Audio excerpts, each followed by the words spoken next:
All right, we are here at table 170. We'll get these names and archetypes set up for you guys real quick. We won't say it until they get started, but we are starting the round pretty soon.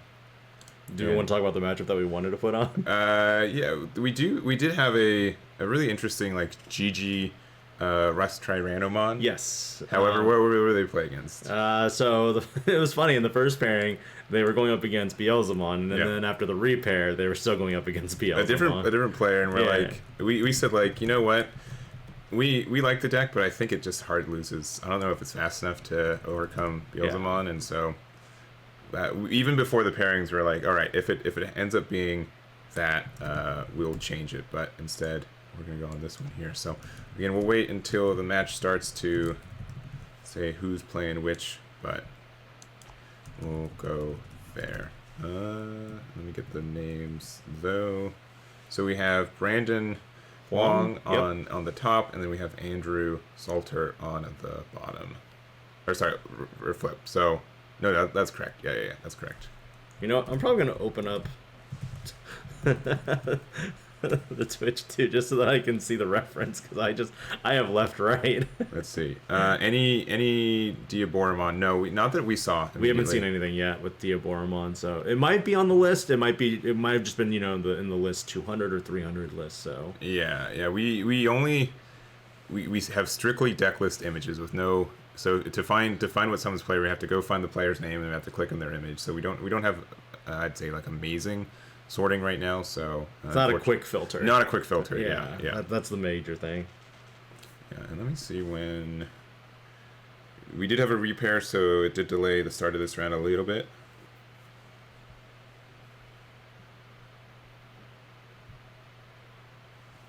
And I think we're waiting until they say it's time to go.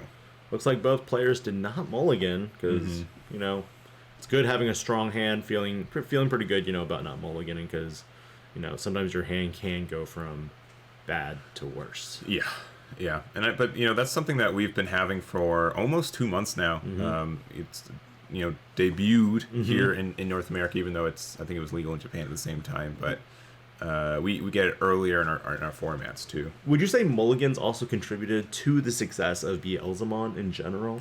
Yeah, I think that helps that deck, because it can be, you know, so you do have to find your pieces to start sometimes, and you do run not a lot of rookies and not a lot of starters, but what would you say is probably the deck that gets the most help from the mulligans that we've been seeing lately? Hunter's kind of the same thing, because Hunter's kind of the same thing. I would say all decks in general, like if your deck was, you know, top tier or like, you know, towards the top, I think mulligans made it a lot better. And if you're playing janky decks, it helps you also potentially.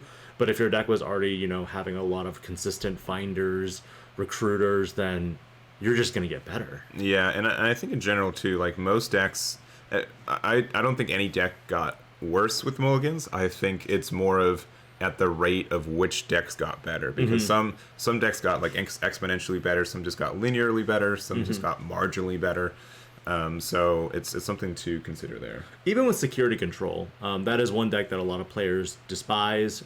I think for me personally, I only despise it in a competitive setting, because if you win game 1 and you stall out game 2, you just win. Yeah. So that's where it doesn't feel good for me. But I think with the topic of how mulligans help security control players is that it gives them information on, you know, what could potentially be in security.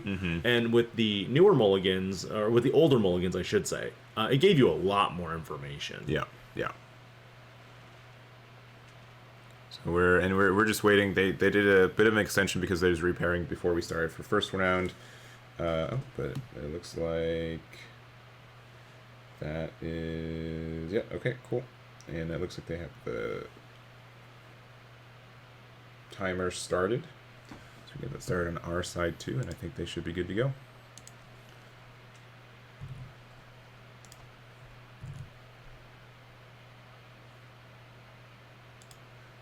Okay. That timer is now ticking, so they can go. All right, and we have Monimon going into our Gumdramon, so good. Playing Hunters, obviously there. and then playing a U as well. I mean, we know purple, we know U. It could be Bagra Army. You know what? You're right. You never know. You're right. In the meantime, I'm gonna continue my headcanon that it is that it is there. And then on the other side, we see a Koromon go into the red-yellow Agumon from BT12, and then into another recruiter, Agumon. This will reveal 4, looking for a Greymon and a Marcus Damon.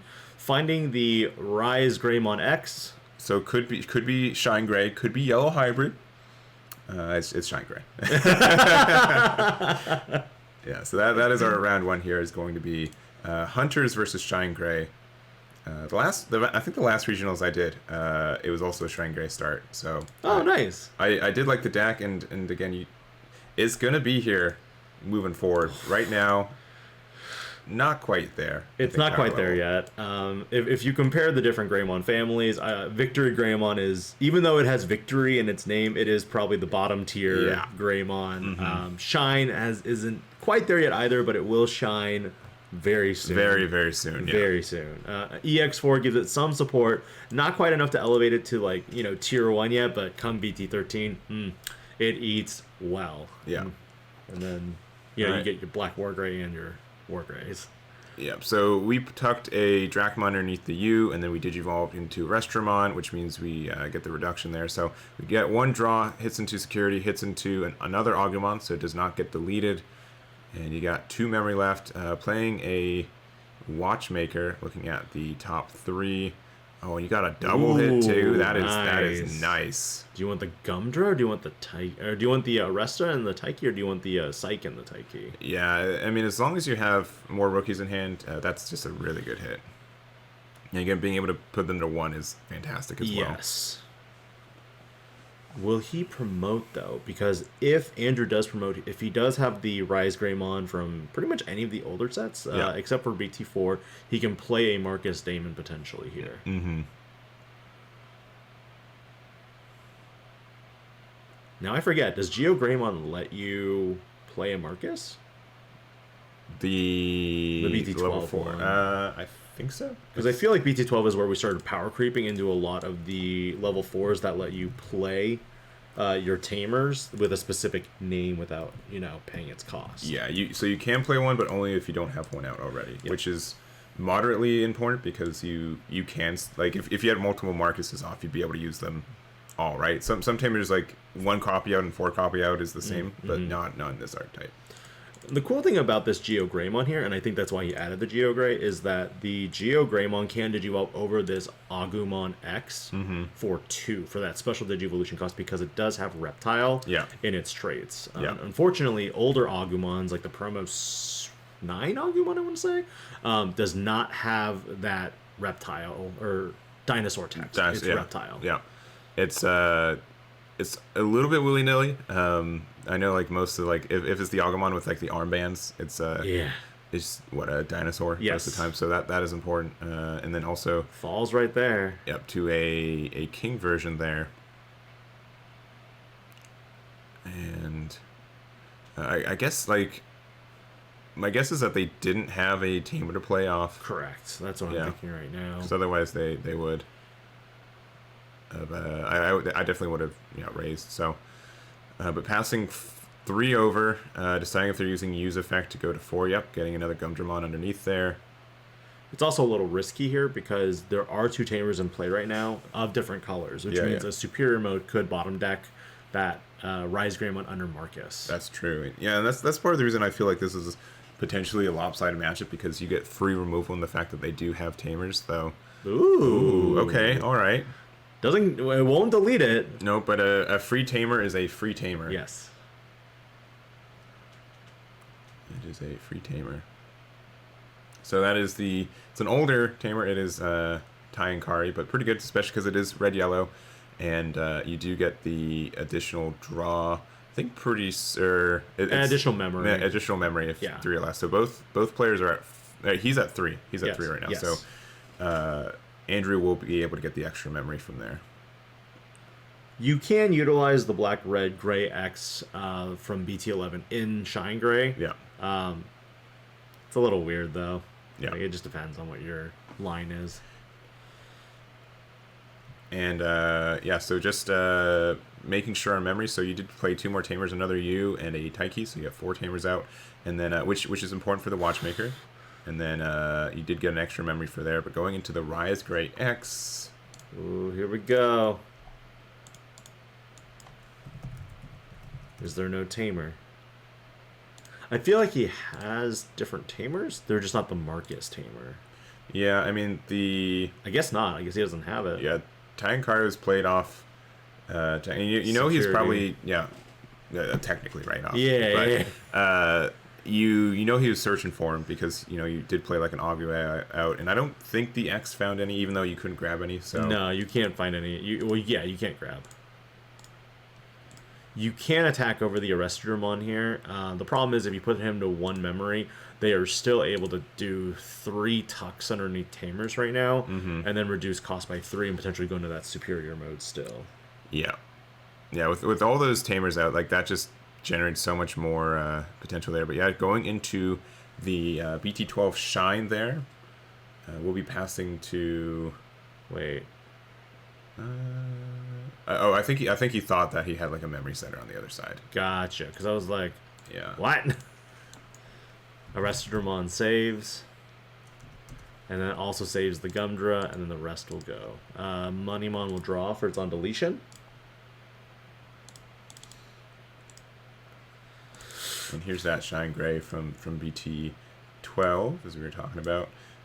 It's okay, and the fact like it obviously likes to have Marcus out, which you don't have, but when Digivolving for each red and yellow, one of your opponent's Digimon and all your opponent's security Digimon get minus 3k, so that happened once, and then yeah, all your Marcus gets plus 3k and security attack plus 1.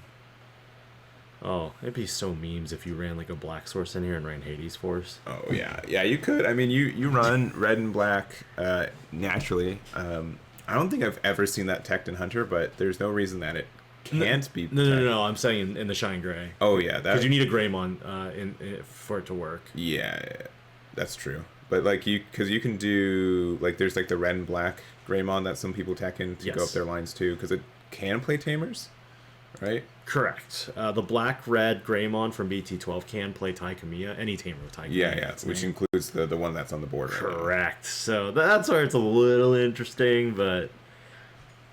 Yeah, well, Domimon comes out, looks for a Tamer off the top of the deck, doesn't find one. Not that you necessarily need one right now. Reduce the cost, and now... are you going for the attack here? Yeah, why not? Like, if you got nothing better to do, this can do 2 checks. I was waiting for the superior mode. That's what I was waiting for, because that will tuck. Yeah, that will definitely get rid of that there, and you're reducing the cost as well. I can't think of a multicolored black Tamer. I don't think there's... We're getting one. We're getting one, right? We're getting a blue-black one in EX4. Oh yeah, but we don't have one right now. No. No, I was trying to think of a way to like incorporate a multicolored Tamer in a Shine, and then. Oh man, you get to draw 4. You have. Must be nice. Nice, yeah. So, you're only 10k, but then 2 checks, and then you can end your turn and get 2 another more checks. Yeah. Which, with nothing on board and that there, I think is just rough.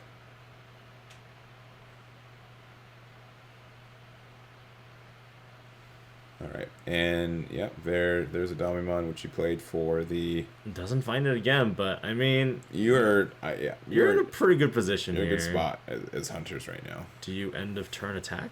Yeah. And you hit into an Eldamon, so or sorry, Burning Gray. So, it's rough. Not looking good for Shine Gray right now. Yeah. That's the scoop for game 1. Yeah, and so just because Superior Mode is a little tricky, so he suspended Superior Mode for an attack, and he was able to keep his turn, and then he end of turn attacked with it again with the effects of it. So that's why it was suspended at the end there.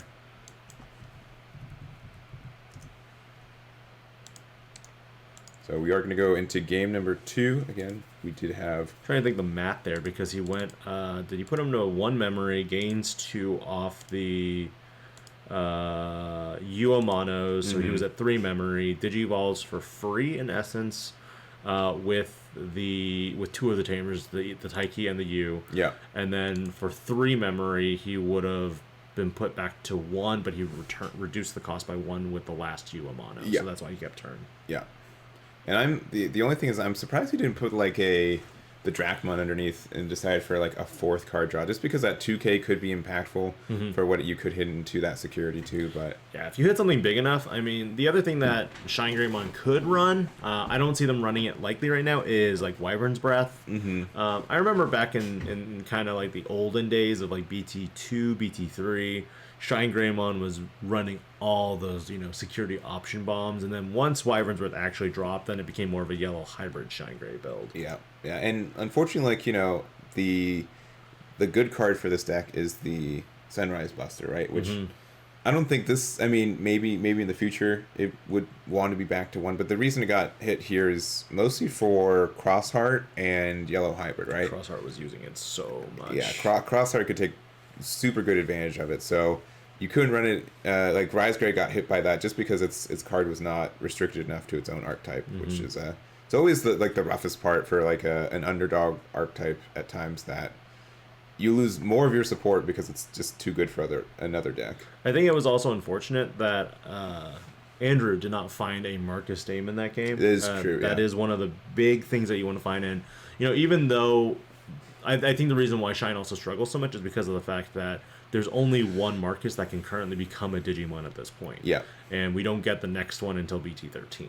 Yeah, and most of the decks that are lackluster, the issue is almost always consistency. Like, correct. There's a lot of good top end cards, and not being able to get to it consistently is usually what stops it from being relevant. Correct. And we're into this game number 2. We did have Andrew go first with Shine Gray, go up to that security attack +1 Greymon, and then we have Brandon on the other side with a Psychmon and Raising. If you have a 3-drop tamer, that's perfect here to pass back 1. Not if Andrew has the one of Greymon X. You're right. You're not wrong. All right, and so Watchmaker is able to find a superior mode, no tamers off the top there, and passing back 1. One flaw with Hunters, I feel like sometimes, is that your security is very weak. And because of that, if you run more of the Quartzmons, that's kind of like your only security defense. It's big enough that, if your opponent doesn't have that big body to get over it and not get deleted, then they kind of just lose their entire stack. Yeah. Otherwise, it's just tamers and little mons. You get advantage, but not like anything else. Oh, just having to play an Agumon pass, that's so rough. Not a great Agumon either, because it didn't surge, so it's an inherent -1. You don't really want to promote the Greymon out, though, because you don't want to lose that advantage there either. What would you say the average DP of a Hunter's deck is? Pretty low, in the security, honestly, right? Like the Restradramon. All right, so it gets deleted and then saved with. Oh no, you don't get. Yeah, okay. It saves. Yeah. And then you get a drop from the Monimon. Because the Restradramon's 5, right? Yeah, I think it's a 5. Yeah. And then Dame and Shout are. I'd say if you have a 6K, you have a pretty good chance of surviving everything that's like not a superior mode. Some, and, a couple copies of like Omni Shout, but 7K right there. I would say, if you've got the Gray X, it's not terrible. I think you're a turn too late now. Yeah. That promoting is actually kind of a bad idea. Yeah, you should have done it last turn if you wanted to commit to. Yeah. Okay. So deciding to not to Geo. Yeah. I mean, just getting some cycle. Yeah. Okay. Do you have a Marcus? You got to draw first. Draw first. Draw for Digivolve. Okay. They decided not to draw for Digivolving. Yeah. That might hurt later. That is rough. Yeah, because you always want to draw first before you trigger your effects, because you might draw into exactly what you need, and then you play it. However, improbable it is, it does happen. Yeah, and it feels good. Yeah. And a reminder, this is we're early in the morning, right? It's at least I mean normally I'm in Central Time Zone, but I'm normally not. So it's like 8 a.m. over on the West Coast here. Your body's still just waking up a little bit, getting used to this. Yeah. So it goes into the Omni Shout, being able to get the deletion on the Geo Gray, and we'll see what the top card. Yeah, okay. Hey, all right. That's pretty good. We'll get the Marcus. Tamers being the first card in your security almost always feels good.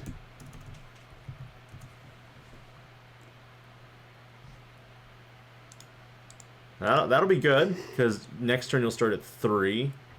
Oh, he responds to the memory fixer of his own. That's pretty huge right here. Yeah, we didn't see you last, or no, sorry, Tagiru last game, so that's helps you a little bit more for memory. But he was usually getting like 2 or 3 memory every turn anyways. There's not many security bombs here that I feel like could be bad, so this is actually pretty good. Yeah, so going into his Marcus, it's with the start of main, so we have an Aandroidd Gray, paying a memory, and then treated with 3k. And that Digivolve was free. Yeah. Feels good. And then when it becomes suspended, one of your Digimon can Digivolve into yellow card with Greymon on its name from your hand without paying the cost. So, yeah. So he paid a memory for that, and then attacked into security? Yeah, and it hit. I believe it hit a Psychomon, so Marcus survived. Yo, that's pretty good. Oh, now you get your Tamers up. Okay. There's a good amount of momentum that we didn't see from ShineGreymon in the first game. Yeah, this is really good momentum. And you should be able to get the deletion on the Omni Shout. And I don't immediately remember if Omni Shout has save. It does not. Yeah, okay. I didn't think it did. When you hit level 5, you gain nothing. You lose everything. Yeah, so that's pretty good. Gets a lot of resources out, and you don't often ask how many cards are in your opponent's hand in this game, but Hunters usually has a smaller hand size than average because you play a lot of cards that don't replace themselves immediately. Correct. And so being able to do that and say, he's only got 4 cards in hand, they can maybe get like a cycle with you, but then they go -1 in hand advantage for 1 extra memory. So yes, this is where Taiki is very crucial and important here. So giving that, and then you also gain a memory off the Marcus because you attacked with the Greymon. I'm trying to figure out how we gained 2. Oh, was it because of the Greymon effect for playing a Tamer? I believe so. The Geo Gray, sorry. Oh, yeah. And then you security attack +1 because of the Greymon. So down to 2. Yeah, you did get them their 4th Tamer, so that's kind of rough.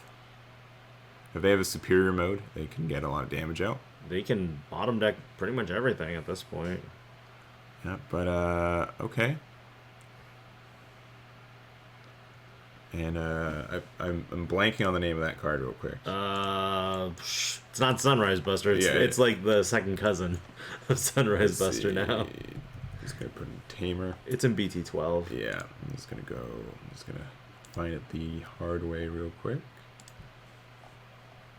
All right, that is Shining Blast. Yes.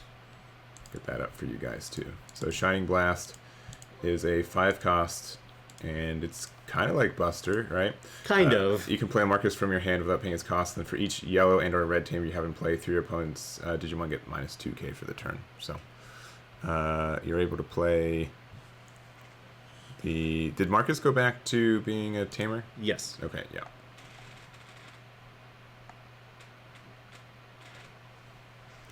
There we go. So, I mean, they have a lot of potential to remove this this Rise Gray X, but if they can't... you better play that Taiki. Yeah, Taiki helps as well for more cycle later.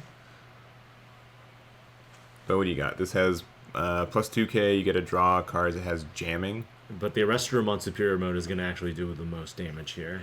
If they have it. Well, they added it earlier off the Watchmaker. Was that Superior Mode or regular? I thought it was Superior Mode. Okay, I'm going to believe you now.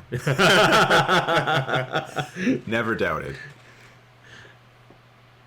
Alright, so that's going to go under one of the Tamers. I don't think it makes a difference, especially since there's no inheritable effect, so... Oh, man. Imagine if it was the other Rise Greymon. Alright, we're going to put that under Marcus, the old one.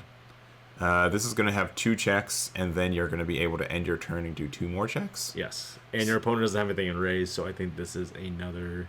And this is going to plus 2k because you have Drachmon underneath there, too. Security check, +1, and jamming. Oh, yeah. Yeah, that's very mean. And the only thing is Sunrise Buster? Or Wyvern's Breath. Or Wyvern's Breath, you're right, if they run it. If they have any form of DP reduction or deletion against this Digimon, I mean, they're fine. It's just the jamming is really rough. Yeah, you don't run 4 of the Clockmon, but whenever you get it underneath, it just feels great. Ooh. And Drachmon there, so... Drachmon just passing? No, it will end a turn. There it is. Okay, so the Marcuses become active when you have an Agu or Greymon out, which you correct. And do it's not. Only start of your main turn. Or start of turn, right? Yeah. And I don't think... Yeah, you don't actually... You should have more memory, right? You should have 5, right? With the tie and... You should have 5 with tie and Kari in play right now. Yeah.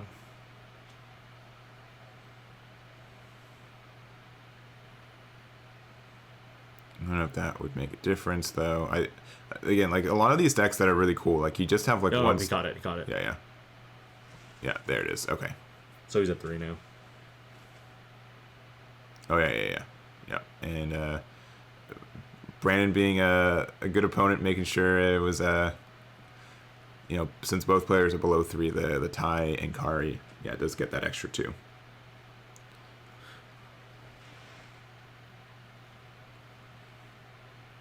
I mean, Shining Blast here. You got 1, 2, I mean, 3, 4 Tamers. So a Shining Blast does clear the board. Because 3 of your opponents Digimon get minus 2,000. Oh, never mind. It's not each. No. Yeah, never mind. So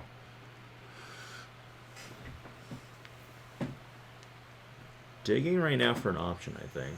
what would get you? Like, do you run Death X in this deck? Death X would be free. Oh, Death X would wipe the 1, 2, 3, board. 4, 5, 6, 7. Yeah, it would be free and wipe the board. Yes. That is the only thing I can think of that generally sees play. And Death X is one of those cards that, while not get meta breaking, it is still very powerful against decks like Crossheart and also Hunters. Mm-hmm.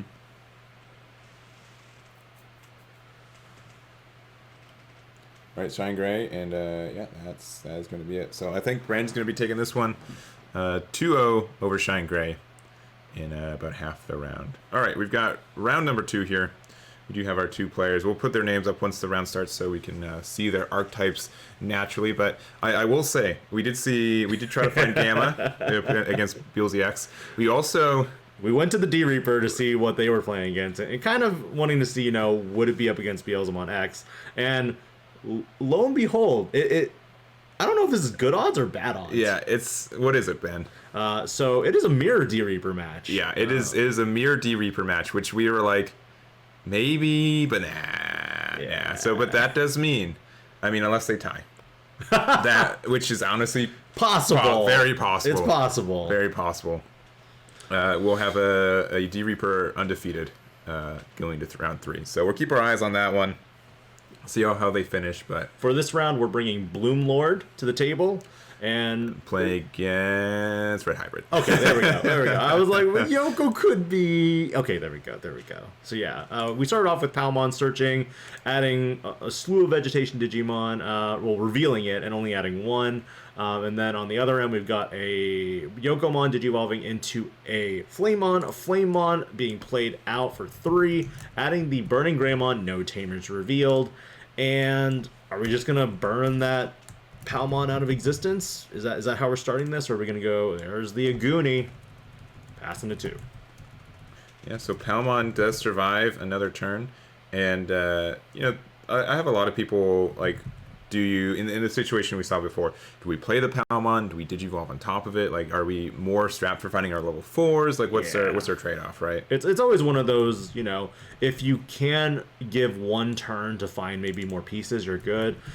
Pretty good, though, here, because you played the Mimi. There's no Tamer Destruction in Red Hybrid, so you're pretty much comfortable and safe here. You can safely basically go into a level 4 to a level 5 potentially next turn, and also raise another egg. So Agunimon gets promoted.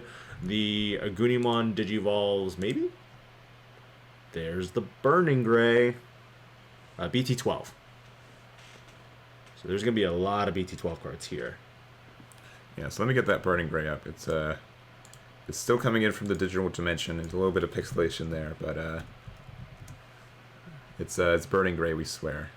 Goes for the check, hits a Blossomon, I believe, which is the alt art, and then plays a Bokomon. We're getting a lot of pixelation on our ends. We're going to do our best to identify these cards. We have a Takuya Kinbara and an Emperor Greymon from BT12 being added before the memory fixing goes to 3. Yeah, so Mimi's honestly like super strong for. I feel like this match being able to get to 3 every turn is very good. Probably just explain the card. So yeah, it gets a Taiki and something. Takuya and an Emperor Greymon. Takuya, yeah. All right, so pushing up the Palmomon, going into a Sunflowermon for 2. That second dice was confusing me on the Bloomlord's field for a second. Sure, I was like, why is he at 9? Yeah. All right, and goes into Potamon? Potamon? Yeah. No, it might be Yakimon actually. Yaki is the blocker. Yaki. It is Yakimon. So this is from BT12. It is a vegetation as well, so it does help you out there. Going into the one of Argo. It's always weird to see players running the Argo because this Digimon is not vegetation or plant or fairy. It is actually a mutant Digimon. Yeah, I mean, moving forward, we can only play one copy of Blossomon anyway, so you're kind of going to have to go back into this or into, what is it, Pistimon? Pistimon is another option too. Yeah. Now, the interesting thing here is, do you go into the Mimi to actually, you know, play another egg? Mm-hmm. There wasn't a raise there, so that's a little interesting to me. Yeah, because there's no harm for doing it, right? Yeah. But we are going into the Hydramon, and which it seems Hydramon seems to have fixed the digitalization, so that's nice. We're gonna bounce probably the Burning Gray, and that's what happens. And then because of that, there's no undeletion here. Also, there wasn't a red tamer anyway, so it didn't matter. So going into that Hydramon pretty quickly does help out a lot for the control aspect of this. And again, we do know that Bokomon added a tamer to hand, so that's probably going to be coming down this next turn. It's very possible here that Nicholas here plays the Takuya Kinbara for 3, and then potentially warps here into the Emperor Greymon he added because it does delete Digimon. Yeah. All right. Opting not to, though. Yep, so going into the BT12 Agunimon. And this Agunimon, when undeleted, I believe you can play a Flamemon Suspended. Yeah, from your hand specifically. Yes. Red Hybrid got a lot of upgrades with BT12. Very effective. It did. And Blue Hybrid got some cards, but the it is very weird that what cards did get hybrid support, and outside of the Red Hybrid stuff, a lot of it doesn't go back in time and help the other stuff. All right, and then going into the Takuya, and that is the newer one or the older one? Older one. Yeah. So that one costs 3. You can do a Digivolve up into an Emperor Greymon from your hand for its cost, as if this was a level 5. So it can get some effects and give like a security attack +1 with it too. You can also slot 5 hybrids from your trash underneath it. Very effective here. Yeah, but we're going into Weedmon. Spending it for the effect. All right, playing the soon-to-be one of Blossomon. Trigger the effect of Sunflow because you did suspend a Digimon by an effect here. You can draw an extra card. All right, going into. Ooh, do you promote that out? That isn't that. I don't know if I'd promote that out because if you do, it's a big Burning Greymon target. Yeah, Red Hybrid's really good at popping rookies, so you know it is tempting, but looking like saying, you know what, it's worth the risk. So Palmon has a start of turn where you can just draw a card at the start if it's out there in your battle area. Do you attack here? Because if you attack here, what you could potentially do is with Argomon's effect, you play another Digimon Suspended. That's level 3. That's true. And then you have 4, which means that if you go into the Bloomlord here for 4, you can then do a lot of funny plays. Yeah, so it looks like we're playing something off the Argomon, which will be a Palmon, which is great. Yep, looking at the top couple cards of your deck. Another Search, Cherry, Pomu, Agitar. Yeah, you can add any one of these. No Bloomlords yet, so no cards with the fairy trait. It is interesting because Bloomlord is the only fairy type Digimon in the deck. You don't run Rosemon. You could run with Rosemon and Rosemon Burst modes. Those will have the fairy attributes. Yeah. But everything else is predominantly vegetation or plant. Yeah, and it's a real shame. Like if there's like a level 4, level 5, fairy type, that could help you with consistency seeing stuff. But getting a double hit off the Flamemon, that's actually quite nice with the on deletion. You get to play it for free, and then you get 2 more cards in your hand. Spoiler, Lilymon is actually a fairy type, so it does help with specifically Mimi Tachikawa and the archetype of Palmon. Yeah, that's true. There isn't a good Palmon. Yeah. Not yet, anyway. Right, they could attack this into Flamemon. Okay, yeah, I think that's fine. Trade. I think that's fine. All right, and then playing another blocker there, and then you will be able to bottom deck the Bokomon at end of turn, right? I believe you should. You have enough vegetation out, right? Correct. You have 2, 3, yeah. Yeah, it should be the bottom deck. Which, I mean, that Bokomon hanging out is pretty important because it does extend plays a lot by getting that 2 memory back. Correct, because it's a free Evo up.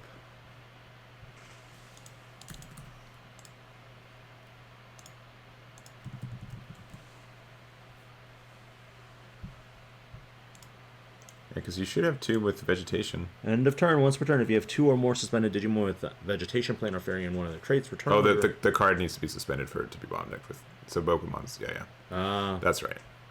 It's been a minute since I've honestly seen Bloomlord. Note, there are certain decks we play more than others. Yeah. Well, I need to, and I know a lot of people are probably going to be playing Bloomlord into Ultimate Cup, even though, again, Blossomon is at 1 right now. Or will be in the Ultimate Cup. Yeah. So this is a big boy here. I don't think it's bigger than 13k though. Oh, it is. Okay. It is because the 2k from the Takuya Kimbara. In addition, because you have a hybrid or Takuya underneath. But you get a plus 3k. 4. Or plus 4. Okay, yeah. 4-2, so 14. Now it's back down to 8. I mean, that's right. Plus 4k is a weird number. That's hardly. It's like 1 and 2 is pretty common. Plus 3k is. It is plus 4. Yeah. Okay, I was like, wait a minute. Yeah, you're right. I can't. Chat will probably immediately correct me. I can't immediately think of anything else that gives like a plus 4k boost. You can probably correct me too. I'm thinking. Yeah. I'm like diving through all my Greymon knowledge, but all the Greymon buffs are always 3 or 2. Yeah, and usually 2. Chat, if you can find it, let us know. 4K. Yeah, 4K is really weird. That is a very specific one too. Yeah, I mean, I guess it's to make it to 12K, but which means you can trade with most level 6s. Oh, absolutely. But yeah, very interesting number. So, anyways, going into Cherrymon, you do get the Digisorption there to reduce it to a 1 cost devolution. Suspend the Boko. Yeah, to get the suspension with since you used the Palmamon. So you could Blossomon attack into it. And then if you have like maybe another Hydramon, you could do something. It's only an 8k Aldamon also, but you're 2 7ks right now. And that's one problem with green in that you don't have really high DP stats, but at the same time you have a great way to build wider boards and also promote bodies very quickly. Oh no. Talking about one-ofs. Oh no. Talking about one-ofs, we do have a Bloomlord for -3. And then you just gain 3 off of that. Yep. All right, so that, and then you have Piercing, and then you have Security Attack +1. This is going to be a very strong hit. Is it plus 2k for every 2? Yeah. So, okay, Tamer, and yeah, that Flamemon's not going to be able to get the deletion on the Bloomlord there. Do not Do not Bloomlord again. You super could, right? And then you keep it your turn. You get 2 more checks. Yeah. Or you could go to Quartz. Okay. No. All right, Quartz it is. Let's see. Oh, Chimera gets a 4K boost if you have 4 colors. All right, that is true. That is technically true. Condition for Chimera is a lot harder though. Yeah. But it is. You're right. But like that one's at least on theme, right? Like 1K per color. Yeah. But yeah, that is technically correct.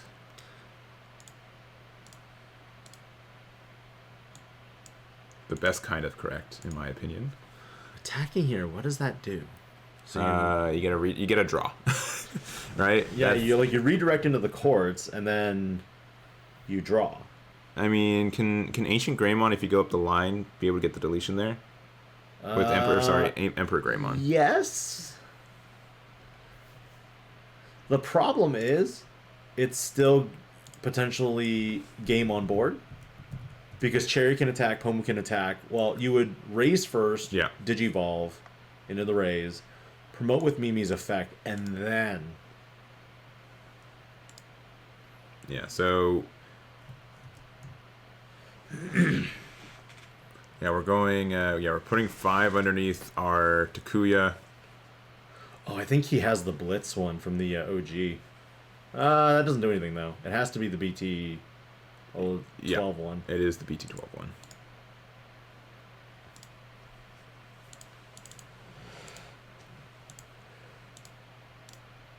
Yeah, there it is. So, when did you evolve and delete one of your opponent's Digimon with 6k DP or less? If this has a red tamer and its devolution, delete one of your opponent's Digimon with DP less than or equal to this Digimon's DP as well. And since you have all the boosts underneath there, it's pretty large. But as you said, so this is going to get an attack in.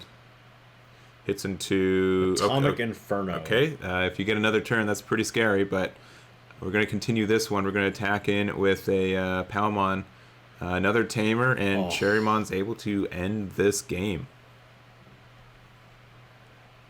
Honestly, pretty close, though. A lot of back and forth. What a good setup. Yeah. It was a good setup. And, we were questioning, playing that Palmon, the way he did turn 1. Yeah.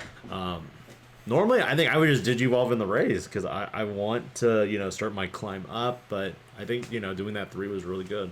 Yeah, and at the same time, too, if you know that you're playing against Red Hybrid, which I don't think he did, but no. They sometimes, if you give them 3 memory, they can play a Tamer, but sometimes they have a hard time having a counter choke. Mm-hmm. So it's usually fine because you can usually get that memory back for you. And if you're just really desperate for finding the pieces that you really need, the Palma makes sense.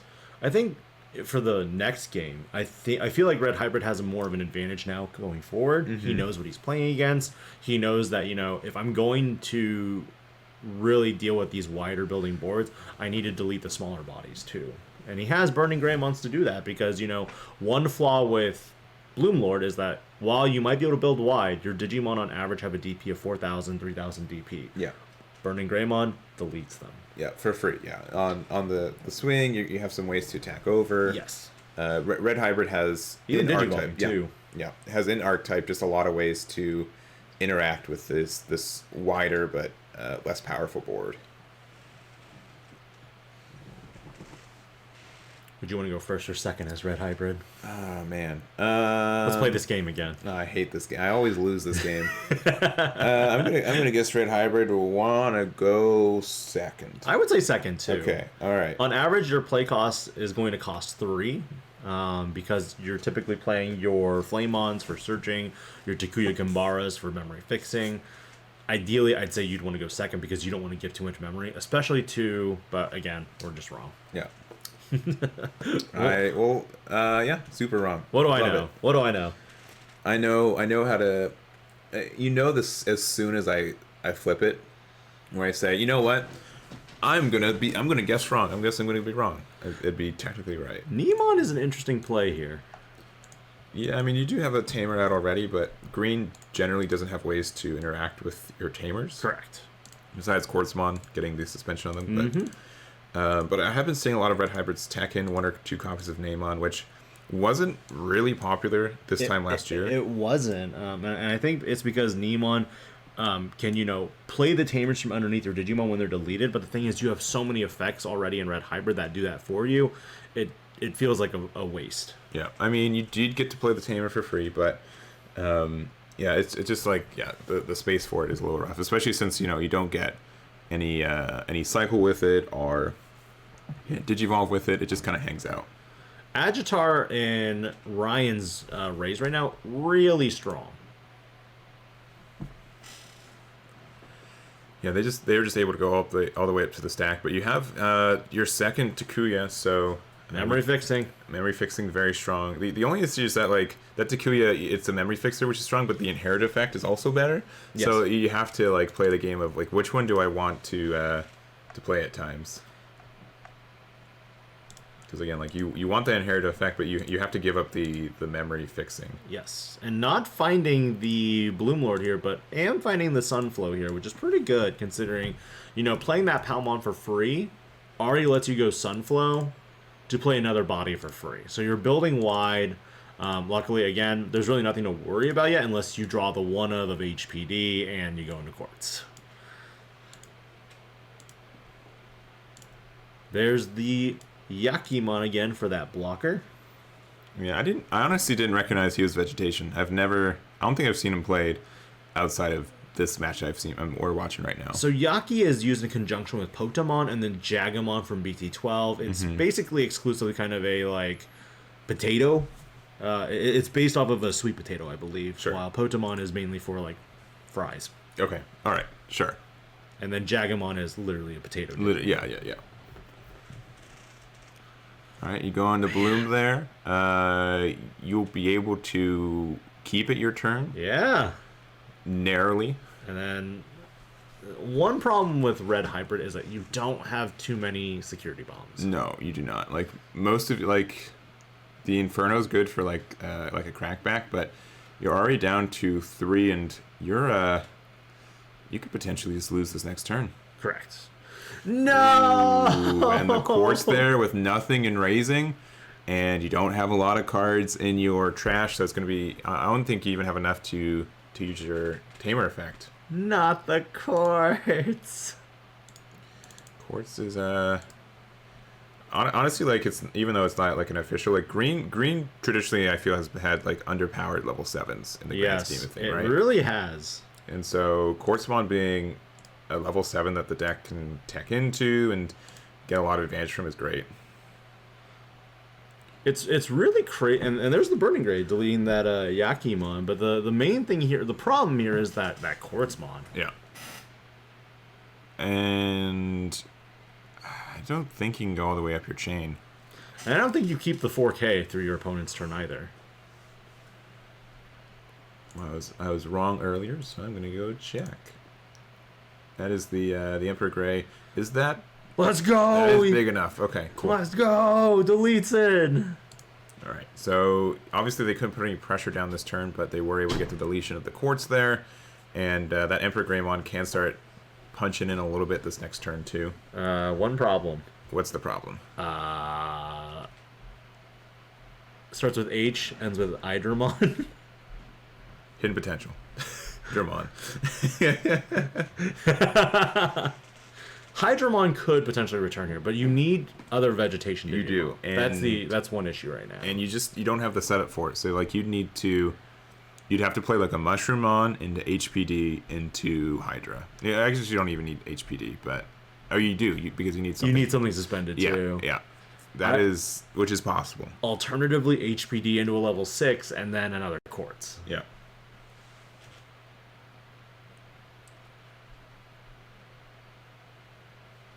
Yeah, and this Emperor Greymon is checking 3 next turn. Yeah. So you could attack with this in the hybrid for game very easily if they don't set up anything for it. Ooh, that is not. Oh, no, you're 1 away. Oh man. So close yet so far. All right. Well, maybe we're gonna be forcing that game number 3. Let's see. Option cards negated with that Aldemon in the inheritables here. Mm-hmm. Yep, so you have... The inheritable gives you secure attack +1. Atomic Inferno. Okay, so maybe it's only 2 checks. Oh no, it's 3, isn't it? Now it's 300%. Yeah. But maybe just wanted that boost as well. And then hybrid? You gotta have it. A Goonie. Yeah. It's burning. I'm sorry. That's fine. That'll still do it. So there it is. All right, that is game number 2. A little bit quicker. We did have Red Hybrid take that one, and we're going into game number 3. Just under 30 minutes left, and we'll have to see what how this one goes. Again, I think I don't know. Like Quartz does do a lot in a lot of matches, yes. But it's really interesting to see just how much removal some decks still have for it outside of attacking. And Bloomlord navigated that very well, kind of finding the right pieces to kind of put down and setting up that Quartz. So now I think the problem was that memory fixer Takuya like really turned the favor. Yeah, being able to have that memory and just having like another tamer out just so you could use your 3-drop one, I think is very, very strong. And they're setting up. So, all right, we'll play our game. Do you think Bloomlord's going to want to go first or second?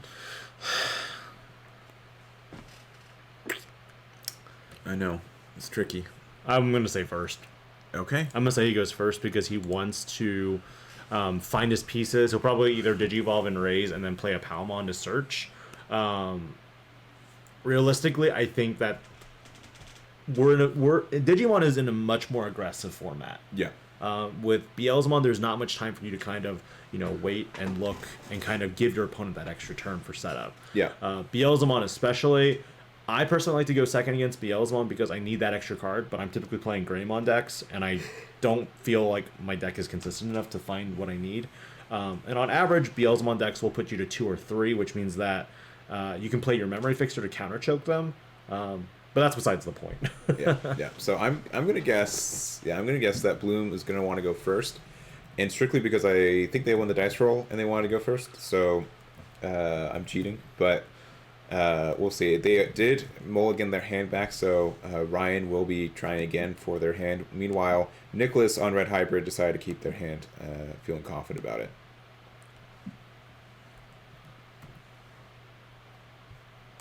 And I'm already gonna go through and kind of check real quick how our other players are currently doing. How's that? Surely the Mother D Reaper mirror match is over, right? No, it's not. It's still going. No, it's probably still on game 1. It's probably going to go in a tie, unfortunately, which would be because if one or both of them get the gatekeepers out, yeah, they don't have any way to do anything, right? How do you out it? Yeah, they just stare at each other. Unless you run enough whatchamacallits. Oh, interesting. We were wrong. What? About what? It looks like Red Hybrid went first. Our green player's going second. Okay, cool. Sorry, I thought the way you said it, I was like, what were you wrong about? Is this not Ryan? Like... Nope. So yeah, going into that, and that's another thing. Yaki is a level 4. Yeah. And Green Mem boost early is great. Ooh, that Agitar is good. Ooh, you got a lot of good options here. Sending a Mimi and another Green Mem boost to the bottom can be kind of rough.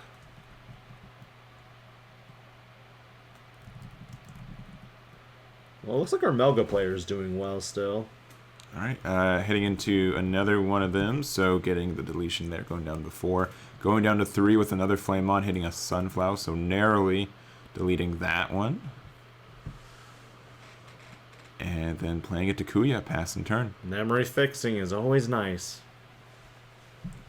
I was kind of surprised we didn't have an Agunimon or a Burning Gray that says when Digivolving. Yeah. Play Takuya, and I'm like, cool.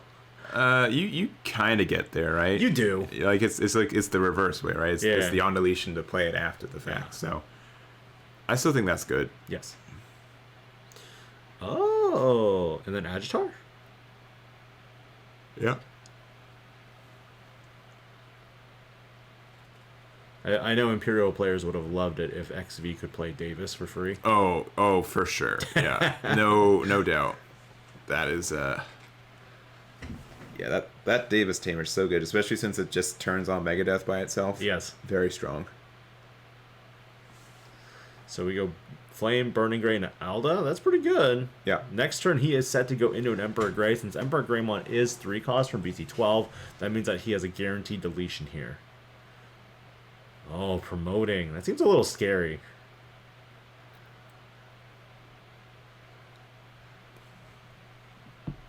Yeah, so you could do like Agitar into what?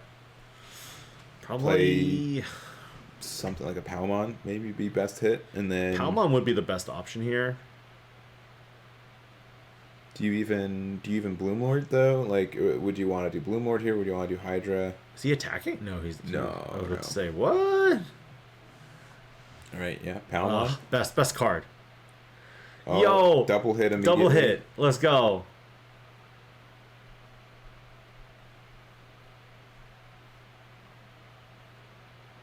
And deciding to get a Sunflower from there. Playing the Sunflow, though, means that you're going to pay 2 memory, and then as a result, you won't have enough memory to keep it your turn if you do want to go into the Bloomlord. Unless HPD?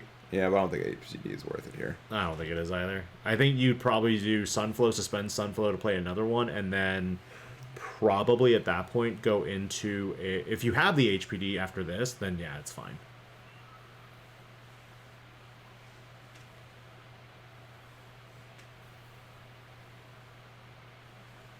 Alright, yeah, using the effect.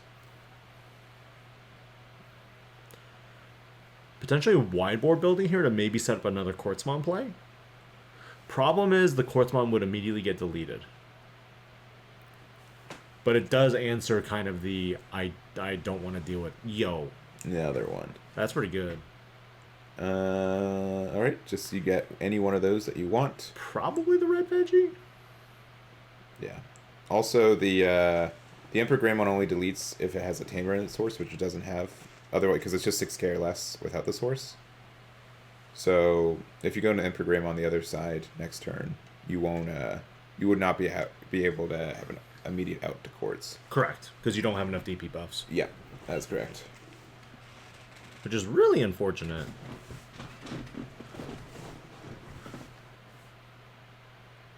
All right, but Bloomlord's got a pretty wide hand. Normally they're out of steam. Yeah, they're out of steam by this point. So these Palmon's doing a lot of work there.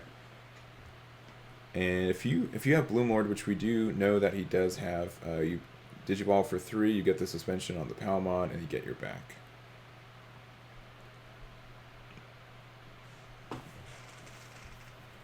And then 1 extra from the Agitar and Heritable too. Yes.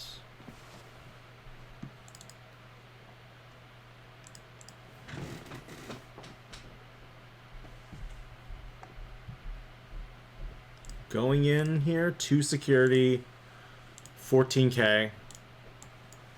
Hits Boko and a Burning Gray.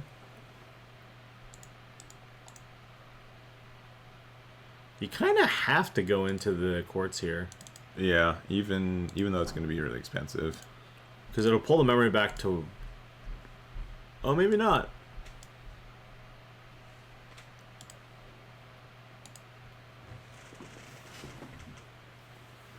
Having another Agitar like in the back ready to go is super obnoxious here. Yeah. So even if you clear, you're in a bad spot. I'd be very surprised if they were able to do 3 damage this turn. Right, yeah, there goes the Emperor for 3. Bloomlord is going to get deleted here. If you attack into it, yeah, but you don't have a Tamer in the sources, right? You have the Flame on, though. Yeah. Doesn't it have an inheritable for +1? No, it's on deletion. Yeah. So you'd be able to swing over Bloom. No piercing here. Yeah, that's the unfortunate thing here. Yeah, but yeah, you do get deletion of Bloom. Just you have to attack into it, which means you don't take advantage of the security attack +1. And then playing another Takuya, the older one there, which means that you can go up into Emperor Greymon next turn, and then that would have the sources for the deletion. I don't know. I feel like this Agitar play here is going to be very huge. Yeah, so if you can use the effect to play something. I mean, you just need like two. If you have another Bloomlord in hand, you can attack over this Emperor Grey, right? Mm-hmm.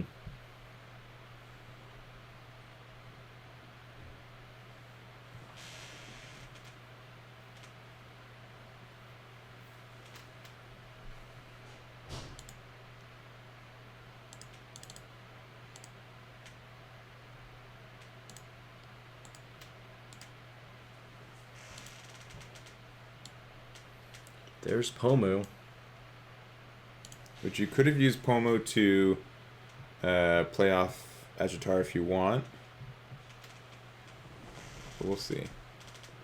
I don't think it's with Palmon's to play, but it could be. Statistically, it will get deleted. Yeah, but compared to other decks, you have like I think a better shot. Yeah, you have a higher chance of hitting hybrids and Atomic Infernos. We also saw that there are going to be what are they called? Gravity Crushes. Yes. Which also have no security effect. Yeah. Some of the Flame-Ons are 1Ks as well.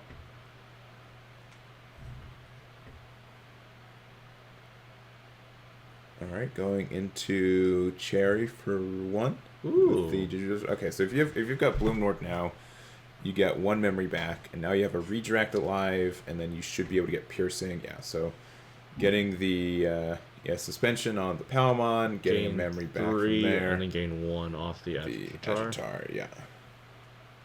So back at 2. So that's pretty solid. So you'll check 2 here.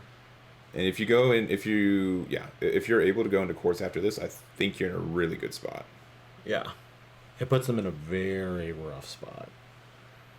2 different Takuyas, though, which means you can still Digivolve and warp into the Emperor Greymon from BT12, and since you do have a Tamer now, you will be able to delete the Quartz. Yeah, but then your opponent's going to have 3 attacks next turn. You're going to have one security, right?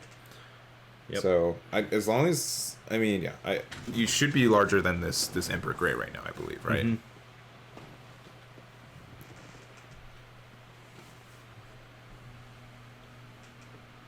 So I'm just wondering what the thought would be. Even if at the same time, if you don't delete this Emperor Grey could swing in, do a couple checks, and then you could just have a Red Hybrid for game.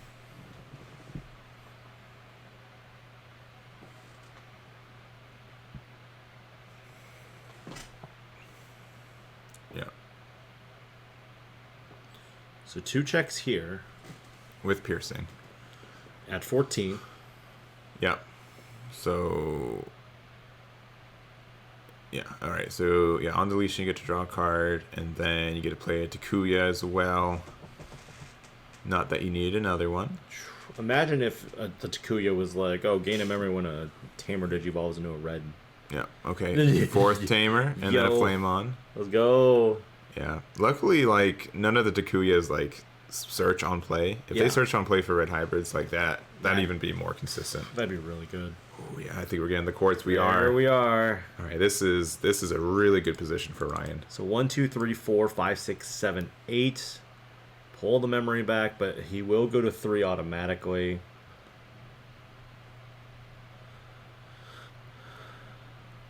And yeah, thanks to all those Tamers you hit. Yeah.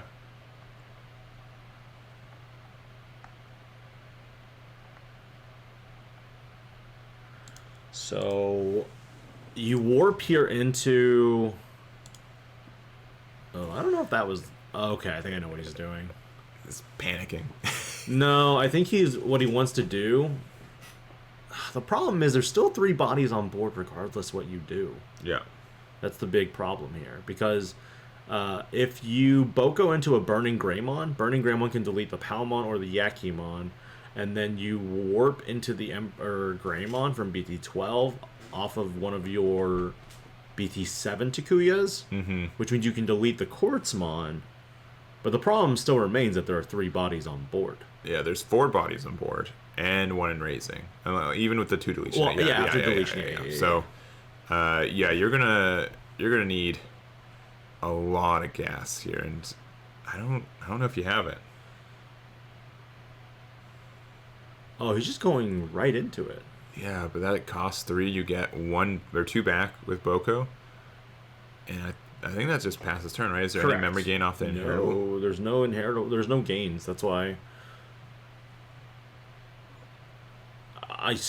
It'd be hilarious if there was like a 1 tech atomic Megalo Blaster or something like that. Yeah, or Breath of the Gods, right? Like, yeah.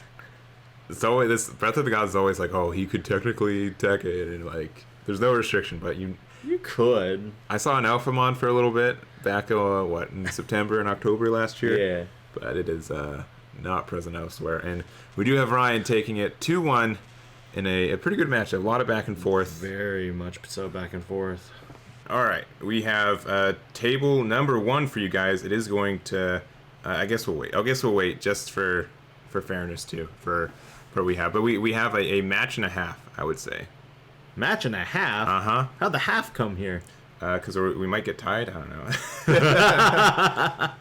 That's the half point from there. But I can get the names for you. It's going to be Phil Whitson on the bottom versus Jose on the top there.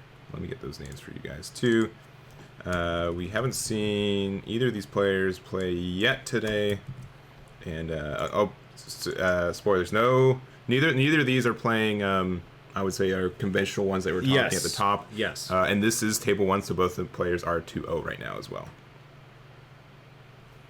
And we are just waiting till 21 passed to start our round as well. Both players did simple half cuts, and I don't think there was a mulligan for either of them either, so that makes it a little convenient. Yeah, they both very happy with their opening hands.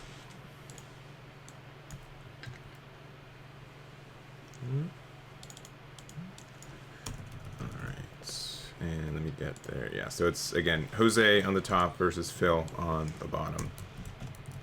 And we'll wait for them to start the round. I think we're starting at 21, so let me get that set up on my side as well. And we are good to go. All right, let's begin. Flip, and there's the Mother D-Reaper, and a simple 1 memory for the Searcher. Yeah, so pretty obvious there. That's going to be our Mother D-Reaper. Yeah, again, undefeated right there. And Yawanyamon, which could be for a lot of things, but then we see the Strabimon, so yeah, there we go. It's Blue Hybrid versus D-Reaper. Let's go! And then comes Davis for the memory fixing. Really solid because, you know what, it's really good to memory fix as quickly as possible against D-Reaper because they can choke you constantly. Kendo Garurumon being the ad, unfortunately it's not going to... some of the bounce mechanics of Blue Hybrid won't be as effective against the Mother D-Reaper. Mm-hmm.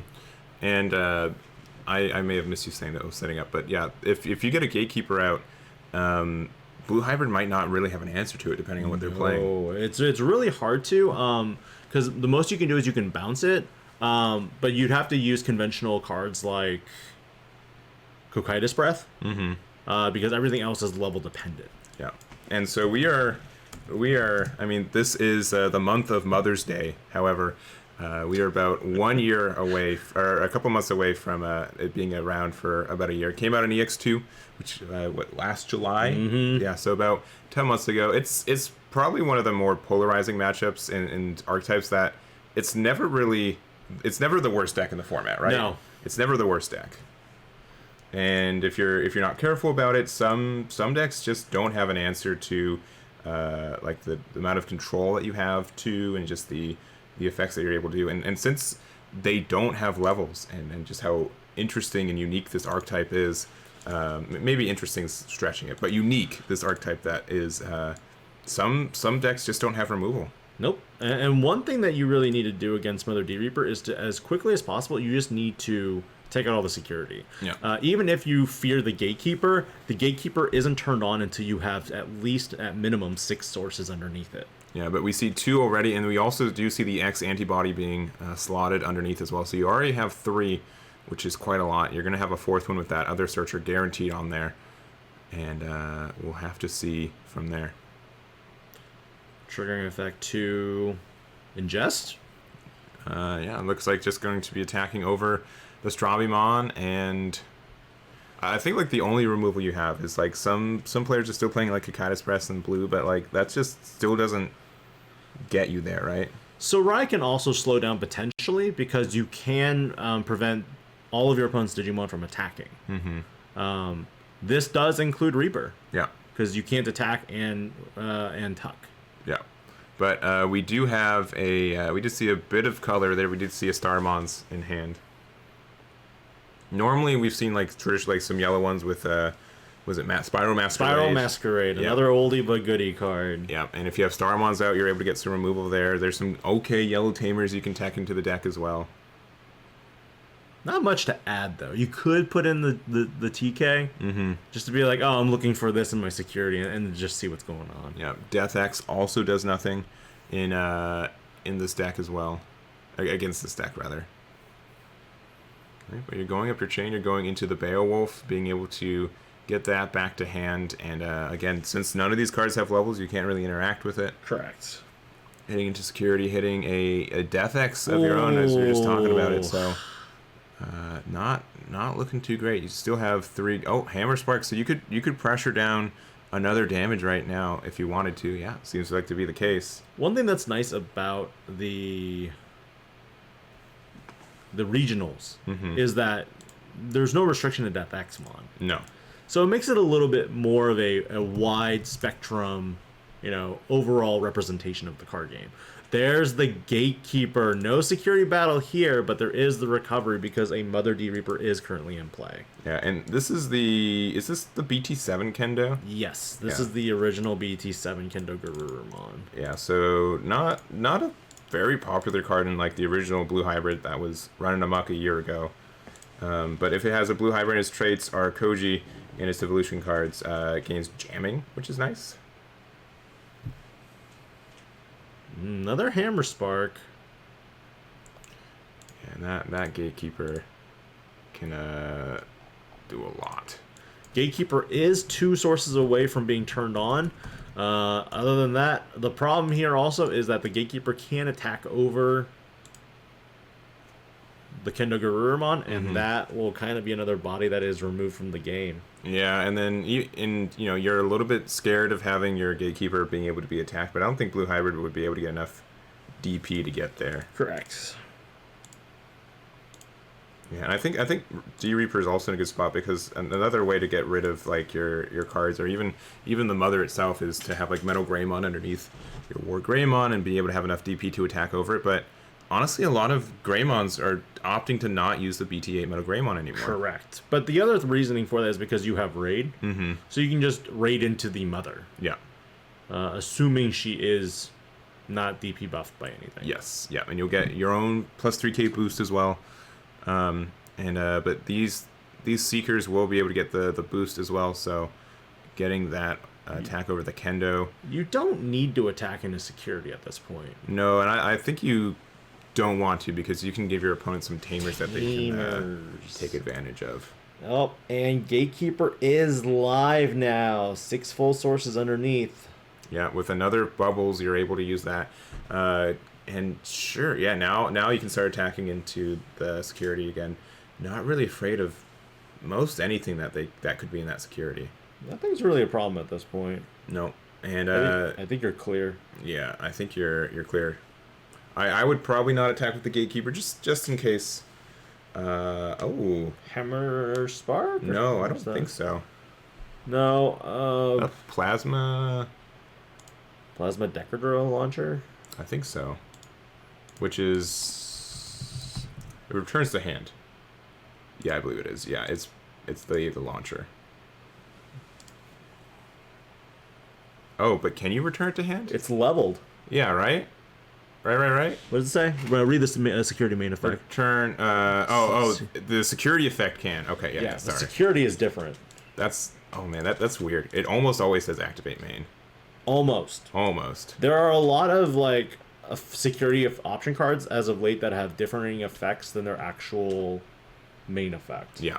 That's like one of the few ones that like essentially have the same thing, but obviously better hit in that security. Main effect, I believe, checks level 6 or higher. Mm-hmm. Yeah. So, but at the same time, there's nothing to Gatekeeper's not on, but you're gonna have to try to do 4 damage right now with the setup you have. It's gonna be pretty tough.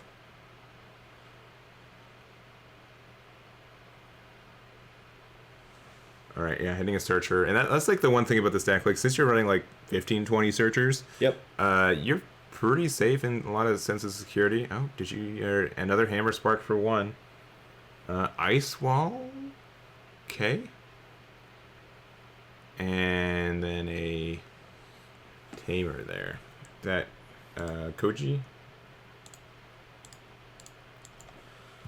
Minamoto.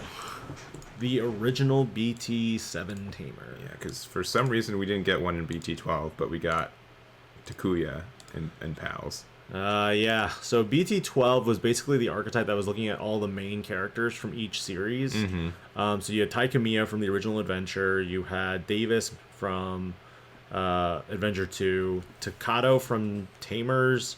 Then you had Takuya from Frontier. And then Marcus from Data Squad. Each of like the main characters would kind of show up and help with the hunters and the other characters. Mm-hmm.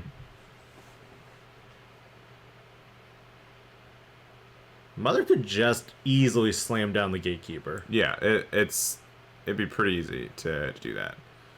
All right, so just putting one under, and then yeah, once again, Mother does have an effect based on sources to reduce the cost of the next one you play. So you still play the Gatekeeper though, right? Because this could be Hammer Spark in security, and you could. Oh man! Oh no! They're not attacking security. Okay, then we're fine.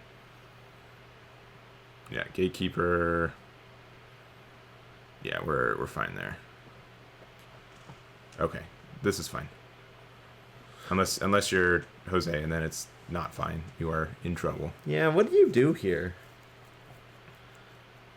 Unless your Plasma Decadra launchers are in the security, can you do something?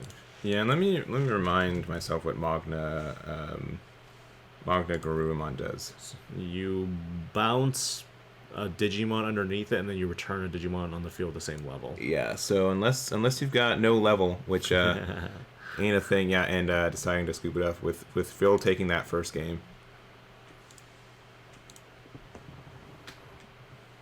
Yeah. Since it's level-based balance, it's just really tough. And again, the launcher, that hidden security, it only gets an effect in security. It doesn't get anything out of your hand. Correct. So we'll have to see. Game 2, again, you can be quick enough at times. I would say Phil was pretty fortunate to see 2 bubbles and an X antibody to get there. But so sometimes Blue Hybrid can get the speed it needs, but it's pretty rough. With Bandai bringing in mulligans into the Digimon trading card game, do you think a side deck is also like something that they should implement at some point? I think that's probably on the horizon. I just know that, like, obviously the Japanese game doesn't do that, and I don't think it was quote unquote created for that. But at the same time, there's so many cards that exist in this game that I'm like, I would never mainboard this card in my life. However, I would definitely go there. I mean, like, look at these matchups, for example. Like, if you're playing Beelze, it's like, okay, what do I do against Mother D Reaper? And you're playing Blue Hybrid, you're like, what do I do against Mother D Reaper? Like, once you hit that one, Gatekeeper, if it's in security, or if your opponent just hard drops it, what do you do? Yeah, not a lot. So we're gonna start off into game number 2 here. Wanyamon here, going into Strabimon, and what an interesting name, Strabi. Gonna go to 4, get Davis. Ooh. Top 3, 3 more Strabis. All right, you get your whole pick of the litter. That is a lot of searching you can do right there. Opts to go with the BT7 one. That one can search for, let me see, 10 warriors, hybrid. I don't remember if it's Koji and Koji. It's this one, yeah? Yeah. Reveal top 4, one with hybrid, Susunamon, or Koji among them. So it only finds one thing. Yeah, it's an or. But it does have a good deletion effect, too, to play a Koji from your hand. That is really strong for a turn 1 play for Reaper.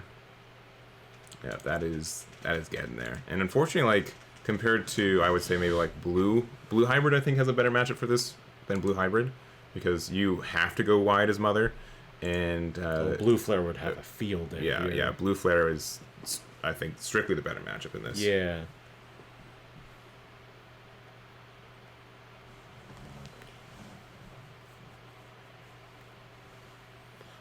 Alright, and you can Digivolve there. Boku's going to make this free as well. Ooh, jamming. Yeah, assuming you put a card underneath there, which if you, the Strawby that you just added, yeah, has that on deletion effect.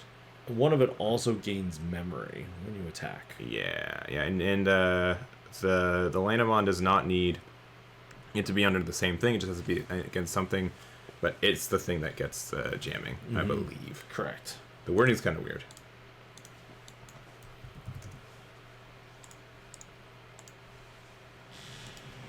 Lanamon going in. Ooh, that's a pretty good hit right there. The hands. And then hits into... Bubbles! Yeah, Bubbles does have a security effect, but you don't have your Mother out yet, so that's great. You get to play your Tamer for free, too, off the on-deletion. Yeah, you don't want the on-deletion underneath the Lana, just because with jamming, you know that wouldn't have gotten the deletion there. And then another Pokemon. Alright, so really... That's on the gas. That's all the removal right there that I think he has in the deck. So if the Gatekeeper comes out before he can finish the game, it's over. Because he just bottom decked all of his removal. Which even then doesn't remove with the main effect. Mm-hmm. He needs that insecurity.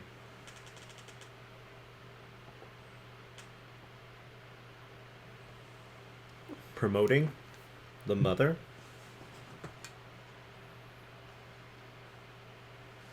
Yep, so you got one underneath.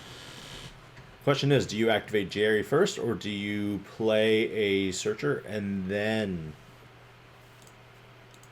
Yeah, so the Jerry does help you with your cards as well. So suspend to place essentially a Searcher underneath your Mother as well. So that can help accelerate your playstyle of getting enough underneath there for Gatekeeper.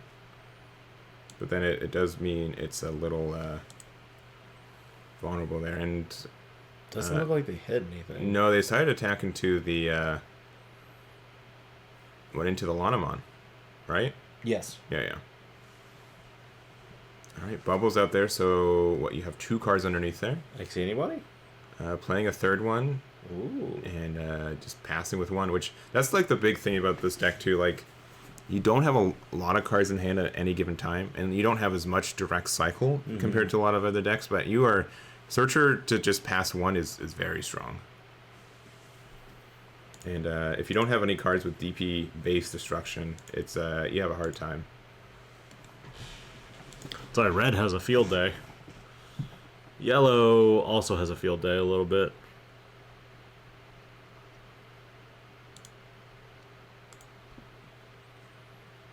And I'm just thinking, yeah, this is, again, a pretty rough matchup, I think, for Jose. Mm-hmm. And it's not one you'd expect to see. Yeah, but at the same time, you are accelerating with Jose having two Bokos on board which can attack. Also, if you Digivolve on top of your Tamer there, oh, okay, just not enough hybrids then, from the sounds of it. Yeah, just not feeling like enough. So you get the Beowulf, which can help you get what you need there, but I feel like he could have potentially won that turn. Yeah. If you had a level 4 in hand, 2 level 4, no. 1. You just need 1 level 4. Well, you can't push Strawby up, right? Well, I didn't know if the Strawberry had been Digivolved that turn. No, yeah. So next turn, I think he's going to try to push for the win. Yeah. Finding one Searcher. Really getting there, Chloe. Yeah, 1, 2, 3, 4. And then... X antibody here. Yeah, X antibody can get there, and then just naturally put one underneath. Because Gatekeeper needs, what, 6 underneath it? Is he 1 turn too late is the question.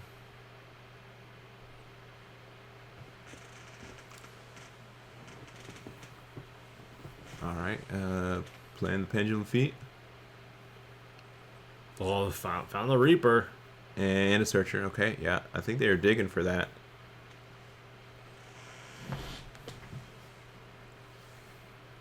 And they haven't used... I don't think they've used their Mother effect. They've only used the effect of Jerry. Correct.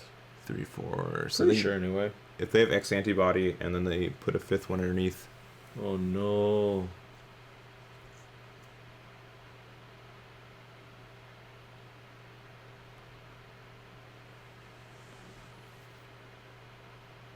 Interesting enough, if you're playing Red Hybrid, I think this match would be... Oh, Red Hybrid. Red Hybrid would also be different in that your Burning Grace could delete certain Digimon, and then you can attack over them. Yeah. And like Gatekeeper's not as scary. But it looks like just adding the Gatekeeper. Oh, no. Okay. Doesn't take it. Alright, so must have it in hand. Or suspects that there's already one in security. Yeah. Alright, so... You just go all in here. You have to. Yeah, I think you gotta start with, I guess, okay, starting with the Strawbymon attack. Going into, okay, another Pilates. Pilates head? I say it different every time just to... Pilates. Pilates. That's all good. Again, if you Digivolve here, you get 2 back. 4 back total. Yes, you're right. 4 back. Two for each. Crazy.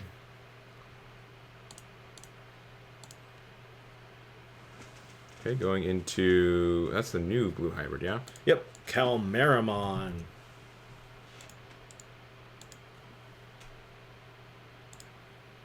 And when attacking, you play 1 level blue, level 3 from one of your sources without paying the cost.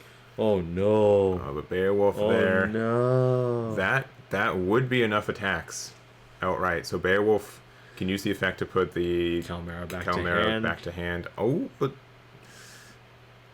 Calmera can then Digivolve on top of the Davis. Yeah.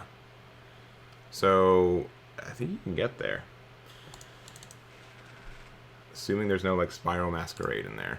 Oh, Spiral Masquerade would be really bad. Yeah, Nope, but Bubbles could put one underneath. It doesn't even look like that's the thing. And that is going to be game number 2 there.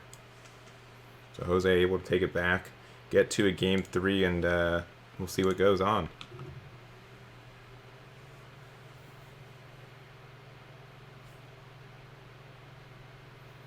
So yeah, I think a good adjustment from Jose and just kind of recognizing that you have to just be really aggressive. Yes. In this. I think Jose went first though that time, right? Yes, I believe Jose went first. I feel like whoever goes first has the advantage in this specific matchup. Yeah, because again, Searcher for 1 is fantastic. Yes, and you also get your Mother set up. I feel like with some of the security hits too, they would have been able to accelerate it a little bit more. Yes. Yeah. Because the Mother would have already been out when that the security one. Bubbles? Yeah. Bubbles, yeah. Because the Mother would have already been out when the Bubbles was hitting security, which means that would have had an extra source, which means potentially you could have tucked another source in, and you would have gatekeepered already, preemptively. I think there was a chance to, like, did he? I think it must have been on the second Pendulum Feet, but I feel like he got a blocker. He did. But that was on the second one, right? Correct. He had already passed turn at that point.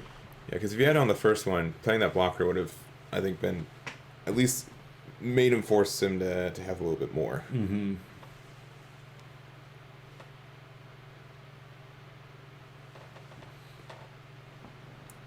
But this is where, again, the discussion of side decks kind of brings about, would it help decks that don't really have good matchups against other decks completely? And what would you think would be a good potential sideboard tech for you in this matchup?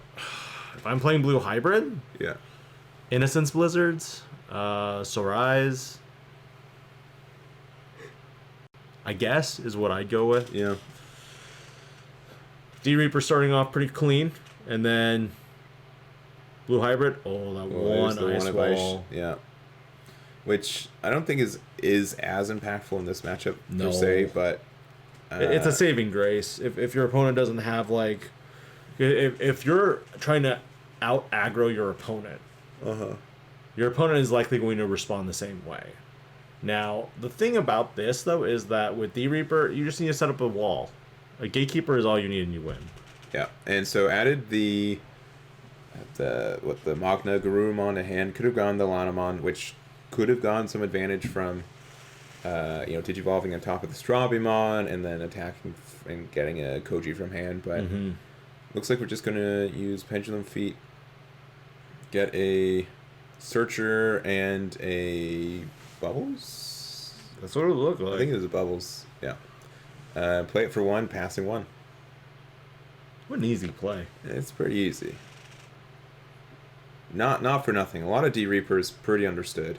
It's there's some sequencing, there's some deciding on what you want to play around and play into, but it's a little bit more of a solitaire deck, I'd say. I did not play the blocker much when I played the deck. Yeah, I didn't think the blocker's that helpful. I was just curious on if we could be there for it. So getting 1 underneath there as well. You have 3 to work with. There's another for 1. And I don't think you've used your reduction yet. Nope. So you can Bubbles here. Tuck. And then if you have like a Starmons, you can get rid of one of these guys.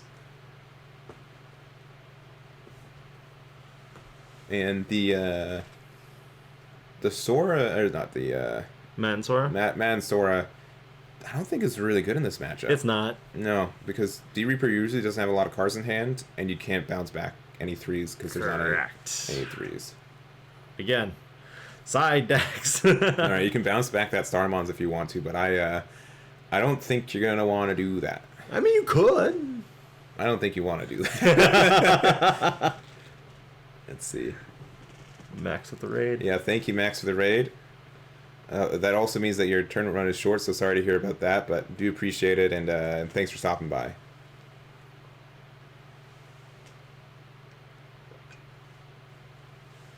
I read the raid and was like, who has raid in this game? Yeah. Oh, yeah. Now that's a keyword in this game, yeah. too. Yeah. I was like, what? I probably need to have like a WarGreymon effect now for that. That'd be fun. That would be fun. Okay, so Lana there. So weird that they changed the translation for that one too, because it was Randomon. Yeah. In Frontier. Well, and a lot of that is just, just like Romanji, right? It's just like correct.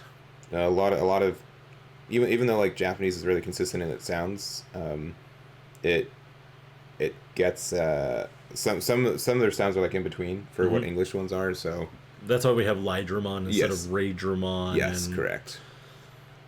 Yeah, because the L sound doesn't really exist in Japanese, so because of that, there's some. It can go either way. If it remains an R, if it's supposed to be an L kind of thing. Oh no, the acceleration here. All right, Gatekeeper. Yeah. And once you Gatekeeper here, almost you're good.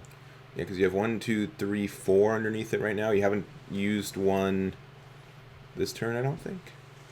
You're gonna use that to attack over the Lana. Keeping your opponent off their bodies is really good. Even if they Digivolve, it doesn't really hurt you, because if you did plop out a Gatekeeper, you're like, okay, now what are you going to do? Yeah. And then the attack with Pendulum Feet, you got to be a little bit careful that you can give them some advantage. That's fine. I guess this is an okay attack because it... What do you return? Yeah, what do you return? Because everything helps. Yeah, everything else. You don't want Bubbles back. Starmon. I don't know if you've used the Mother D Reaper effect this turn, but if you use it for like Pendulum Feet's probably like the best one, but even then, that stinks. Because if he hasn't used the effect yet for Mother, he can reuse the Jerry effect the same turn. Yeah, which is crazy. Yeah, Bubbles the same. Bubbles like a little bit worse, and then again, Starmon's at this point can snipe a lot of cards on board.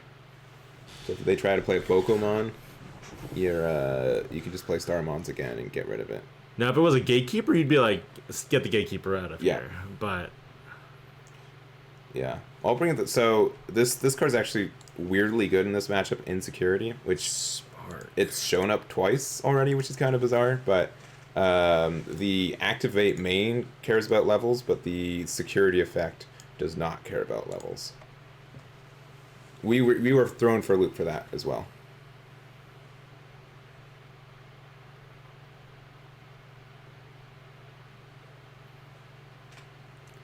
Bubbles. Oh, there it is. 1, 2. Well, but none in hand. Oh wait, he needs one more. No, well, he didn't have a searcher in hand to use with the bubbles. Oh, that's unfortunate. That's a little unfortunate. But you're also set up to win next turn, potentially. No, wait, you're missing one more. It's 4. Those white sleeves are one big rectangle. All right, yeah. So there's the Boko, which would obviously mean that you did not want to bounce the Starmons back to hand because you could just answer it pretty quickly. And just delete it. All right. Again, the Koji.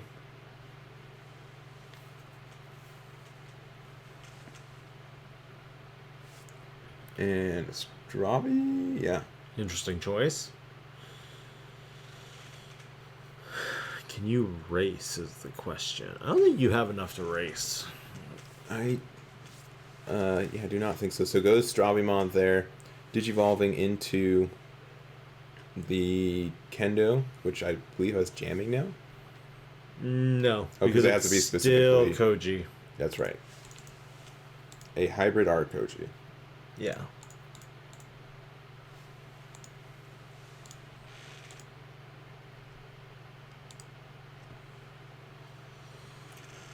All right, and then you go to Beowulf. Again, Beowulf can bounce the Starmons to hand, but I don't think you do that.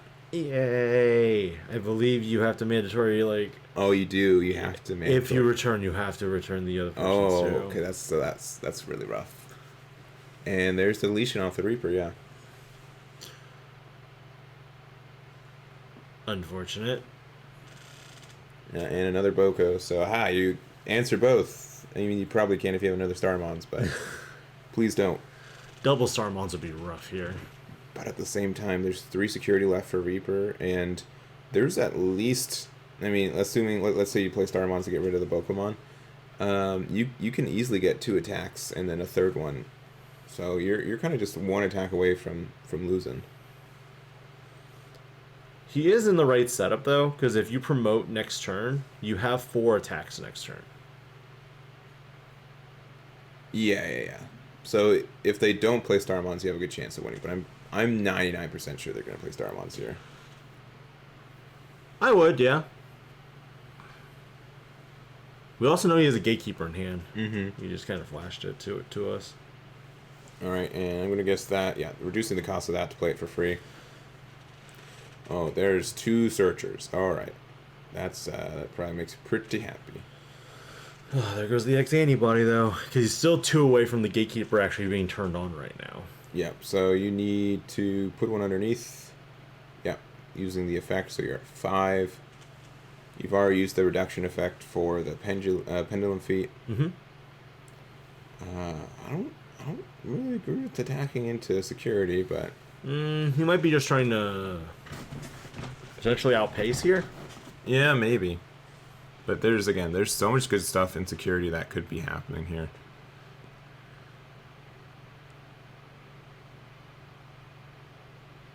Alright, maybe not. Alright, going in for that last check. Oh, that's horrible security. That first one was great, and then, I mean, you could put them to 1. Use Starmons here, get rid of a Pokemon. You kind of have to. Yeah. Searcher for 1. Pass them 1, and then... They only have 3 attackers now. Yeah, best case. And yeah, I think you're in a really good position now. You just have to have one of your guys survive. Mm-hmm. Searcher can attack in, so that's like one negative for it, but we'll have to see. I mean, if you have another Starmons, you play that too. I think maybe they have Spiral Masquerade and they're thinking about just getting rid of the other Boko. Oof. For memory, though, I don't think 4 memory does enough, though, because that's only 2 attackers then. Yeah. Yeah, so it looks like we're just deciding to play Searcher. Yeah. Play it for 1, draw 1, and say good luck.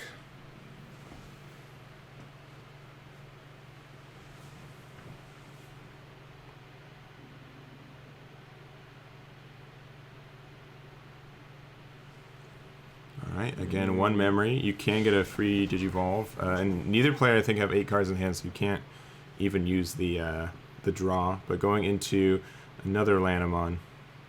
Oh. Yeah. Okay, yeah. And then using the effect.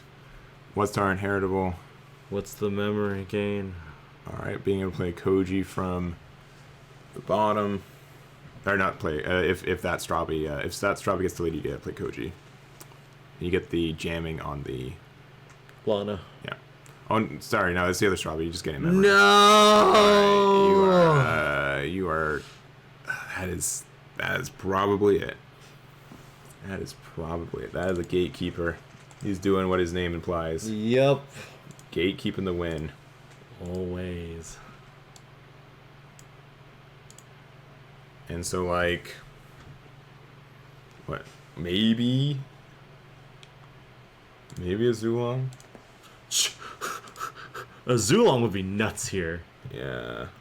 If you could Beowulf into a Zulong, that is crazy. Yeah, because you get what? You gain a memory back, and so there's... 5, 6, yeah, you plus on there. Because you also get security check +1. Yeah, so you'd be able to clear out security and potentially get there. Hitting Death X, so that does get the deletion there. No, sorry, it was with the Lanamon, so the jamming, so you're fine. There's the blocker.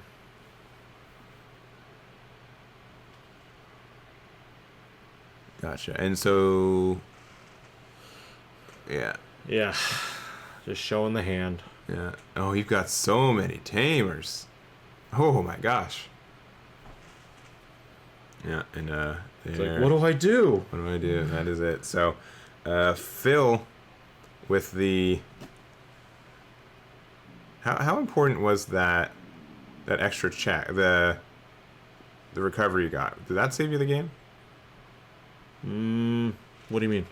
When you played Gatekeeper for free and got the recovery, that didn't save it from you, right? Like, he didn't have enough bodies. Yeah, I don't think because I just see 0 cards in the security right now. No. Because originally he had 3 security. Yeah. The hit on security number 3 revealed the Gatekeeper, and the Gatekeeper recovered 1. Yeah. And then he was at 3 still. So then, even if he had 3 bodies, he wouldn't be able to go through all the security. Yeah. Okay. So I was just making sure he scooped up his security because it looked like it was empty, as if that was enough to do that. So. Gotcha.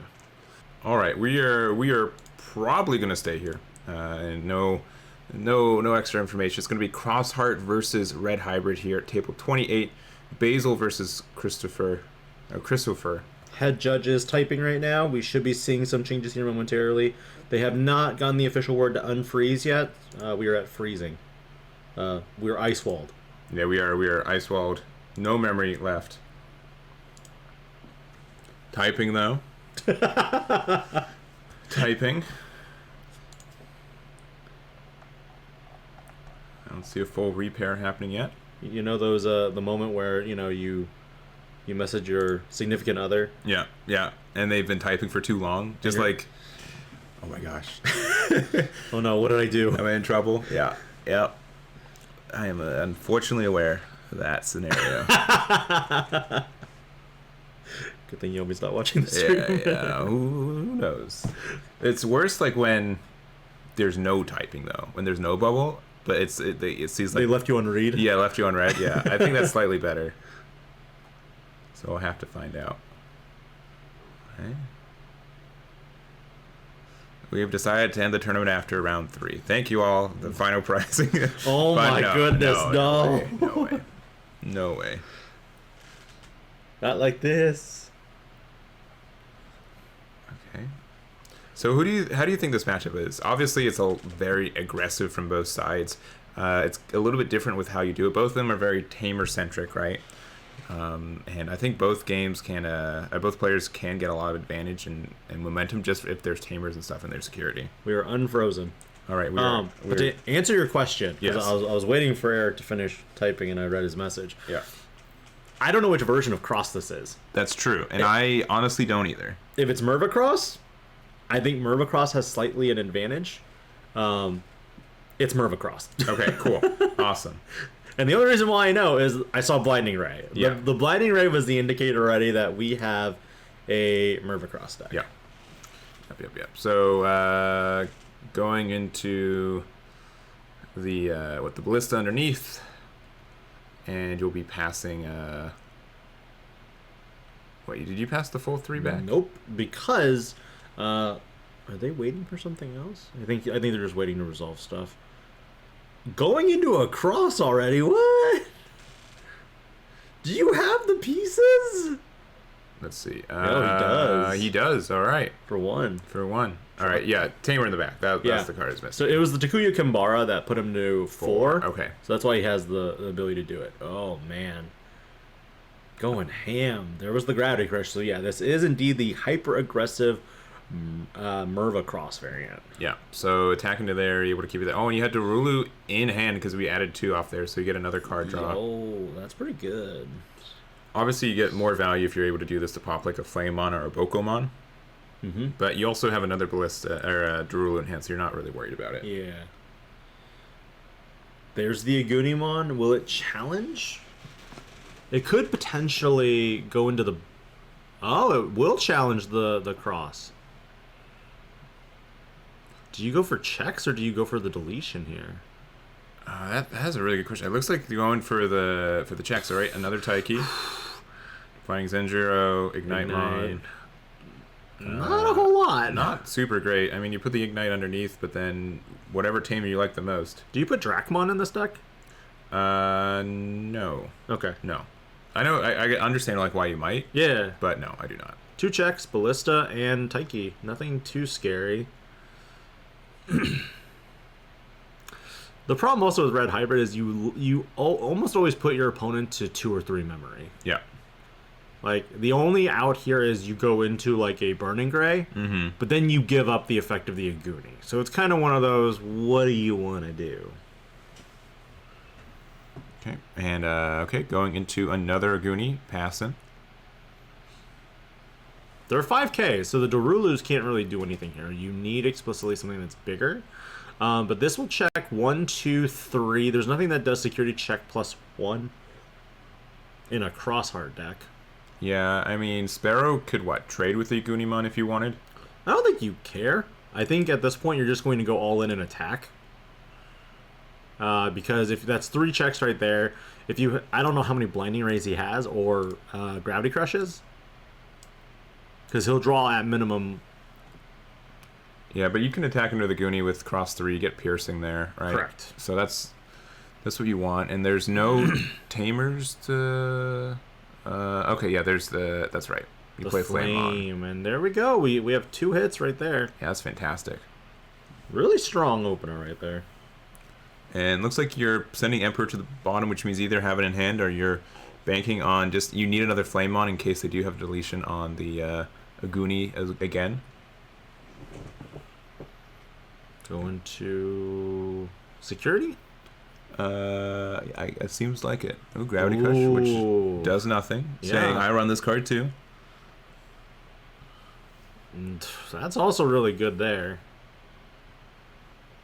Oh, our Crossheart player has placed them in different ends. Yeah. He's rotated 2 one direction. Yeah. Yeah, so you get draw 2, you put your opponent to 1. That's not the memory setter Takuya, and you've got at least 4 attacks next turn if nothing gets cleared. And we know that he probably has well, we don't know if he has a Blinding Ray. We just know he runs it. We know Blinding Ray and Gravity. We've seen 1 Blinding and 1 Gravity Crush go bottom deck. Yeah. But he has both colors stable at this point that it's relevant. Yes. Yeah, finding the Akaris and the Taiki is very important. Mostly the Taikis, because if you just have the egg out in raising. Checking the number of hybrids in trash right now, he does have the Warp Digivolve capable play right now. Yeah. And we decided not to add Emperor Greymon to hand off the Flamemon, which probably means you had one in hand already. But he has a Blitz one from what I can see in hand right now. All right. Oh, another Atomic Inferno. Man, it's being very aggressive. I don't think it's gonna make a difference, right? You need to hit 3 checks here, and I don't see it. Oh, the Takuya gets you 2 back. Yeah, if you survive the checks. Yeah, but how do you still get that last piece of damage? Trying to think about that right now too. Yeah, and also I could be wrong on this because it's confusing. You don't have to survive the checks. You just can't hit an option in security that deletes Correct. you. That it's like a really minuscule difference between the two. Correct. It does come up. So you'll blitz here, but I don't see how you retain memory. If you have a Gravity Crush, you could blitz in, and then if you run the Blitz Omnimon, you win. Yeah, but what, do you get the memory back from this too? You don't. No. Is it which Takuya is? That's the BT7. Yeah. So I don't think you keep memory. And then yeah, you hit the Shoutmon. Your turn, and swing with the Ballista, baby. You know, the little like accent you just did is actually reminiscent of what Ballista one actually sounds like in the English dub. Yeah, and that is it. Crossheart taking game 1 pretty quickly, and let's get into that game number 2. As we said, this is a really, really aggressive matchup here, right? Yeah. Yeah, and we'll have to see if they're able to make the adjustment here. Obviously, I think Crossheart had a really good start and was able to get that tempo up, but yes, it can go the other way very easily. Very easily. I'd argue that, you know, if you don't have the pieces to draw, like if you don't have the Kari Hinamotos to draw you more cards as you play your Crossheart components, yeah, I'd say arguably you're not getting the cards you need. But at the same time, he also hit 2 Taikis, which is really good to hit early game because you can dig for more pieces you need. You can add potentially 2 cards. Well, technically you tuck 1 and add 1. Yeah. But regardless, it's still the fact that he also had all the cards to make into a cross 3 early game. That provided him a pretty good tempo swing. Yeah. It also kind of sucks that Red Hybrid doesn't really have security bombs. So it does not. And Crossheart has more-ish, but not like a lot more. But yeah, that early cross 3 was just so much advantage. And you know, you normally don't get to see that often. You're not consistently seeing that, but it's very good when it goes off. Was he at 3 memory or 2? When? I feel like if he had attacked, he would have gained 2 back, 2 memory. I'm trying to figure out. I'm pretty sure he after the attack with the Aguni, he was at 2. Okay.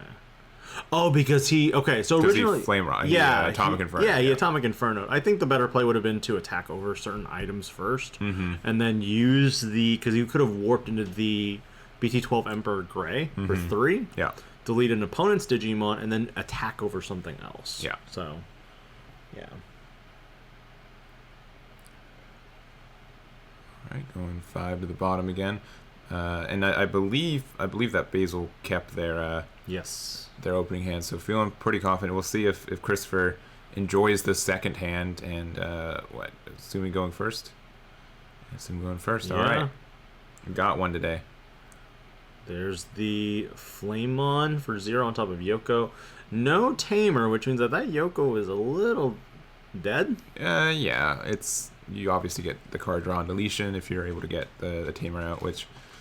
Again, Crossheart does chip at you a little bit, so if there's any Tamers in the top 3, but another turn 1 Taiki. Love to see it as Basil. So looking there, 4 cards. You probably add the Mervamon to hand because you only run 1 or 2 of them, and then you probably tuck Shout underneath. Yeah, I believe step 1 they followed. Maybe cross 5 if you're feeling it that way, but with okay. Yeah.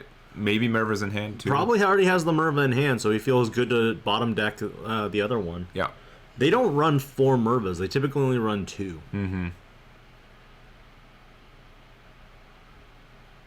Atomic Inferno again. Yeah, why not? And this is 2 checks at A lot. All right, you find your tamer. Ballista? No, yep, none there. And then hitting into... Wrong order, but okay. Here I am.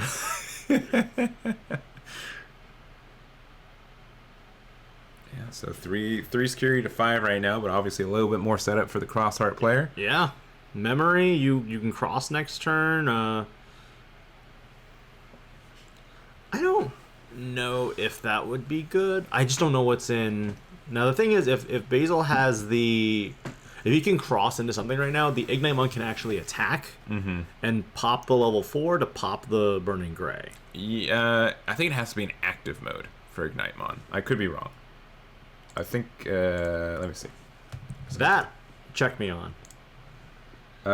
Delete one of your opponent's unsuspended Digimon. Okay, yeah. I'm not keeping score. I mean, it's fine. But it's 2-2. I think I'm 0-2 today, because, like... Nah, I'm kidding.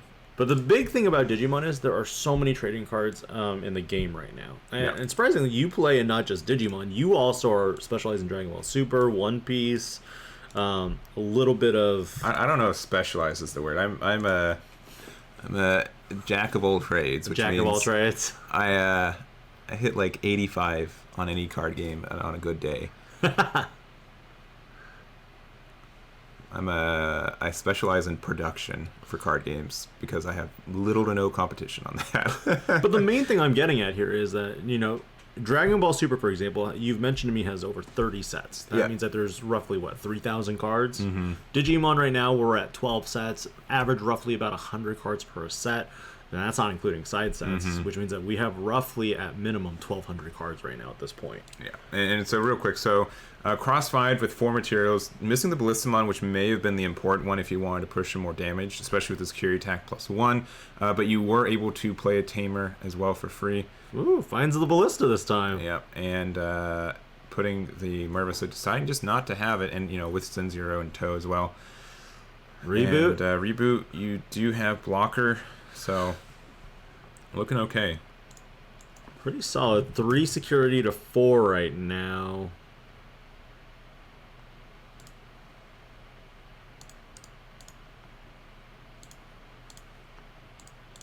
Checking what's in the trash, because they do have the BT7 Takuya.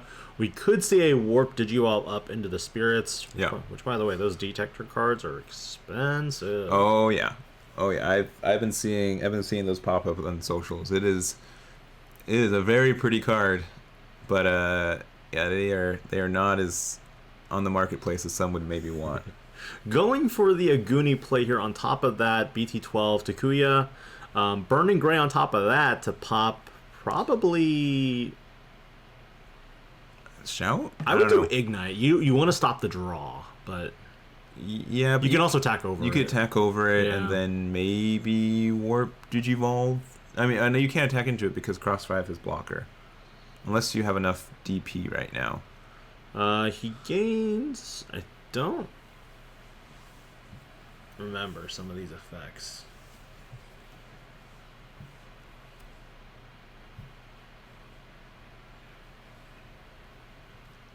All right, Gravity Crush. Okay, all right. There's a big push here.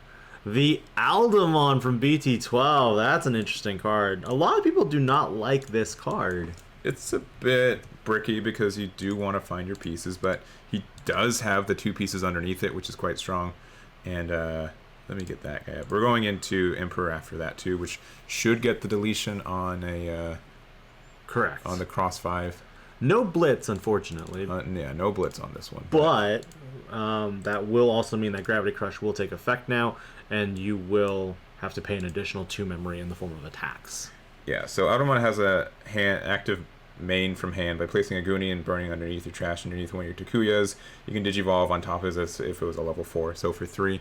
But for this, it's just like a hard 3 Digivolve, which is strictly worse and could have been just a Digivolve for 1 off of... You know what would be really funny here? Oh, let me know. Double Gravity Crush, and then Merva attack with Ignite. Delete. Does not seem to be, but I see that. And with the fact that they've sent 2 Mervis to the bottom, I doubt they have. Yeah, that was the thing. I was just like, that'd be hilarious, but I sincerely doubted it as well.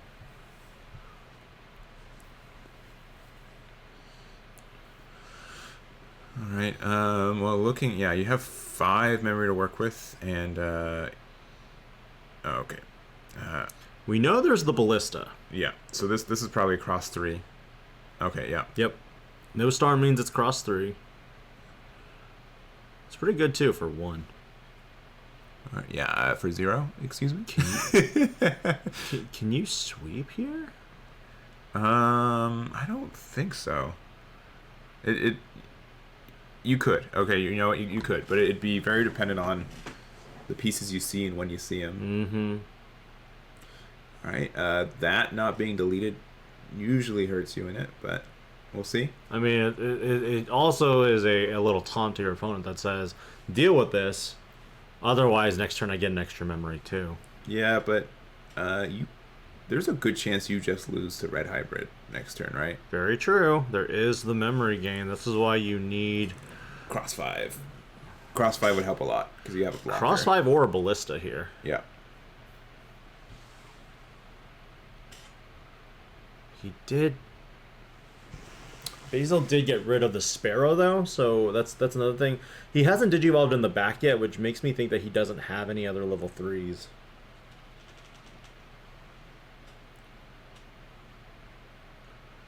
And thinking from here, and again, I do want to mention this, just our cameras are cropped to the screen, meaning that our view is not what they see in their Discord calls, so it looks like Basil's hand is going off screen. It is not. It is on screen on Discord, just not on us.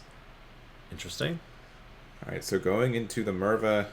Double block. Double block. Not amazing cards, I'd say. Not terrible either, though, because he'll gain a memory back there. Yeah, and you'll have 3 blockers out too, but at the same time, like you don't like you'd love to see a cross 3 or cross 4 off that. But does the Emperor have any DP buffs right now? Is it from the Takuya Kambara, or does the Takuya strictly give you memory when you attack? Let me remind myself, because it's the new Takuya, right? Yes, BT12 Takuya Kambara that gains you the memory. Yeah, so it gets plus 2k, and then if it's 10k or more, checks on opponent's security to gain 2 memory. Yeah, so you can easily at this point here, even though they are going to do that, they don't have piercing, so you can kind of chump block here. Well, but now Atomic Inferno is also going to gain memory too. Yeah, so it's you block and they gain memory, or you don't block and they gain memory. Which is usually a pretty good situation to put yourself. Gain 2 or gain 3? Gain 3 off. No. I'm saying gain 2 from the Takuya, gain 3 if you block. Yes. Or gain 5 if you do both. Somehow. I mean, isn't that right? Because you are right. You are 100%. So I mean, if you go into Omni and then you tack in afterwards, you could. And it's for the turn. So yeah, if you do have Omni and they block it again, you would get the memory back.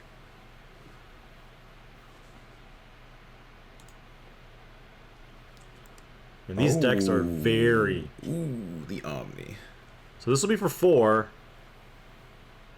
The once per turn effect, though, I believe Takuya is once per turn, though. Yeah, but it's if you check security. So again, if you block it, you give him memory. If you don't block it, I see your point. You get memory. It's not well. both. Yeah. You don't really want him to check 2, but at the same time, you're going to give him 3 memory. All right. And another Taiki. Wow. There goes your Buster. I think you probably tuck... Wouldn't you want to tuck Ballista in? I mean, I guess it doesn't matter. You can play from hand. Yeah, you can play from hand, too. Yeah, because if that's in 0, yeah. Again, they have 2 blockers up. And if Merva gets answered, then Ballista still has blocker inherently, too. Burning Gray? Yeah, unfortunately, this Burning Gray... I think... Is that able to get rid of... Yes. Okay. You can get rid of one of the blockers. Okay. Now you're a big boy. Now you're really big. Yeah. And when you attack and hit security, you will... gain memory back again. Yep. And that's exactly the amount needed to... Yeah, you're one short from being able to do another Atomic Inferno if you need to, but that Aldemon is going to be big enough to contest the Merva. Yeah, 100%.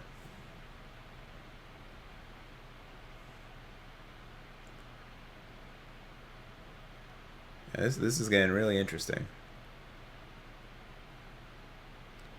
Because they don't generally mind going down to 0 as long as that Merva can attack next turn, right? There is also a Emperor Greymon in hand. Yes. So you attack, and then if they don't block, you delete the other one? There's also a...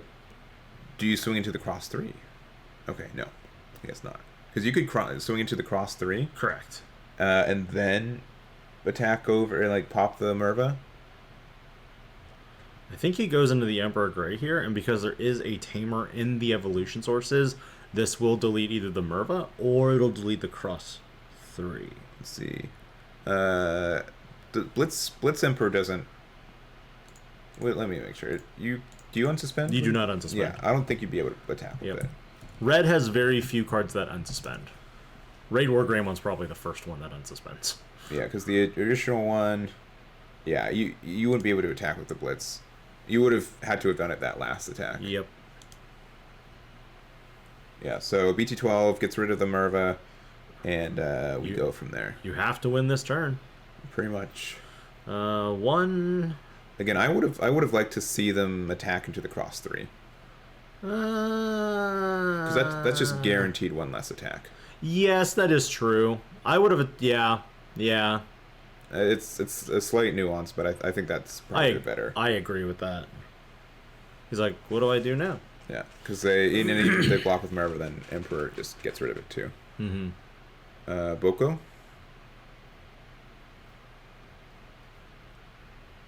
Blinding Ray, which you could have done anyways because you have...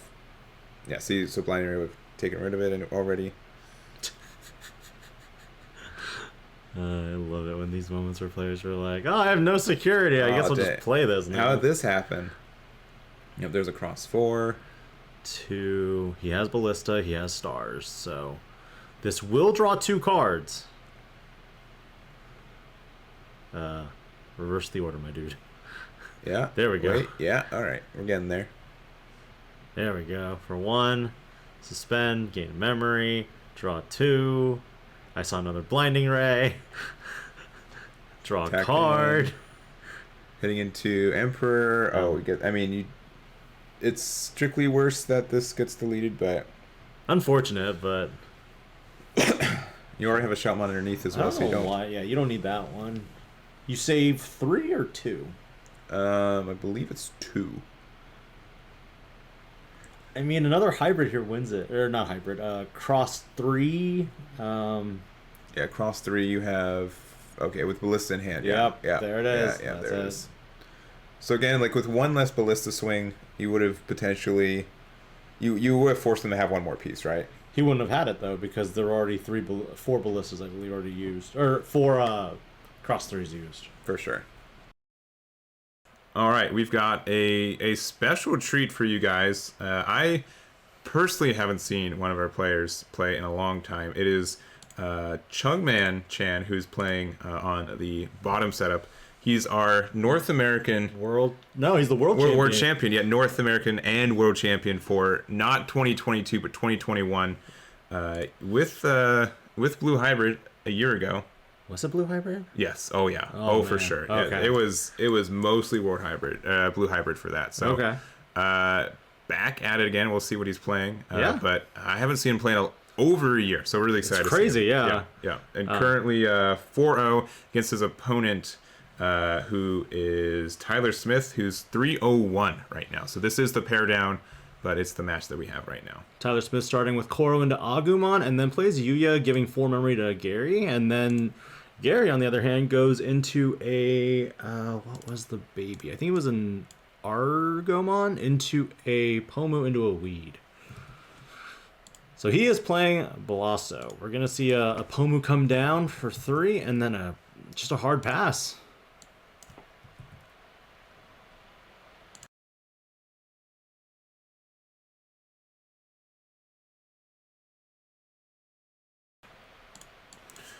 All right, and so I'm just getting the names set up for you guys too. Promotes into Agumon X. It's a pretty safe promote here because you are playing against Bloomlord. There's not much removal like Beelze.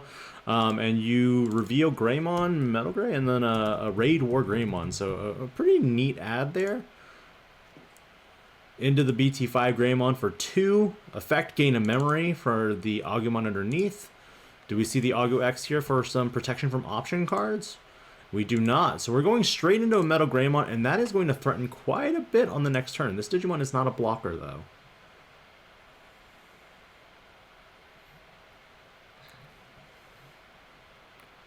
All right, and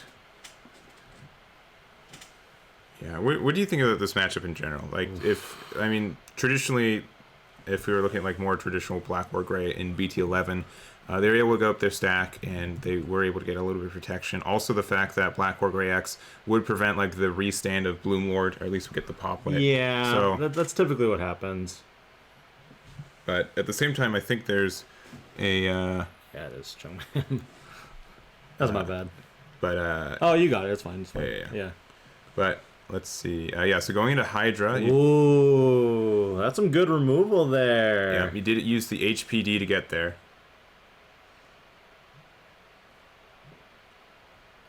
Do you just quartz? I guess. I mean, if you end the turn right now, you do bounce that to bottom deck, right? That is true also. HPD has been another card that a lot of players talk about on whether it should be removed. In our game, yeah. Like, period. And when we were in the previous Ulti Cup for BT11, there was just that card like seemed to, if you drew the card, you won as Bloomlord, it felt like a lot of the time. The only time you didn't is if your opponent also drew it, right? And so it's a bit of a polarizing card in my mind. Oh, you can Digivolve into Sunflow and suspend and then not play anything? Yeah. Yeah, of course. Yeah, you since you play from like a hidden area, okay. You can say no targets and go from there.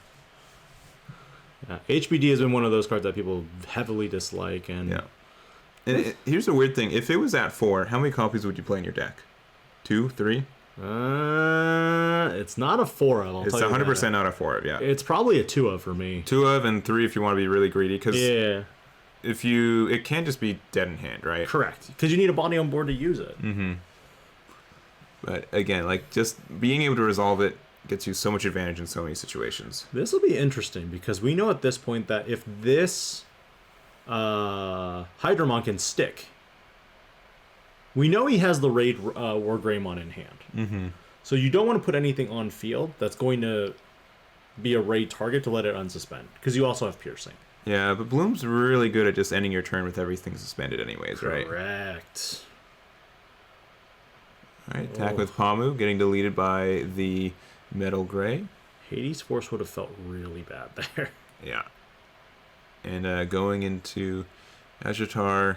I think he attacked specifically because he wanted to make sure that he got...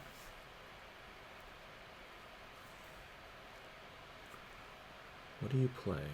Let's see. Playing Blocker.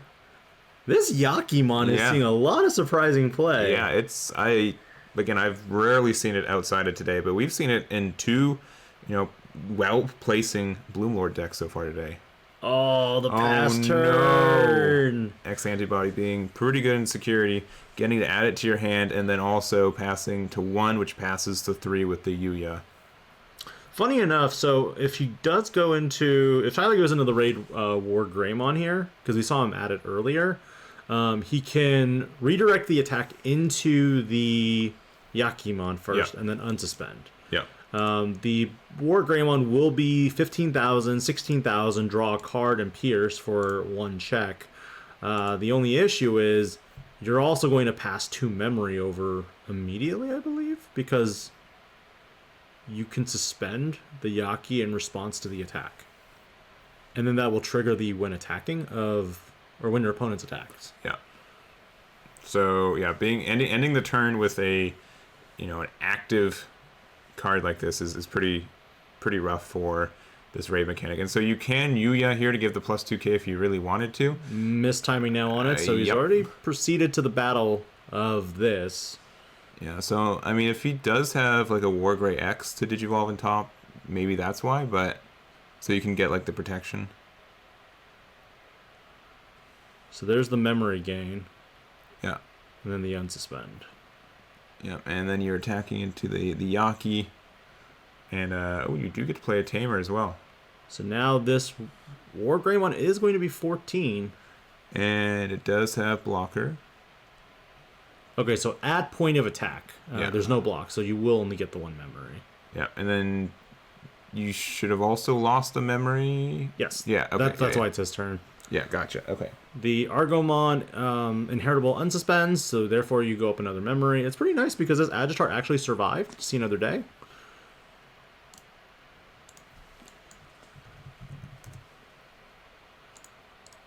Quartz would be really good here. Yeah, that'd be fantastic, being able to stun down their stack. And since, you know, I would say traditionally WarGreymon and like Black WarGreymon has one single stack that's very strong, but you normally don't have as much stuff out of raising if it gets out. It doesn't get out very easily, but if you do get outed by it, then you can be in a rough spot. Here comes a red veggie, and because an effect suspended, the Sunflow will let you draw a card. You can't attack because this WarGreymon has Raid, meaning that if you attacked, it can block, and then since an attack was redirected, it will unsuspend. So it's a 2-blocker. Brightside doesn't have protection. Yeah.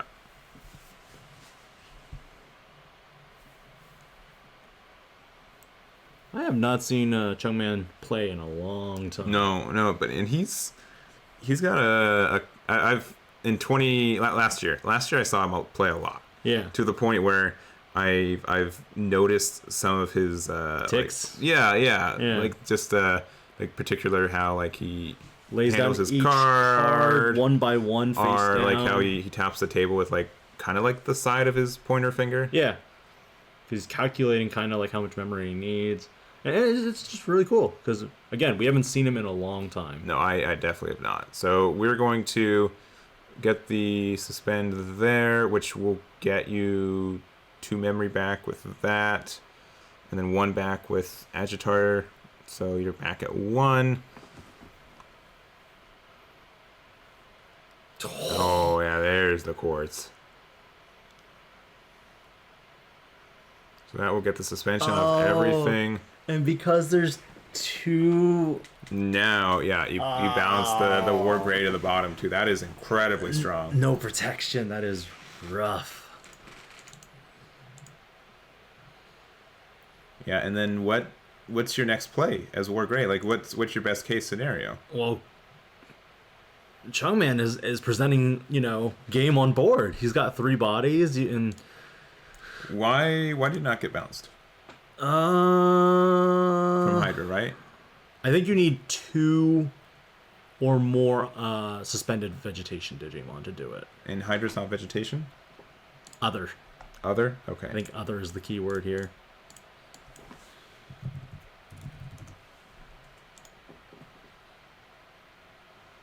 Yeah, it's if you have 2 or more suspended Digimon with vegetation, plant, or fairy, which includes himself, yeah. Okay. Yeah. Yeah, so the WarGrey should be bounced, but... And it's not mandatory. It is mandatory. Right? Because you have 2. That's what I thought. Yeah. But after they didn't do anything, I assumed I was wrong. Yeah, and I was wrong with Hydra earlier today too, so I'm not saying I'm the... Okay, so they just missed the timing on it. Or they just missed the trigger. Yeah. Okay, yeah, he missed it. It is mandatory though. It is a mandatory trigger because it doesn't say you may. It says if you have 2 or more in their traits, return 1. It doesn't say return up to 1. It doesn't say you may. It say if this happens, which you made that state, then you should be able to bounce it. Oh, okay. So they are going to back to rewind. Yep. Yeah. Okay. Since this is mandatory. If it had bounce protection, it would have been fine. Yeah, if it had bounce protection, or if this was a non-mandatory trigger, we would not be able to walk it back. But since you can, based on the scenario, there it is. And that was something also additionally that the stream judge caught and walked it back. Good. Not us. So yeah, there are 1, 2, 3. Yeah, and he just decides, you know what, I can't do anything. Let's go to game 2. Yep. That's pretty much what happens. If you don't have a way to out the Quartzmon, you really need a second stack. Yeah. To really out the Quartz. No, I understand that, and I agree with that. And yeah, it would have been really, really tough. Yeah. If you had if you could raid in raising, if you had like that waiting and raising for it, you could, but no. The best possible solution there would have been to have like the Metal Greymon in the raise, because then you promote Metal Greymon X, and then you go into the raid WarGrey and you can target pretty much, whatever you want. Yeah. The only unfortunate thing is when you attack with the raid WarGreymon, if Quartzmon is out, you do not get the unsuspend on the declaration of attack because it is still present on the field. So even though you raid and switch targets to the highest DP, the effect of Quartzmon prevents you from unsuspending. Yeah. Since you redirected an attack. Yeah, and yeah, Chungman is the champion from 2021, which is technically played this time last year, about last April. So, or I think maybe last March. It was last March, but yeah, it was March. Yeah, so. They played the championship in March of 2022, but yeah, our world champion from 2021, and then that is him. He pretty much he won with Blue Hybrid. Blue Hybrid went away. Chungman went away. Yeah, and deciding wanted to come back with Bloom, and so far doing pretty good today. There was discussion also at my locals, of like who would you like point out as one of like your top 5 Digimon players. He would 100% be there. And I think Chung is my number 1. Yeah. And additionally too, like I saw him like when he was playing Lord Nightmon in the same meta, he was very strong with that deck too, and overall just a very good player. Even with I was talking with Dan Vang about this too. I think he mentioned to me that he probably has the best win-loss ratio. Yes, I agree. Considering the number of Omnis he's won. Yeah, he's amassed quite the collection. Yes. And the only holder of the World's Blitz Omni Trophy, too. That is true. So, Agu Cool Boy into Agu X, and then afterwards we got Pomu. Palmon showing up, choking at 1, revealing a lot of vegetations. No fairies, so we can either add the Red Veggie, the Blosso, or another Palmon. Yeah, so whatever spot you're missing, level 3, 4, or 5, which I assume level 4 or 5 is the spot, but we'll see. Not promoting Yao. That's actually interesting. I think he wants to kind of build in the safety of the raise. Yeah, because otherwise that would have been great. You would have Agu X to gain a memory, Greymon for 1, and then you could go into like a Metal Gray for 3. Yeah, and then put him at 2. I feel like also when you are down a game, you're going to do less aggressive plays. Yeah.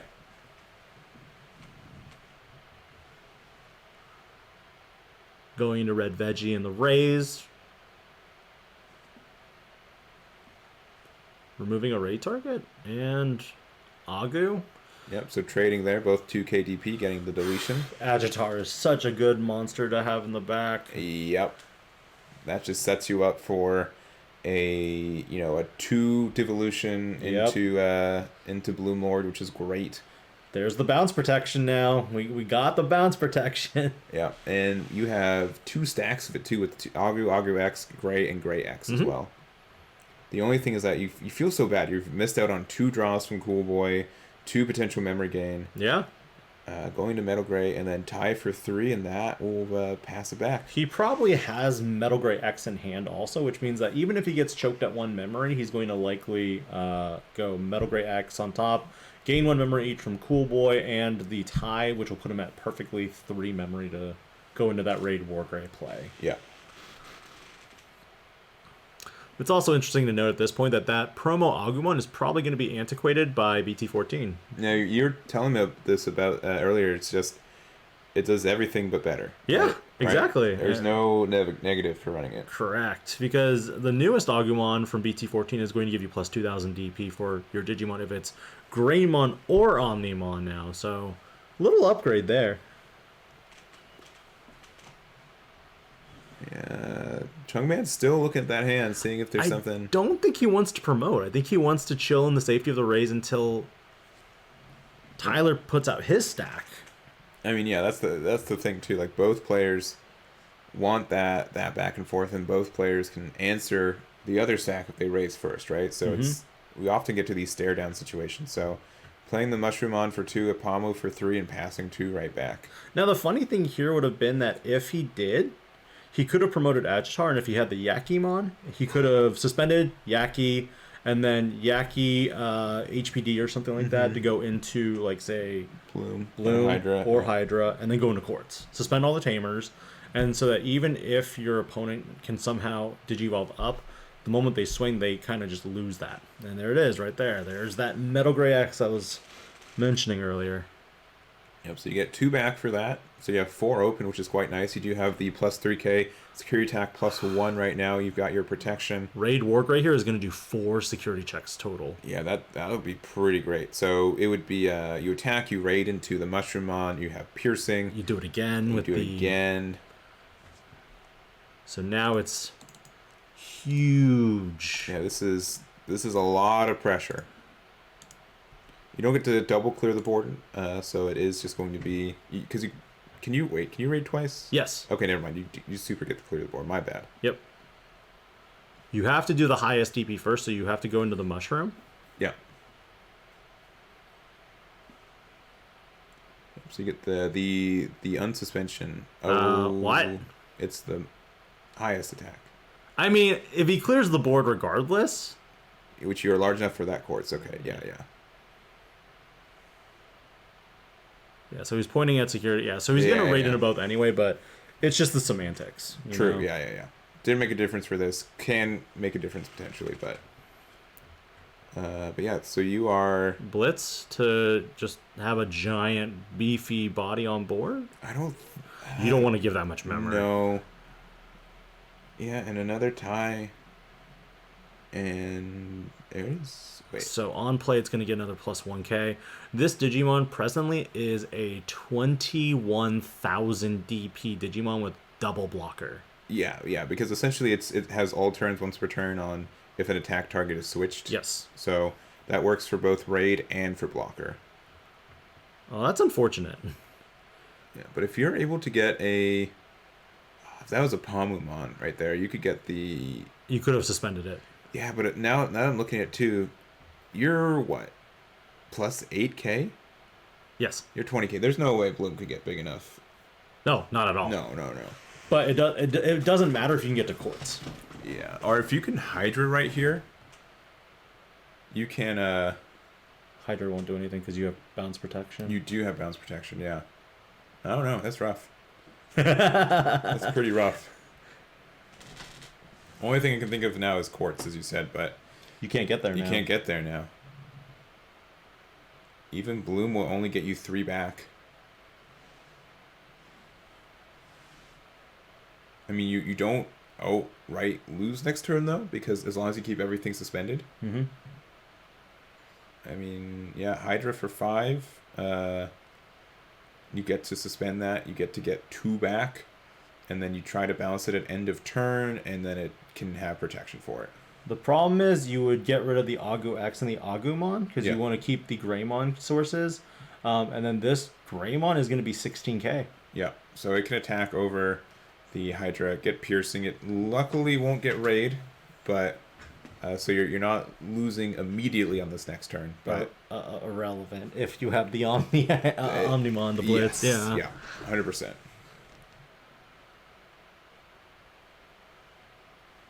That's the big one here. Yeah, or if you attack into the Hydramon, you're like, oh, wait, I meant to attack into Blossomon. I changed attack targets, so... as a joke, I wanted to run, what's it called? Davis in Bloomlord.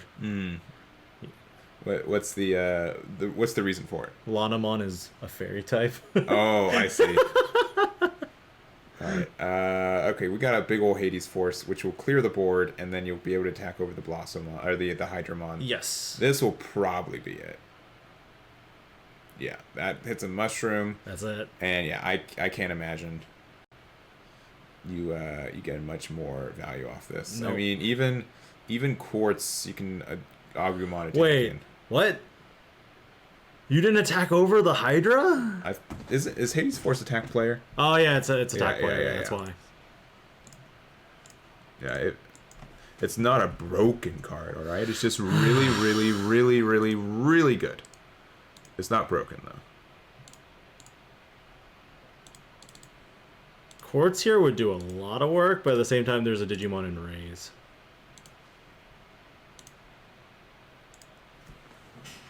I also think playing all those rookies in that one turn. Yeah, that was rough. Yeah.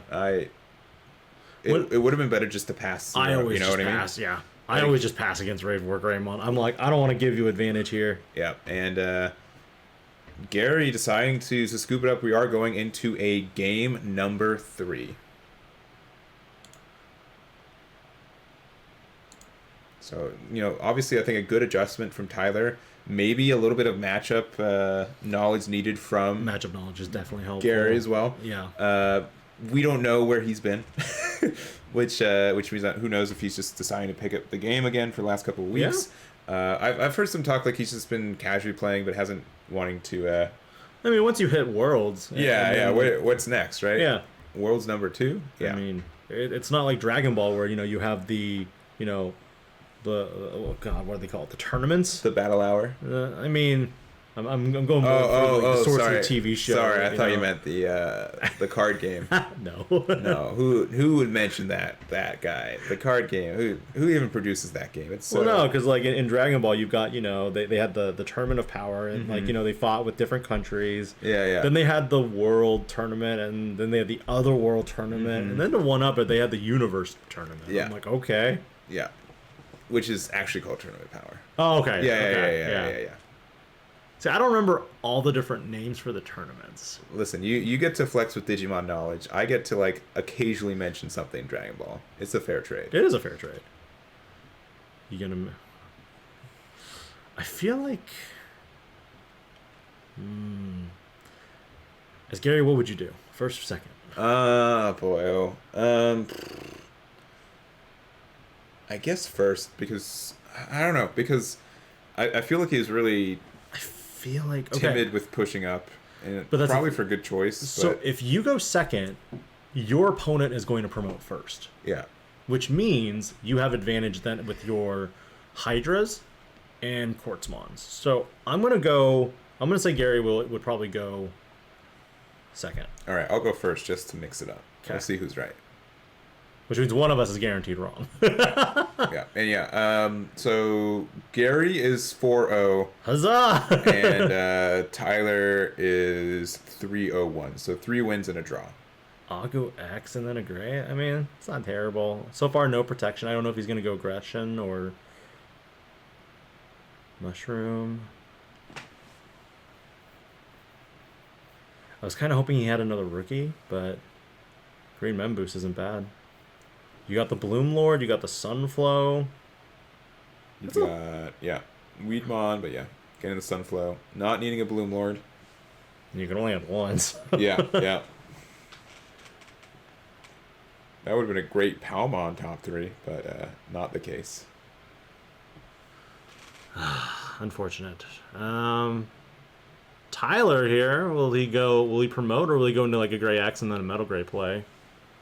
Looks like just an Augur to look at the top 3 cards? 4 cards? 4 cards for a Greymon. There's the Gray X you're looking for. And a Tamer with Tie in its name, right? Correct. Yeah. So Cool Boy, not cool enough. Not tie enough. Not tie enough. All right, another Green Memboost. Just keeping it real. Like, he doesn't want to put targets out to be, rated into. The problem is, I do think that by putting a Palmon out next turn, you are probably going to have that problem.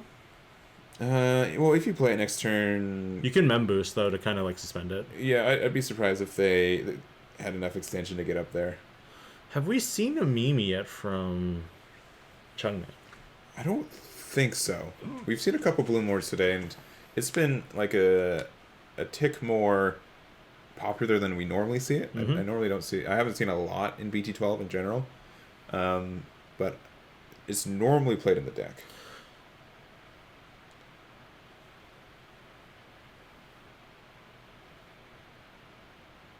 What to do next? Do you promote or do you just play Mimi? There's no way for Tyler to keep it on his turn if Gary just plays the Palmon. Yeah. Holy cannoli! Oh, got a lot of memory. You run 3 green Membu? I mean, at least. I think the counter here is mainly because he doesn't want to have a tamer out. Yeah. Because against hunters, they can tuck. Yeah. I could see that. You get, obviously less power being able to promote with the Mimi effect, but now you really don't want to play anything. Nope.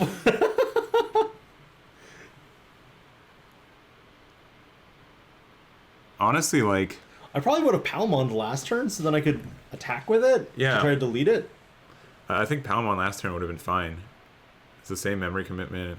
All right. What? He runs Ulforce. You know what the craziest thing about this is? What?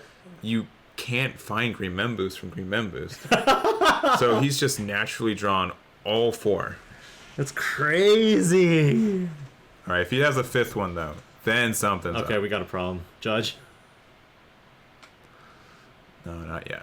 Not yet. We'll see. I feel like Strongman's also kind of like memeing with this right now on stream. It seems like it. Neither player wants to move out of Raze right now. That's so funny. Because, again, like, if he promotes, if he plays something, you attack, you raid, you get 2 damage. We know he has swing. Doesn't he have Agitar in hand? So couldn't he just go into Agitar and just sit on that? I suppose.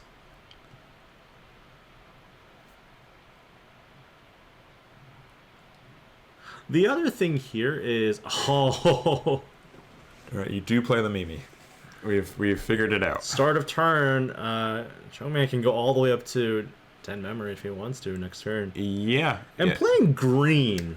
Yeah. That's really a lot. Yeah. Oh, okay. He took the bait. He's got to do it. So this Digimon is going to get plus 2k and have blocker. Yeah, okay, security attack plus 1. Plus 3. So now it is currently 13, 14, 15. I love people who use dice to represent stuff. They're good people.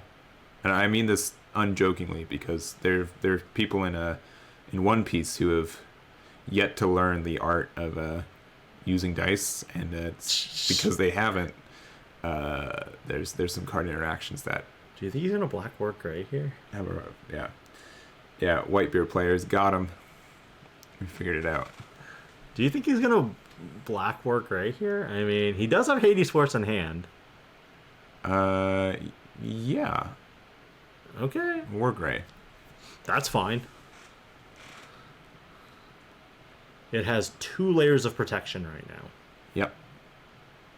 And it is huge. It has reboot, it has blocker, and I am definitely glad that this WarGreymon doesn't have reboot. Mm-hmm. Like just reboot. In general, yeah. Yeah. Ooh, if you have like WarGrey X. Okay, so Hades Force to get rid of the Mimi. Okay. 2 checks. 2 checks, and if he did have a Digimon, you can actually raid into the opponent's Digimon if they had an unsuspended Digimon. Yes, I believe that is correct. Oh, 2 quartz. That's really weird. Oh, those are your win conditions in this matchup. That's terrible. That's harsh.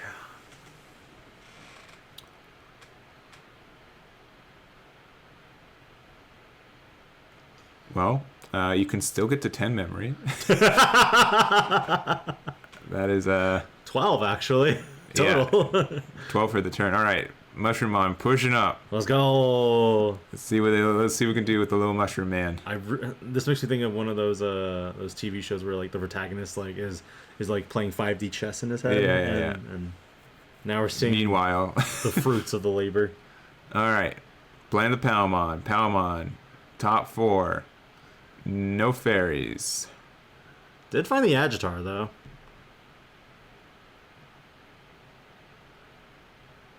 Do you Palmon again? You're just, yeah, I guess so. I must find this Bloomlord. Yeah. Gotta find those fairies. I'd do it once.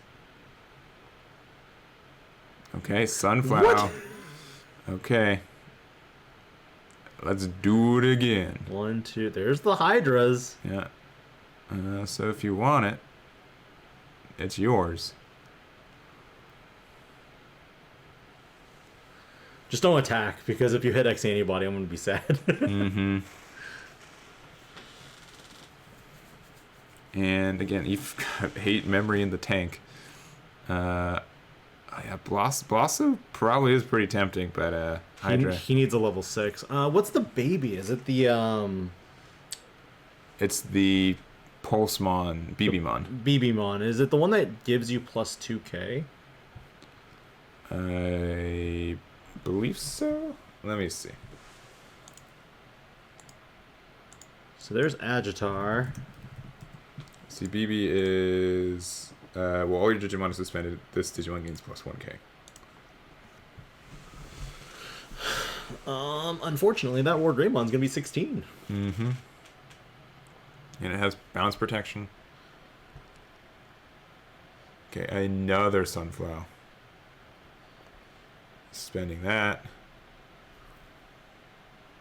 This is some crazy. Oh, we cooking. All right, so you could use this to suspend your Pamu, to suspend the WarGrey. What? Okay. Okay. Love it. Wait. HPD. No. Because then you can now play this. Oh, Bloomlord? Okay, hold up. And then that. Oh, so you will be large enough. That Bloomlord is huge. 1, 2. You gain 2 for every 2. Yeah. So 2, 4, 6. I don't think you're big enough still. But you get the 1k from the. 1k is opponent's turn. Yeah. And then you get 1 back. And also, you're at 8 memory again. This is a. Wait, what? Because of all the stuff you just used. Oh, jeez. Yeah, this is like a 20 memory turn. This is a masterful turn, though. Yeah, all right. So There's that's an the extra blocker. 2k. So 1, 2, 3, 4, 5, 6. So you get an additional 6k. So you're 18k, 19 with BB. Remember, BB is only opponent's turn. Oh, only opponent's turn. Yeah. Okay, my bad. No, you're good. But 18k. The problem is the WarGreymon's is currently at 20. Yeah. But you get to do 1, 2. Oh, if this is enough checks by itself, 1, 2, 3, 4. Actually, so security check plus 4, right? 1, 2, 3. Oh. 1, 2, 3. Problem is, if you had Hades Force, this is going to be a sad day. Yeah, but you should have 1 more check. Does he have a Quartz in hand? I just want to know if he has a Quartz in hand. That means you're running 3.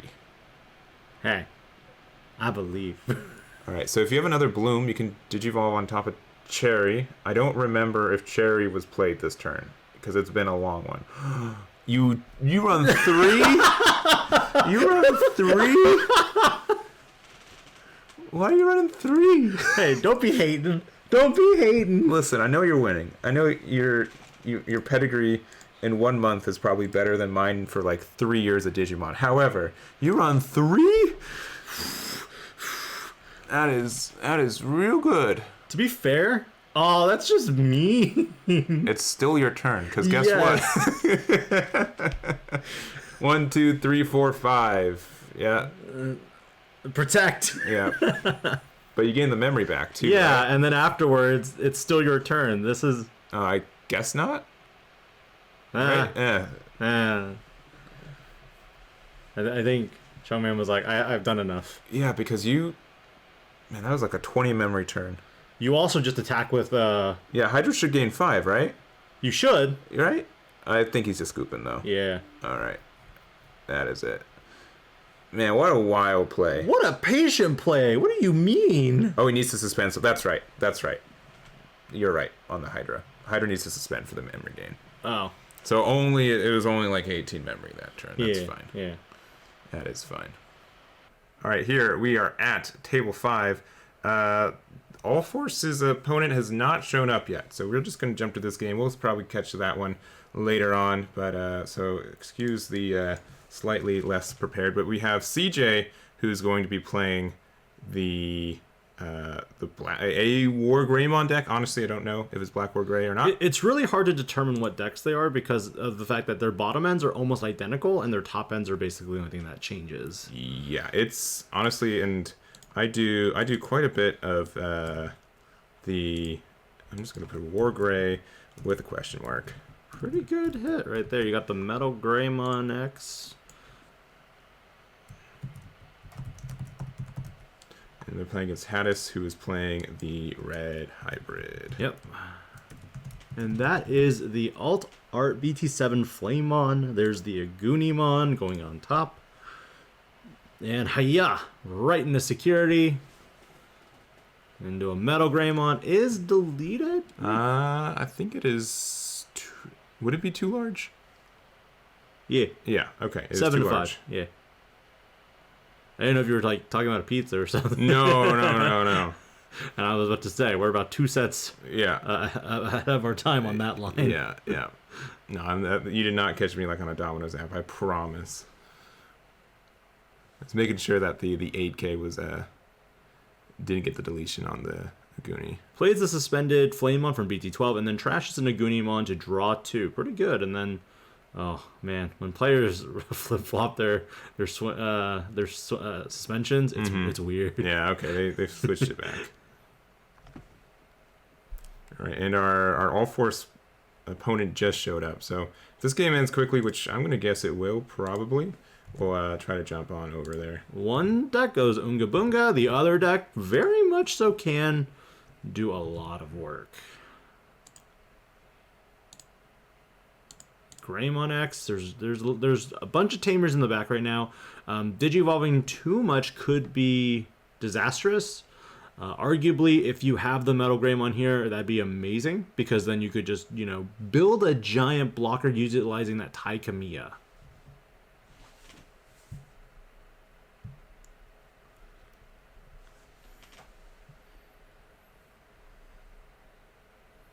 And thinking, okay, put X antibody underneath. Going probably into that X antibody Metal Greymon. With that X antibody, you do get the additional plus 3000 DP, which means that you do have a fairly high DP mark there. Mm-hmm. And you can clear board right now if you want to, which looks like they want to. Don't have piercing though, unfortunately. Yeah. This will get your security attack +1. And make that a Digivolve of 2. Still no piercing, as you said. Yeah, if you could have gone Metal Gray into Metal Gray X, you would have been a good spot. But okay. Yo, that is pretty rough. So you can get rid of both tamers, attack into security. This is 2 checks at, I believe, 3 checks actually. Oh, 3 checks. You're right. Yeah. You get a draw card from Koro, and then top 3 with the Agumon effect, yeah. EX1. And yeah, 3 checks at I believe like 12k. 8, 9, 10, 11, 12. Yep, 3 checks. Hit another tamer. Oh, okay. Just refresh the tamers. It's back. All right. I'm gonna say this is probably more of a WarGrey. Yeah, and I was saying, like, as someone who tries to document a lot of these deck lists, like the Greymon archetypes are very tricky to get there, unfortunately. There goes our Flamemon going into security. Also, real quick, just a little self-plug. If you guys haven't checked out my website for going over events, it's linked to the chat right now. A lot of good info. Every BT12 regional so far. Highly recommend checking it out. And the top 16 from this event will be on that as soon as I can get it there. You gonna do play-by-play videos too? No. Like little clips? No. Of your favorite play? That is a lot of editing for not a lot of man over here. That's right. A Goodymon going in for the security. Never mind, actually. Going for that Agumon. Yeah, just imagine. I mean, you do lose on board next turn, right? Because that's security attack +1 and then attack with Aandroidd. That's true. So you do got to be a little careful there. Do not put them at... Oh, no. Yeah, that's going to be 5, though, off the freshly played Taiki. And Takuya. Or Takuya. And hitting into... there's the Blitz. Oh, that's the old one. Yeah. All right. And it's going to delete that. You got to get rid of that. So, I don't know if Piercing was there. I don't think Piercing was there. I do not believe so either.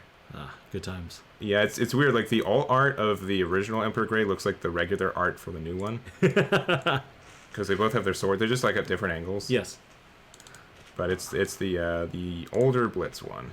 I'll go for 0-1 draw. And now the funny thing is, if you kind of flip it, now it looks like CJ is on the defensive. Mm-hmm. And you are just losing on board. I think we're just going to scoop it up and go to game 2.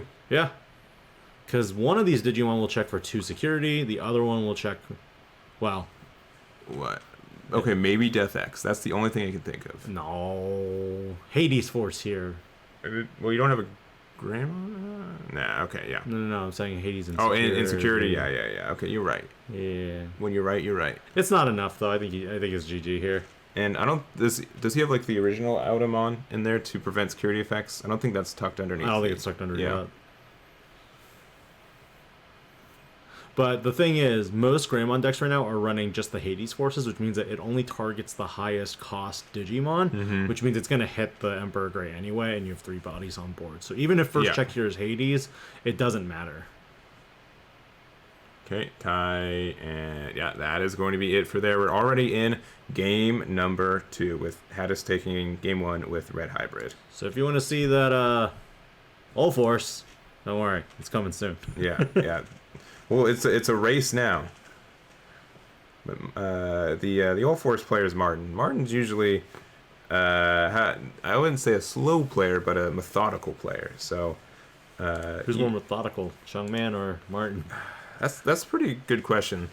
If they, I think it'd be quite a match if they played each other. To be honest, we'll have to see if that ends up being in the cards. Because every time I've seen Chungman play, he's always lay them flat, look at it. He's kind of just laying them flat, kind of like this order of sequence, and the fact that in that one game he sequenced probably, I want to say at least 12 cards in his hand. Yeah, like 20 memory. It was great. It was a healthy turn with one card that's limited to 1, another card that's about to be limited to 1, and he only used one of them though. Yeah, I know. Yeah. So it didn't matter. Well, it would matter potentially with finding it, but yeah, I know what you mean. Yeah. Well, Cherrymon is probably going to be what everyone defaults to moving forward, and maybe I still like Pistimon. I think he can.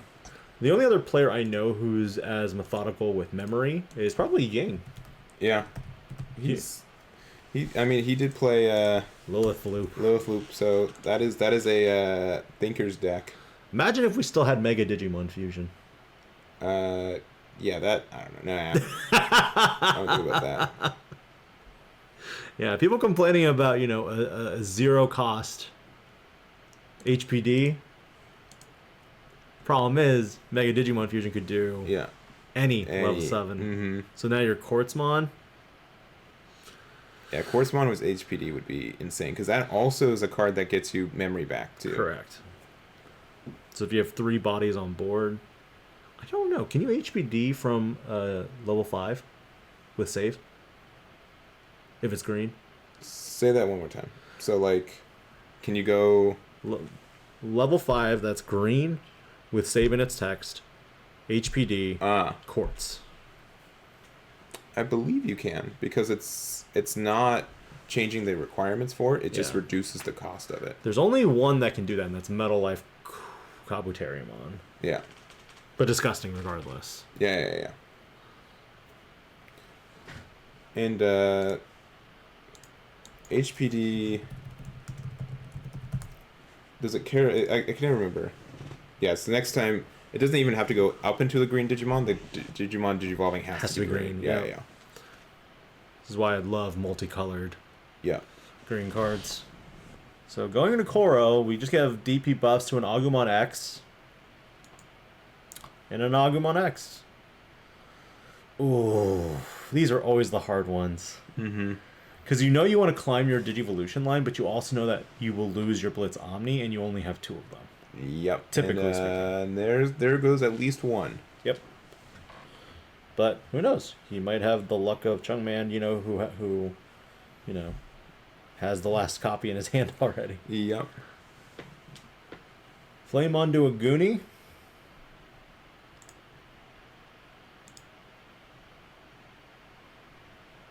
Tamer.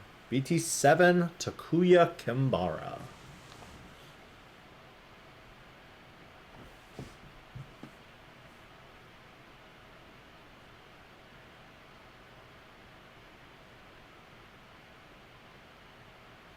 Feel like at this point you'd probably promote because you want the draw factor more. You'll probably Digivolve into the Greymon, draw, and then play a tie. Just to set up the blocker. Yep, so putting it on the Greymon, as you said, since you played the tie. Tie's pretty neat, too, for like just the archetype in general. It's good for defense. I'm currently going all in on offense. Yeah, and like you do get like the reduction, or like the memory back too, and being able to get like the plus 1k. Mm-hmm. The fact that it's named tie is also important. Mm-hmm.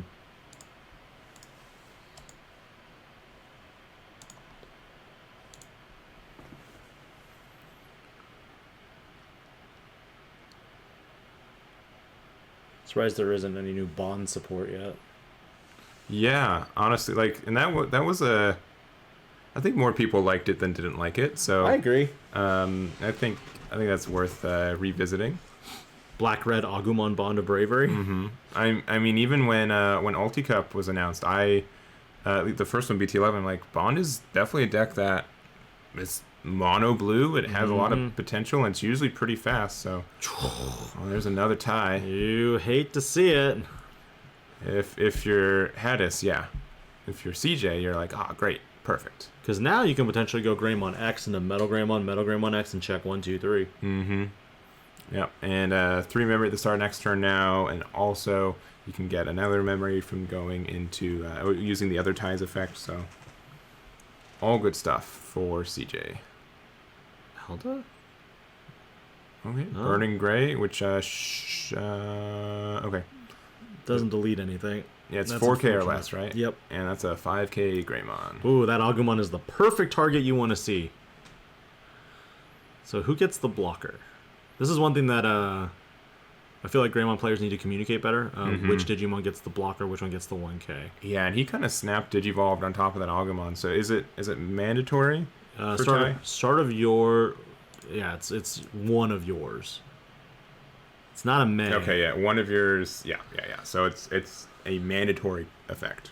So that's why it's one of those questions of, what do you do? Yeah.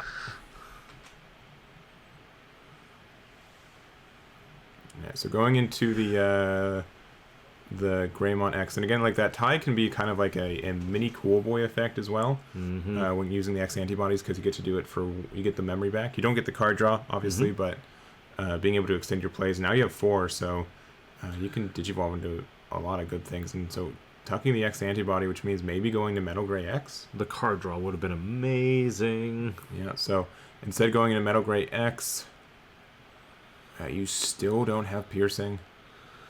Hasn't gotten it all game. Yeah, but you are 3 checks right now. 1 off Metal Gray, 1 off tie, and 1 naturally. So 8, 9, 10, 11, 12, 13, 3 checks. There's not a whole lot that you are really scared of in a Red Hybrid unless you hit the Blitz Omni here. Yeah, and you can Digivolve into an X antibody as well, if you have it, and it seems like not doing that. Getting a Tamer, and I believe that's a Burning Gray. Burning.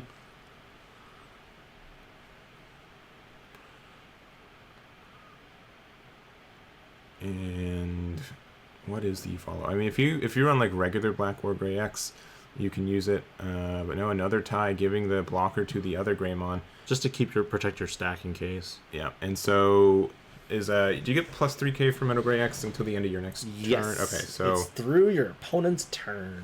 So this is still at 12k on the next turn. It's 11 right now. It's 12, yeah. Yeah, because the tie effect as well. Yeah. But he's going to give the other 1k from the other one to the other Greymon. See, this is potentially like a good reason to maybe, I don't know, use some dice to signify. I don't know. Yeah, I'm just gonna verbally tell you. Verbally tell you, yeah. That's fine, I suppose. Ooh, burning gray on top of there already though feels a little bad. Yeah, and they don't have enough cards in their trash to do anything with, unless like... Ooh, the Aldemon's really good here. So that's going to be big enough, I believe. So it's plus 4k and then the additional boost. That should be able to attack over the Metal Gray X. Yes. But I don't think you have piercing, right? Block. That's true. And then you can still win next turn. That's why I made this a blocker. Block. Yeah, I'd probably block. Wow. The other thing is he's just going to go Blitz. That's why he left the other Takuya, like, chilling. Yeah, because that's like the... Well, do you have enough cards in your trash for that to happen? I think this stack needs to get deleted for that to happen. Jamming. Hades first, the Alda. Not. Deleting in security. Yeah, he deleted. Really? Yep, 6k to 6k. There's no boost under there. No boost. I can't believe that. That's absurd.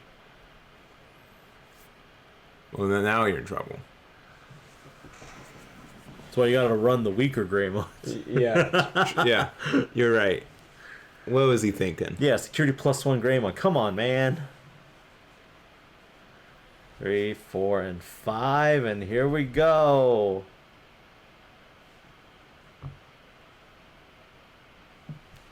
There's the Blitz again. My goodness. We'll beat over you.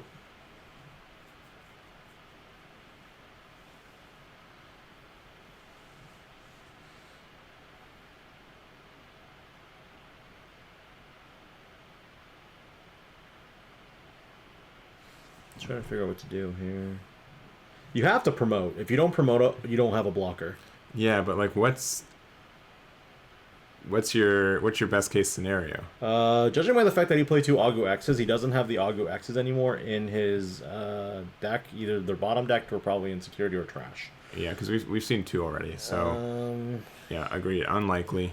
Another tie. Oh. Another tie. All right. So this guy is 5k right now. Yeah, 5. 5k, and maybe something's gonna happen. And this is why, in some ways, this is why I also prefer Cool Boy. Because Cool Boy can also add you a card. Yeah. The problem is you risk losing your top end. That's the worst scenario.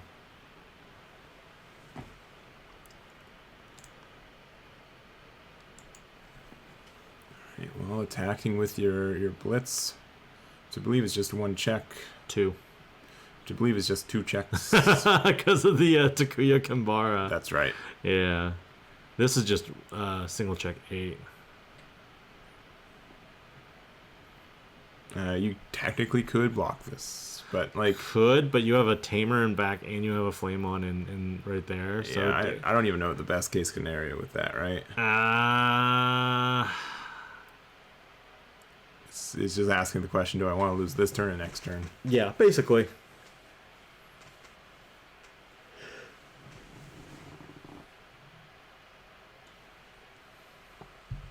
Like, even a Hades Force doesn't do anything because it would just delete the Emperor. Yeah. So it's like, what do you do? This will also gain 2 memory if it does clear. Because it has the BT12 Takuya Kambara. Yeah, alright, Agu, and then, yeah, attack, and then that, I mean, how big is that guy? Yeah, you can block there, it's too big. But you gotta... Oh, okay, well, never mind. Alright, okay. Alright, well. Oh, he just had Agumons in hand.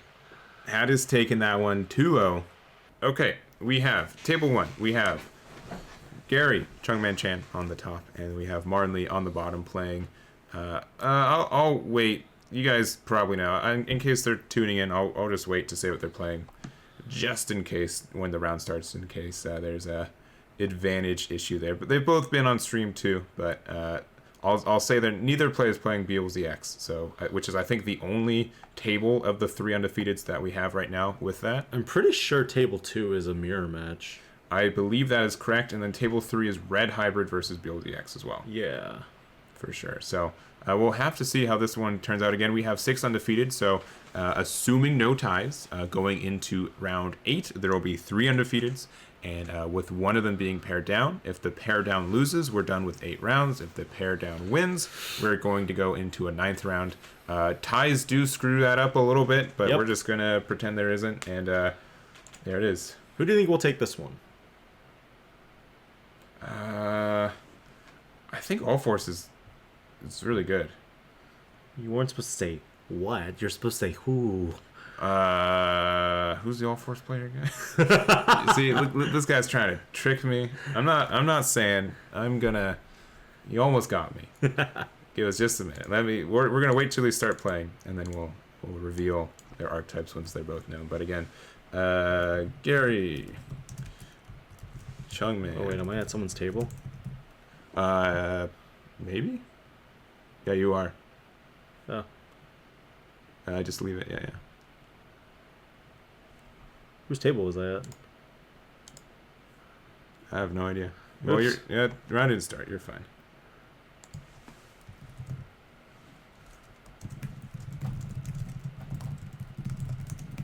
All right, we've kicked out Digimon. I've kicked him out of his own house now. It is a solo Eggman cast. Gets his house back at the end of the night. That was my bad. No, you're good.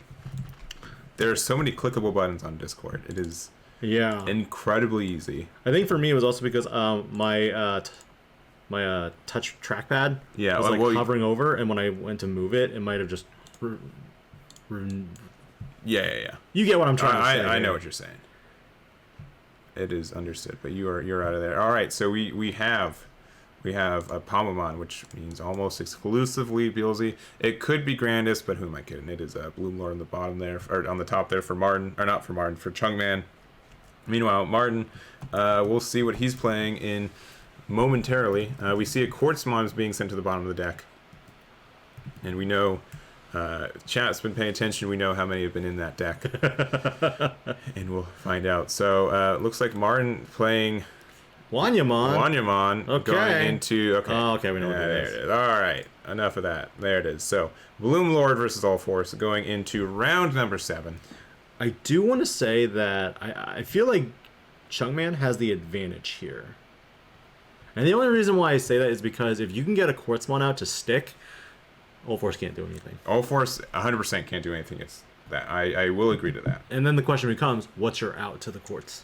Well, I also know Martin's additionally a one-of warrior, where they do play a lot of tech cards, and you can't really 100% know their deck at any time. They like to sneak in little techs or little outs for what they are afraid of facing in the format. So we'll have to see what that could be in this match. One thing I'm also a little scared of for Martin is the fact that if you put out too many tamers, you are potentially going to be adding more fuel to the fire for the memory game back off the Quartz, and also for the fact that you will also basically allow Chungman to trash more of your security. Yeah.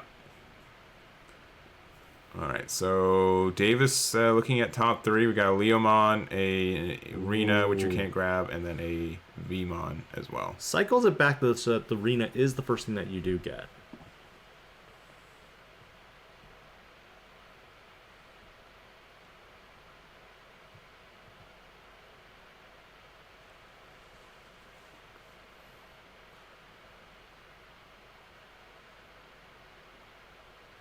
Put out one memory kind of stinks though.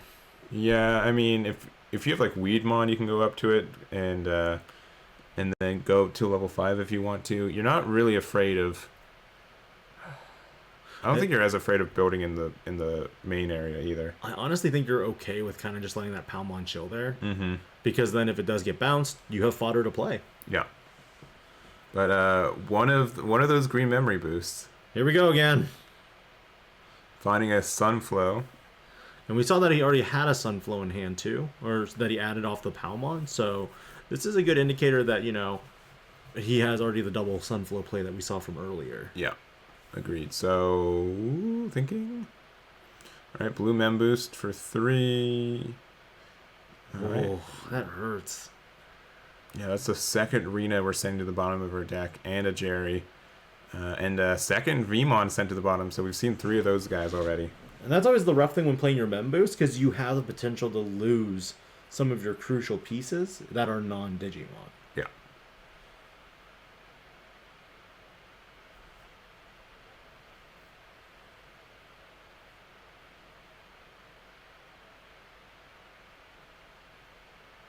All right, Sunflower for 2.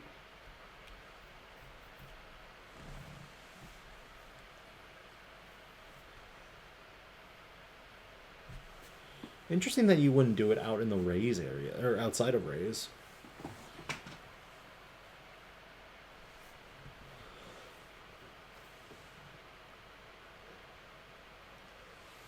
It could also be potential bait. Oh no! The Terriermon! Yep, so we honestly haven't been seeing as many memory blockers this format, even though, if they're able to stick on board, they would have a lot of good matchups, right? We haven't seen how Chungman actually tackles Beelzemon, because Beelzemon is one of the fastest decks out there, and that's what makes it really difficult to, play around it, especially if you try to put a Terriermon out. If your opponent has the starter deck 14 Impmon, it's going to get deleted. Mm-hmm.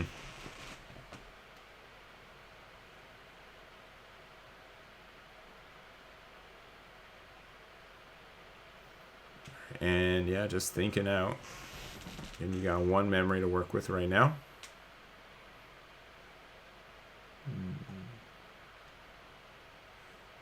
The funny thing is, even though you're playing green, 1 memory is still always plenty. Yeah. Yeah, you can easily extend your plays too with the green memory boost that you have established already. Because even decks like Grandis, you put them to 1. Mm-hmm. If you have 2 bodies out that are unsuspended, you can easily keep it on your turn. Yep. And you have a Jerry established as well for Ulforce, which will get you card draws if they end up attacking, which at 5 life you have a good amount to keep that. We know there are at least 3 Tamers that have been bottom deck so far. Mm-hmm. 2 Renas and 1 Jerry. Yeah.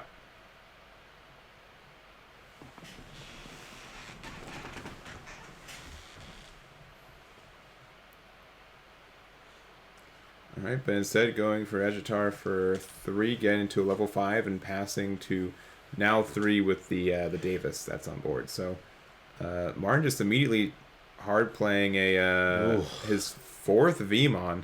And there go the Lanamons too. Yeah.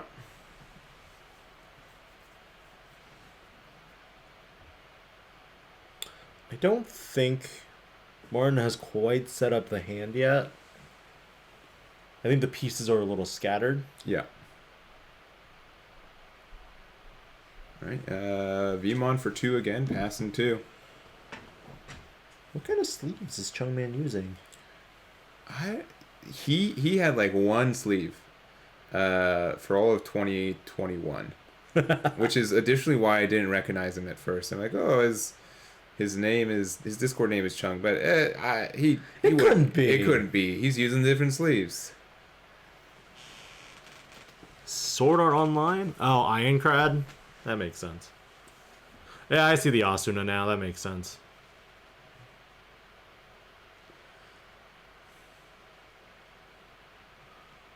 And again, just thinking pretty hard there. All right, Sunflower for 2. Not using the Agitar yet.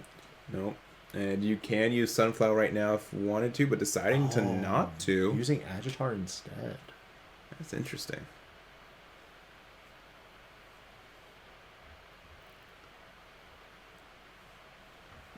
Playing another Sunflower.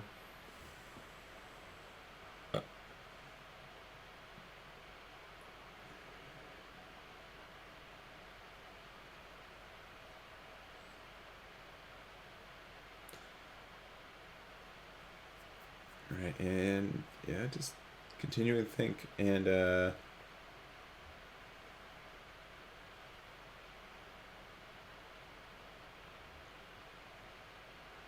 at 2 after popping the green memory boost. going into Argo for free by Digizorbing the Sunflower. Do you go Terrier and then go...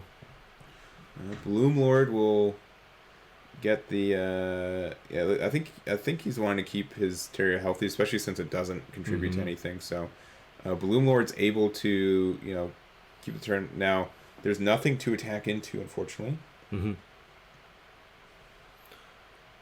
But you would be able to get 2 checks at 14k. 3 potentially if you drop a level 3. Oh, that's true with Argomon, yeah. Yeah, and Sunflower you get a draw as well. And Argo effect. All right, yeah, so that's going to be 3 checks with Palmon, who's additionally going to be able to get you a draw. But there's hidden potential just gone essentially for this game. Oh, a double add here. Double add. And with the Agitar being able to attack too, this could be almost lethal. Is he going to block? I don't believe. Does he have a blocker up? Yeah. The Leomon is not a blocker. It's the old one. It's the BT12 one. Yeah. It's an interesting one. All right. So this is 16k, 2 checks. Sorry, 3 checks. 1, 2. There's an Ulforce, 3, but not big enough. And then you can... Do not quartz.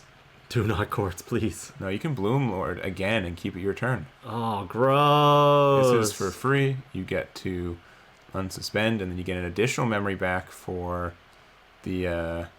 Wait a minute. Yeah, you have to suspend something. Oh, it's mandatory? Yeah, I believe so, yeah. And then you get 1 back with, Agitar, so...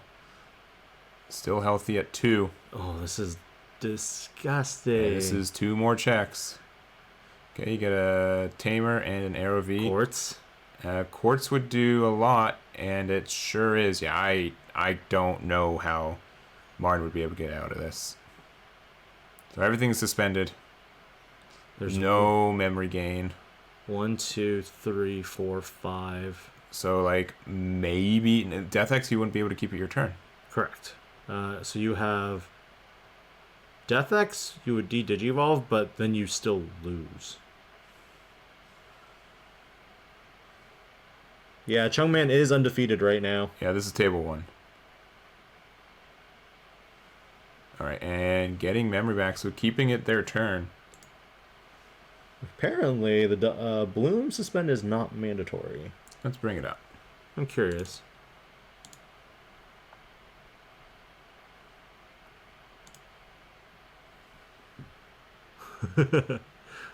Yeah, it's not mandatory, but and it's a different sentence too, so it's not the cost. So even if you don't suspend anything, I believe you do get the oh, and then you also have a Cherrymon for redirect if needed. Just in case. But the reason why is because I was kind of like, wait, if you clear the security with the Bloomlord, then their Terriermon just attacks for a game. That could have happened. You're right. I think they could have done that, right? Yeah, because the Terriermon was already there. He's just showing mercy. Oh, sorry. He's just showing 0 mercy. He showed a smidge. Yeah, because it says you may suspend one of your Digimon and then has a period. And then it says then. So it's not like an if you did. Yeah, they're 2 different sentences. Quartz is one of the biggest problems for Ulforce decks.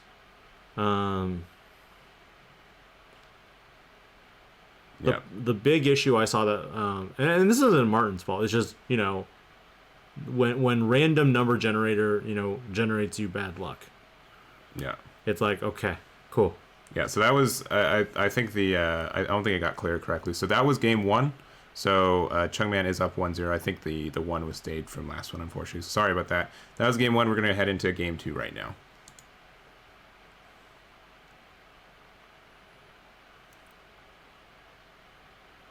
And so, what do you think needs to happen for Ulforce? Do you think it just needs to maybe be a little bit faster? Yes. And less defense, more vroom vroom. Yeah.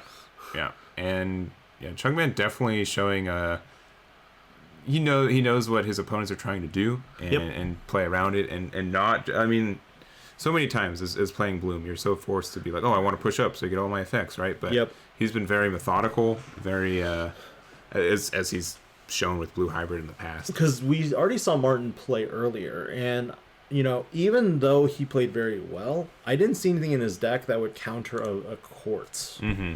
And because of that, that's where I was kind of like, what's your out to this card? Yeah, because Quartz stops all kinds of unsuspending, not just during the main phase, or like the unsuspend phase. So it's everything. Everything. So Ulforce can't unsuspend with its own effect. Ulforce X can't unsuspend. Reboot Digimon like can't reboot. So yeah, and the Ulforce effect is triggers when you get the unsuspend, not on the when digivolving. Now, one thing that could be in Martin's deck might be the Plasma Decadra Cannon. Maybe. I don't recall if that was in his deck or if that was a different version of the deck we saw. I believe that was Blue Hybrid was playing that earlier today. I think that's where we saw it. All right, and so Martin decided to go second. Another Terriermon comes out. And the red Veggie to pass the 1. Ah, gotta love the memory choke. Name a more classic duo. Green passing to 1. The Reaper. Yeah, that's you're right there. And but Leomon passing to 1. All right. An offset, but still a goodie. Fair. Okay, Palmon for 3, passing 2. Look at top. Double hit. There goes a Quartz. Yeah, Quartz does go to the bottom, but that is what do you seemingly want? Okay.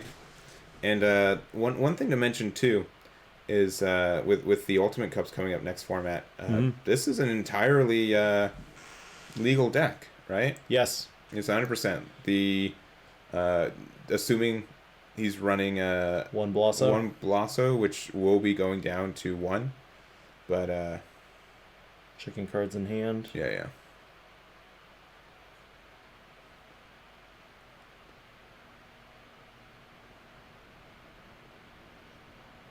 Yeah, and just confirming, so got the Bloom, Agitar, and putting down Quartz and Sunflower.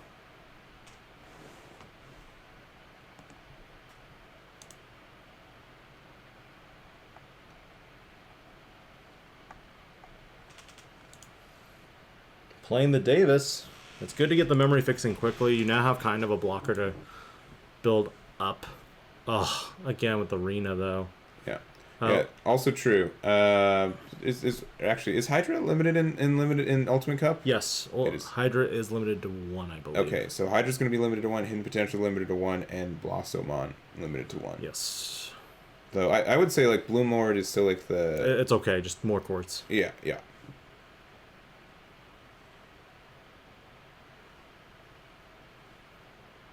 All right, just passing tamers back and forth. Oh, that was a little buffer right there. Computer thinking too. All right, speeding up a little bit. Gabu going in there. Could hunt for more Gabumons and also more tamers. Ah, he is being a little aggressive. Mem boost? Yeah. Quick, what number am I thinking of? 5. Close. Let me also just change my pin number. Numbers is more than just 5. It's always typical though. Like you're like, oh, I want this Leomon to get deleted so I can draw a card. Mem boost or something that just doesn't get like it's worst case scenario is the Mem boost. Yeah.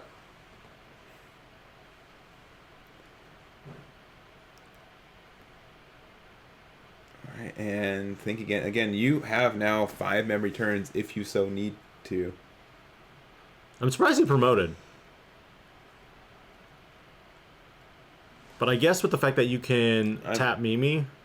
Yeah, and you can start your other line in the back, yeah. Yep. I think that's the big thing. Like, Martin makes sure that he always has a backup plan. I wouldn't be surprised if he just kept Agitar like it is. Mm-hmm. Or Digivolve on top of it, just went like mildly wide with it. And then just started building in the back again as well. A Terriermon would be kind of funny right now. For who?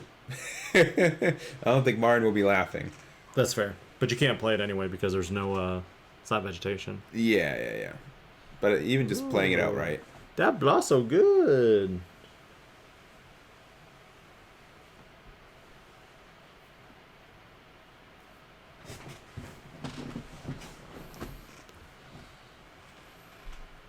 Yeah, and deciding to get the mushroom on the hand, sending the Blossom back.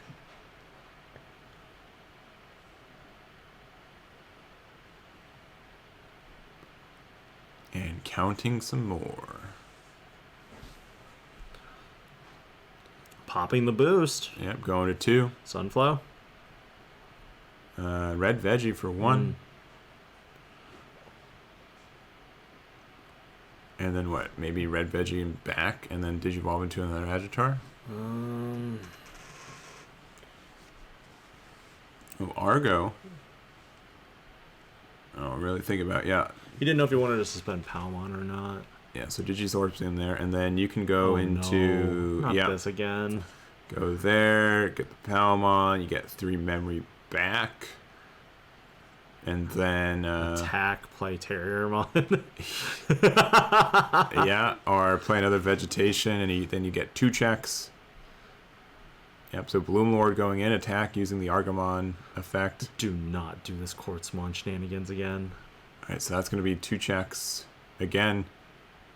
Ooh, there's the Leo. And for the... He had that Palmon out, right? Already? Yes. Okay. It was the first searcher. Yep, so 3 checks there. No Leo. No. Yeah, and then into a second one. Oh man, if you go into another course, yeah, you win again. So that's for free. Again, another 2 check, or I guess technically 3 checks, but you're going to be able to go through the rest of security. Drawing 2 cards from Martin. Yeah. Just a little consolation prize right there. Getting into another Ulforce and a Davis. 1, 2, 3. So that's 2 Ulforces that are out of the picture here. Yeah, and then you get a Leomon, and then assumedly Quartz. And all these tamers that you're playing off your security just makes their cords better. Yep. And I'm assuming that he does have the Quartz. Yep. Yep. All right, Quartz there. 1, 2, 3, 4, 5, 6, 7, 8, 9, 10. There are 10 cards in play? Yep, and so that is for 1. And then it'll go to 3 because of Davis. Yeah, but still, that is... I will take that trade. You can't promote the Aerovedramon out because the moment you... Nasty. I think what you're trying to say is you can't. That is what it is. You simply can't. Well, normally for Ulforce, you would suspend here to look for Tamers. But yeah. But if you do that... You can't unsuspend. What a dirty tactic here. He's like, I have this Digimon here, but I don't think you want to attack that. Yeah, and yeah, just doing super. Unfortunately, I don't think Martin can do anything against this. I don't think he can. Yeah. Well, there's Ulforce. Oh, it's... But again, the Ulforce bounce is dependent on... It has to unsuspend. Unsuspend, which you can't. So, like...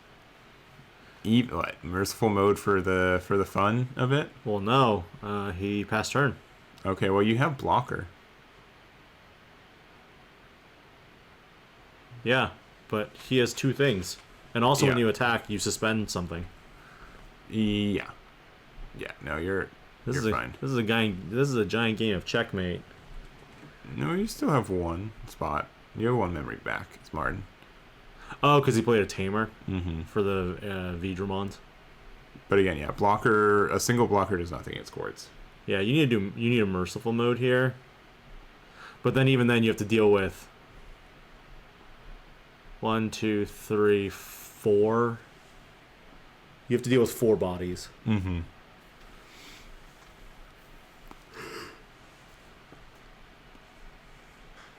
Yeah, I don't think Martin has a good way out of this.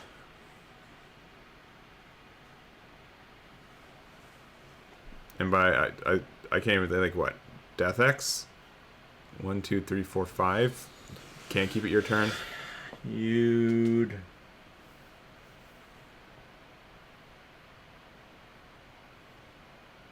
He has Ice Wall. Yeah, but that doesn't even do anything. Because you'll still just attack with Quartz and rest the blocker. Correct. So basically you have to Ice Wall. But then if you go into the Omnimon Merciful mode here, you lose because you give 6 memory. Yeah, and I think he's just like confirming like I can't unsuspend anything, right?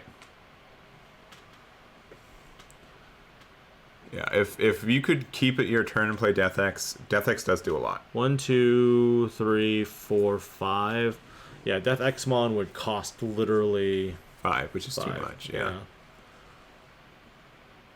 And unfortunately, you don't have a way to get rid of that Leomon. Leomon hitting into Green Members, I feel like, was like the first step of losing the game, right? It just felt nasty. And I called it. I feel like Death X would wipe the board. Mm-hmm. It would get down to an Agitar and a Bloomlord. Yes. Again, yeah. If you could Death X and keep it your turn, you have a shot.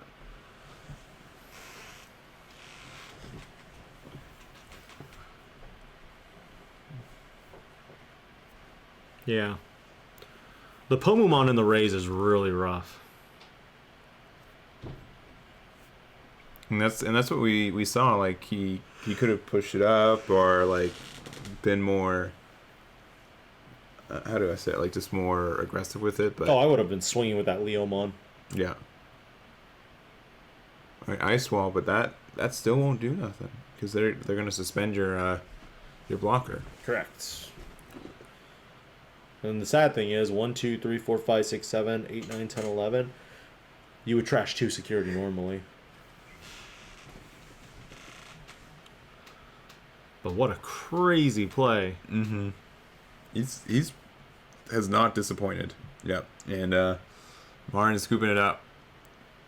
Gary Chungman Chan taking it 2-0 actually this time. And that is that one's okie doke. We have table number 1. Uno. In round number 8. I almost flip flows, but we did. We got there. We've made it. So we have make sure I did it right. I think I did.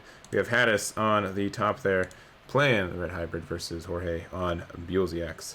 It's been an interesting matchup considering, hybrids, typically like, I'm protected, I'm back here, I don't care, you know? Yeah. The question is whether, Jorge will have that speed to get there. There's also no bombs for Red Hybrid, so relatively safe. Yep. And then we have Chungman on his reunion tour. If he loses, the tournament's over, but he's guaranteed his regional invite at this point. Yeah. Yeah, he's guaranteed to get his regional invite, so that's cool. And one and done, baby. And if he loses, the tournament will be over after this round. So this is potential finals. If Chungman wins on table 2, we're going to a 9th and super final round with Chungman himself. Chungman himself, yes. And this is the second time he's on the pair down too. Yeah, we saw it earlier. We ended up watching that game and getting the win there. And it's against Crossheart, which it's depending on how the build and everything works. Crossheart sometimes does, just go off and doesn't care about quartz as much as other decks. Mm-hmm. So we'll have to see. Especially the Mervacross variant. But looks like we are starting up this round. We have it all set up. And we're going to focus on Pranus with Red Hybrid versus Jorge on BWGX. Looks like Red Hybrid going off first. It's Yokomon, and then it's a simple Flamemon in the Rays. Shocker. Yeah, unsurprising.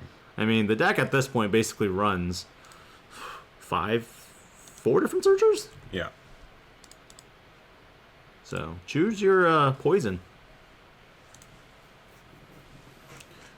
And and something that we've been seeing a good amount of Red Hybrid today, to be honest. Yeah. It's been kind of creepingly more popular as I think the meta's gone out, and just kind of making some adjustments for what you want to see. And then obviously BWGX has been omega popular. Yes. We saw that window narrow quickly. We saw it go from, 7 out of 13 people. Then we saw it was originally like 13 out of 25, I believe, right? It was like 9 or 10 out of 13 or 25. Yeah, it was 10 out of 25, and then 7 out of 13. Yep. And then 3 out of 6, and now 1 out of 3. So Very heavy representation, 33% chance to see it.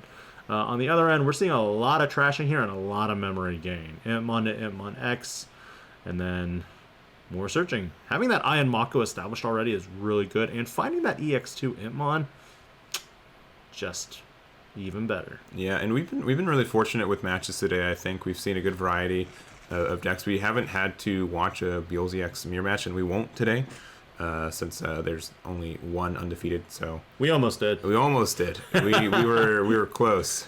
We came in the middle of a ruling, as we mentioned earlier, and we didn't really want to get into it. Yeah, they seem to have. They didn't need more distractions. What we did get from that discussion, though, was that they were on game 2 at the time, so they finished game 3 in under 5 minutes. Yeah. So they almost tied on table 2, which meant that it would have been a guaranteed 8-round tournament, assuming that they also didn't tie on the finals match, which is also a thing. Yeah, it's weird. If there's everyone there's not a clear winner, they have like a 9th round. Yeah. Takuya Kimbara memory fixing, really good for the Red Hybrid player here.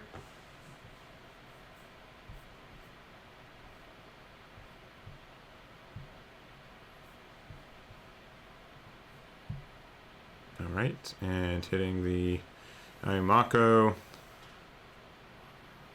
Again, we haven't really... Probably putting that EX2 Impmon above.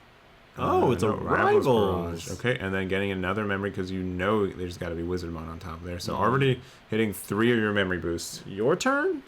Our turn.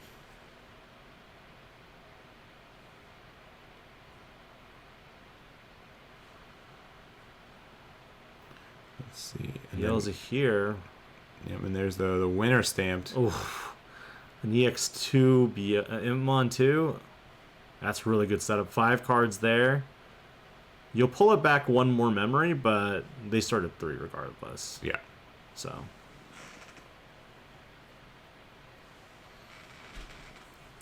All right, going to Flame On. Newest BT12 Impmon, Flame On. Really good. Mm-hmm. Now, the big question I feel a lot of players are asking right now, where's my blue hybrid support? Yeah. Yeah, or even like, where's my yellow hybrid support? Yeah, maybe less people. yeah. Maybe for good reason they don't want to open that box again. The main reasoning I see blue hybrid being the question is because, Koji Minamoto is and was kind of like the secondary protagonist to Takuya. Mm-hmm. Takuya got some support in BT12. Yeah. And we got the release of the Detector Digivices with the alternate art, expensive alternate arts. Yeah. Exclusive alternate arts. Yes. There's also like Black Hybrid, it's never even felt like a true archetype. Right? Nope, never will. Never, yeah.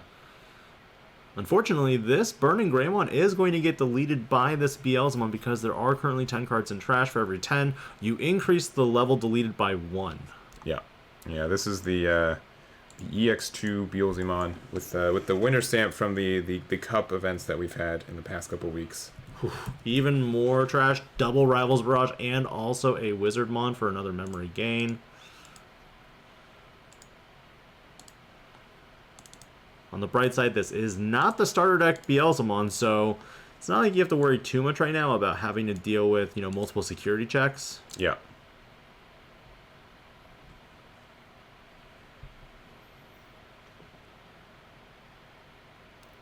The color of the mat and the color of his sleeves makes it really look like his deck is a lot smaller. Yeah, I agree. Yeah, it does kind of, because it has like the black and white bordering going on, so yeah, I agree. All right, and again, a bunch of Rivals Barrages getting back a Wizard X. You can only use 1 because he just trashed the other 2 this turn. Yeah. Man, but look, he's been trashing good cards lately. Yeah. He's going to run out of them pretty soon. Yep. Because we've already used up, I believe, 1, 2, 3 Deathslingers, 2 Wizardmons. There's the 3rd EX2 Impmon. Oh, the 4th one's already in raise. And then a Deathslinger, so I think that's... all 4 Deathslingers. Yes. Yep. 2, there's 3, 4. You got to play an Impmon off the the other EX2 you just trash at the top of your deck? 7 full cluster. Some players run 1, some players run 2, and most players run 3 to 4 rivals, and 3 rivals are already on board here, which means realistically that security is, well, there's the 4th. There's the 4th. Okay, so no Death Slingers and no Rivals Barrages in the security, which is a bit of a sigh of relief, right? Yeah, realistically here, if you have like something that can check 4 security and blitz per game, you're pretty much in the safe zone here.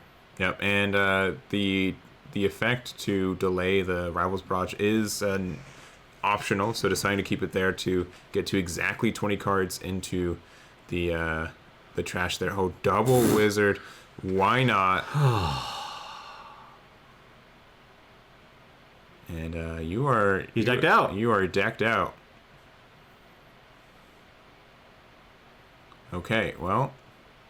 First check. Right. Gain 4 memory. I win. Now, we know he probably has a Beelzemon X to buy himself 1 turn. Mm-hmm. And this will also do 2 damage of direct security trashing. It should be... Oh, he's pretty close to... Yeah, and again, those 2 Rivals Barrages were hit this turn, so he can't pop and use the delay effect right now. So you'll get 2 security here. Yeah, that is 3. 20 plus. 4 short. If you had deleted the Balmon, you might have been able to. Oh, you're right. I believe I grabbed the wrong name for that one. My apologies. No, you're good. Yeah, my apologies. You are correct. That's who we saw last time. This is Gabriel Sosa. My apologies. You were right. That's my bad. Yeah. I'm unhelpful. There it is. Thank you very much. It's been corrected. So we know there's 26 cards. Yeah. And 7 full cluster to the bottom of the deck, which is conveniently just your deck right now. Nothing that deletes and will cause a card to be trashed. Yeah. Unless that was on board, which it thankfully is not. You do get a draw there.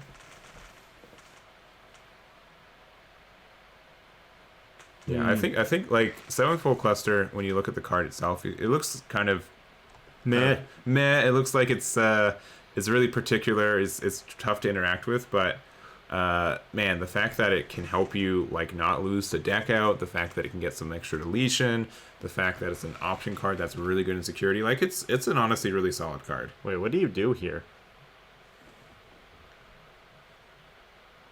So you don't have Blitz.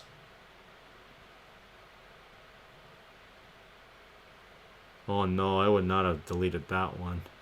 I mean, I truly don't think it matters at this point. Correct. This is a kind of a scoop, and let's go to game 2. Yeah. Yeah, and I'm not saying that 7 full cluster is a bad card. I'm saying strictly when I first saw it, I thought, oh, this is a weird card. It looks clunky. It looks like a clunky card, but it is not a clunky card at all. He's not going to be a... No, and just go through it. So Gabriel taking game 1 pretty convincingly, and we're going to be going into a game number 2.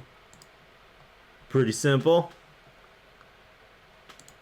And so what do you think is let's see, anything from table 2? Nothing from table 2 right now. We'll jump into that after this match goes. I'm pretty sure this one will resolve faster since they're both pretty aggressive decks. Again, Red Hybrid versus BWGX. Absolutely. But we'll have to see. Again, I think Red Hybrid has the potential to be faster, but not when they're hitting the top of their deck like they did. If you trash the right cards at the right time, Beelze is so much faster that it's crazy. Mm-hmm. Yeah, and since I see the chat in chat, it's a little bit difficult to say what a competitive deck is right now, in the sense like it's obvious which decks are doing very well right now, but we are about to change format, so we will get a little bit of difference in the fact that BT12, as we know it, is pretty much done after this weekend. We have Ultimate Cups starting next month as well, which has restrictions. We also have a new restriction list, which drops June 1st. So we have some ideas of some decks that are good. I think BWGX is still going to be very strong for what it is. It's I would not maybe say it's the best first deck to play. in the sense that it is high skill ceiling. There's a very, very high skill ceiling, yeah, for it compared to a lot of other decks in the format. And it's, I don't know, what would you say would be maybe a good first deck for people to get into? What are you wanting to learn is the question. Is it mechanics? Is it kind of what kind of wins? Kind of what's cheapest? What's budget? There's so many, nuances and questions and answers that are needed to be answered, I guess. Because for me, I would say that a good beginner deck would be like D Brigade. Very little, like minimum, like I need to draw this specific piece to digivolve up into my line. Yeah. It's more of I just play rookies. That's it. Yeah, and you can, technically run it without Death X. Correct. That card does help the deck out a lot, though, unfortunately. I could see like Ulforce being a really good list too. That one's all right. A little tricky for sometimes Tamer, and a little expensive with Rena. Yep, that's the problem. So I like Hunters a lot too, but it does not teach you how to play this game. Blue Flare is okay. Yeah. Crossheart is also okay. The problem with Blue Flare and Crossheart is that you're doing Digicross, which is a newer mechanic, and I feel like if you're truly wanting to learn most about the game, I would say like a basic Greymon or Garurumon deck is the best for the fact that it has so much available support. There are so many different Greymon cards, and it teaches you the basics of searching, digivolving, and basic run-of-the-mill effects of either unsuspending or security check +1. Yeah, I would say like Metal Guru X would almost have been like my go-to. Like, this is a good deck that's solid, that you just need fundamentals, but it's unfortunately getting hit on June 1st as well, so it's a little bit tricky to recommend that as hard as I would have a week ago. Question is, what are most people replacing things with? Yeah, it just thinks because that WarGrey X is that WarGrey is just such an important card for this more standard way to play the deck. So it looks like Hades is just going to go into a Flamemon and then a Takuya Kambar from BT7. We see the starter deck 14 Impmon make an appearance again, and then we go Impmon X. Iron Mako? No, just a Wizard. Yeah. Probably just going to climb straight to the level 5, going into Wizard X. Just for that free Evo, that when this Digimon attacks now, it will trash at minimum 2, 4, and 6, with the Yammon included. Interesting. And playing the EX2 to find some cards. Not a bad hit. That's a pretty good hit. That's what you want.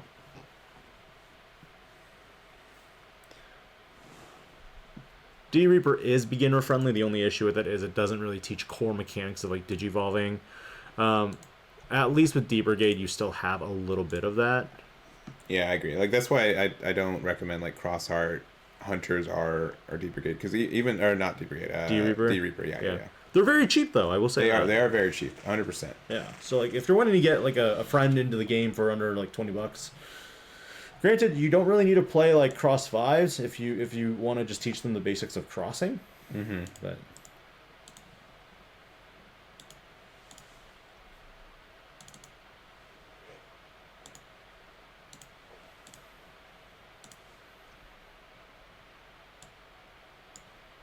kind of figuring what to do next. Burning Greymon burned that Impmon out of existence, and then we slide Evo into the Agunimon. Yeah, so passing back to 1 and deciding to just go Balmon in raising, not pushing it up, taking it slow. Doesn't want to lose it, but it does have an all turns when it does get deleted. You do get to play a Beelzemon.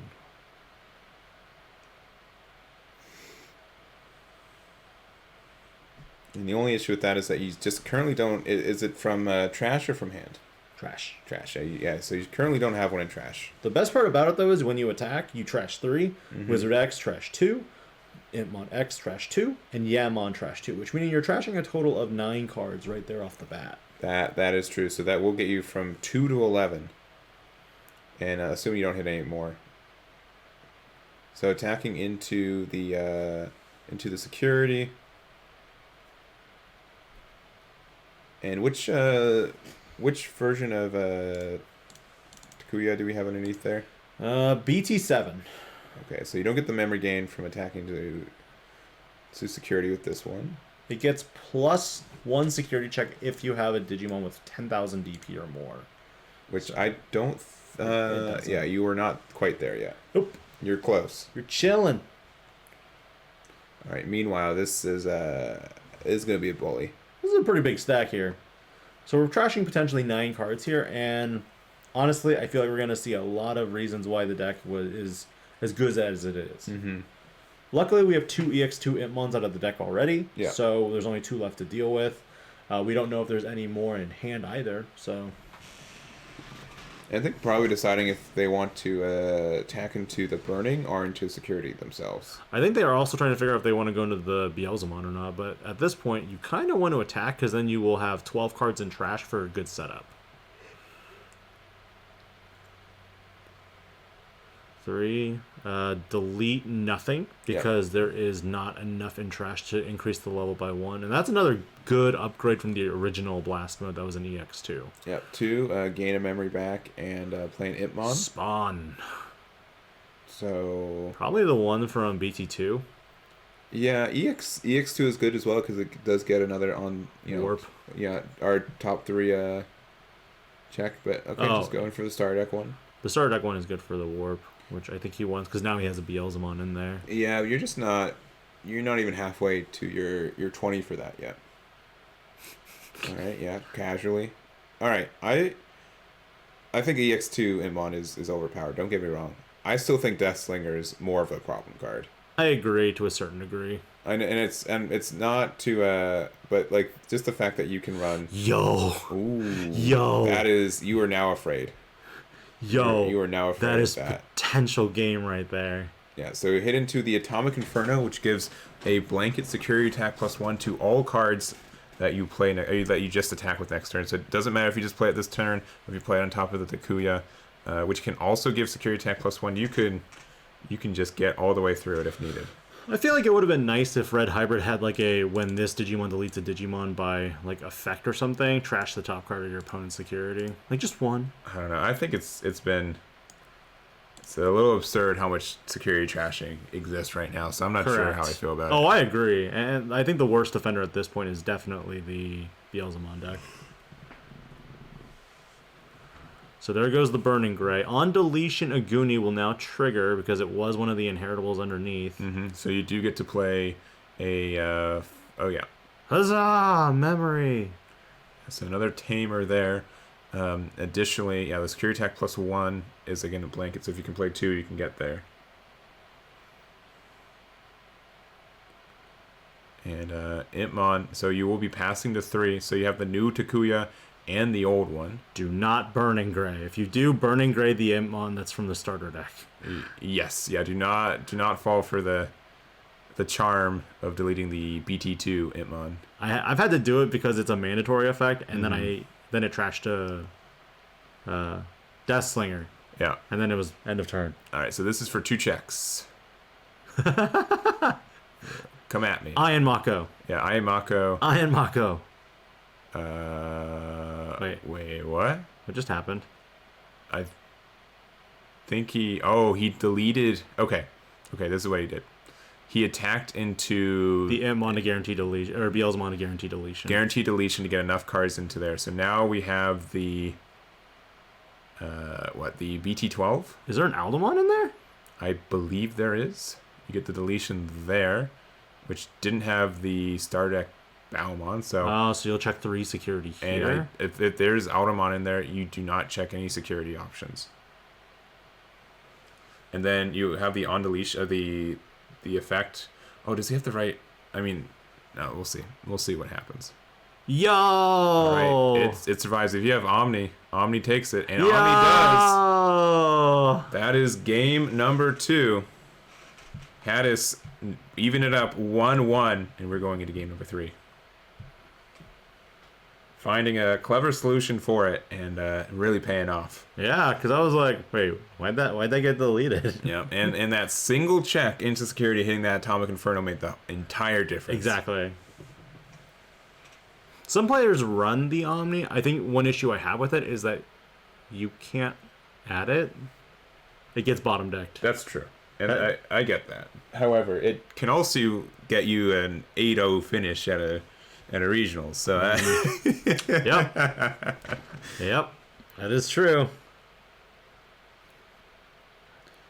I remember the ancient Greymon days. People would be running the Agumons and the Flamemons for search but you'd always be like mixing and matching. So sometimes you'd find what you need, sometimes you don't find it.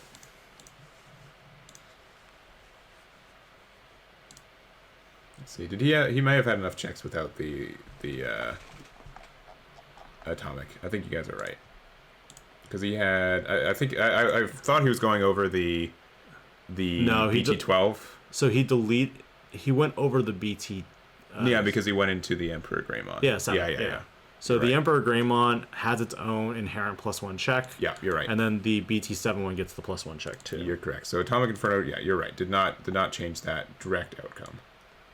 It could have though. It could have. But I can see I was wrong. It did not make a difference for that. If he had attacked with the other one, he would have potentially done only 1 check. Mm-hmm. I mean, I think it still was the same. There are a couple avenues. Did he not have enough hybrids in trash? It seemed like not. Okay. It seemed like he did not because he decided to attack in there. Yeah. Because I thought like there another avenue, since you did have the 4 dropout, is you evolve on top of it, you attack into security, you're big enough to get the 2 memory back, and then that's 2 checks as well. And then the only issue is if you hit a Death Slinger. Yes, that is true. That was the big thing. All right, looking like starter deck 14 Imon again. Man, that card is just fine-tuned. Yeah. It really helps with the fact that it does help, remove the floodgates. All right, that's a little weird. Just playing an Imon, but it doesn't really have utility at this moment. Let's see. And also, Chungman did win on table 2, so this is officially not the finals. Woo! I mean, I'm not surprised. No. Nope. So we will be going into a round number 9. Winner of this will be facing Chungman on Bloomlord with his undefeated comeback so far, going 8-0 from the shadows. The Chungman tour.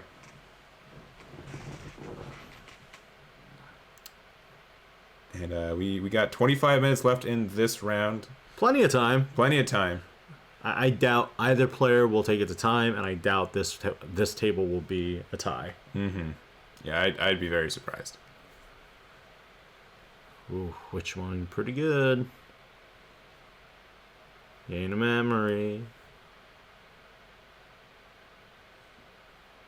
Trashing doesn't seem too fast right now, unfortunately. I feel like these hands haven't been optimal. For I think game 1 game 1 was super optimal. Yeah. I think finding your Iron Mako quickly is one of the best things ever.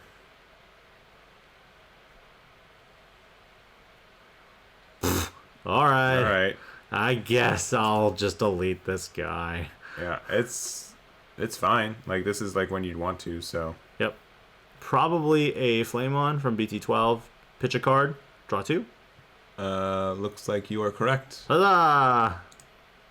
Because again, you really want to. I mean, both decks want to build their trash at different rates at different times. But interesting. Pitches another Aguni.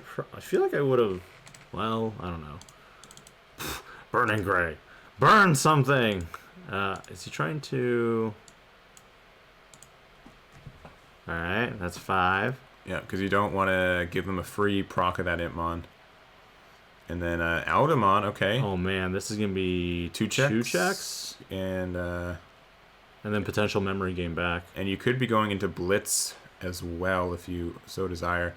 No. Okay, so deciding to not go into Blitz, but popping the middle stack. Yeah, which won't get any more trash. Yeah, you're in a good spot. This is a really good position. The Impmon attacking, I'm going to say it's going to hit a Tamer, or it's going to hit a Atomic Inferno. You can also just trade with the Flamemon as well if you want to get the guaranteed hit, and then also you get your on deletion, you get rid of their card, so... Oh, he doesn't have another rookie? Ooh, I guess not. Well, you can pitch an option here to get back to the starter deck 14 one. Yeah. No trade, though, unfortunately. So this means at this point you are going to miss out on the trade and this potential trash 3.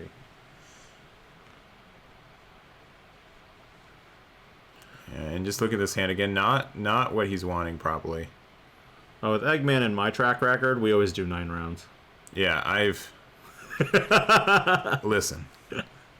I love Digimon. It's great. It's a game you can play with your friends, your family, people you don't like even, you can still play the game. However, entering hour 9 of this jet-lagged headspace I'm in right now is not as fun as playing the Digimon card game. Alright, so Witchmon is going to be attacking into the Flamemon, getting the deletion there.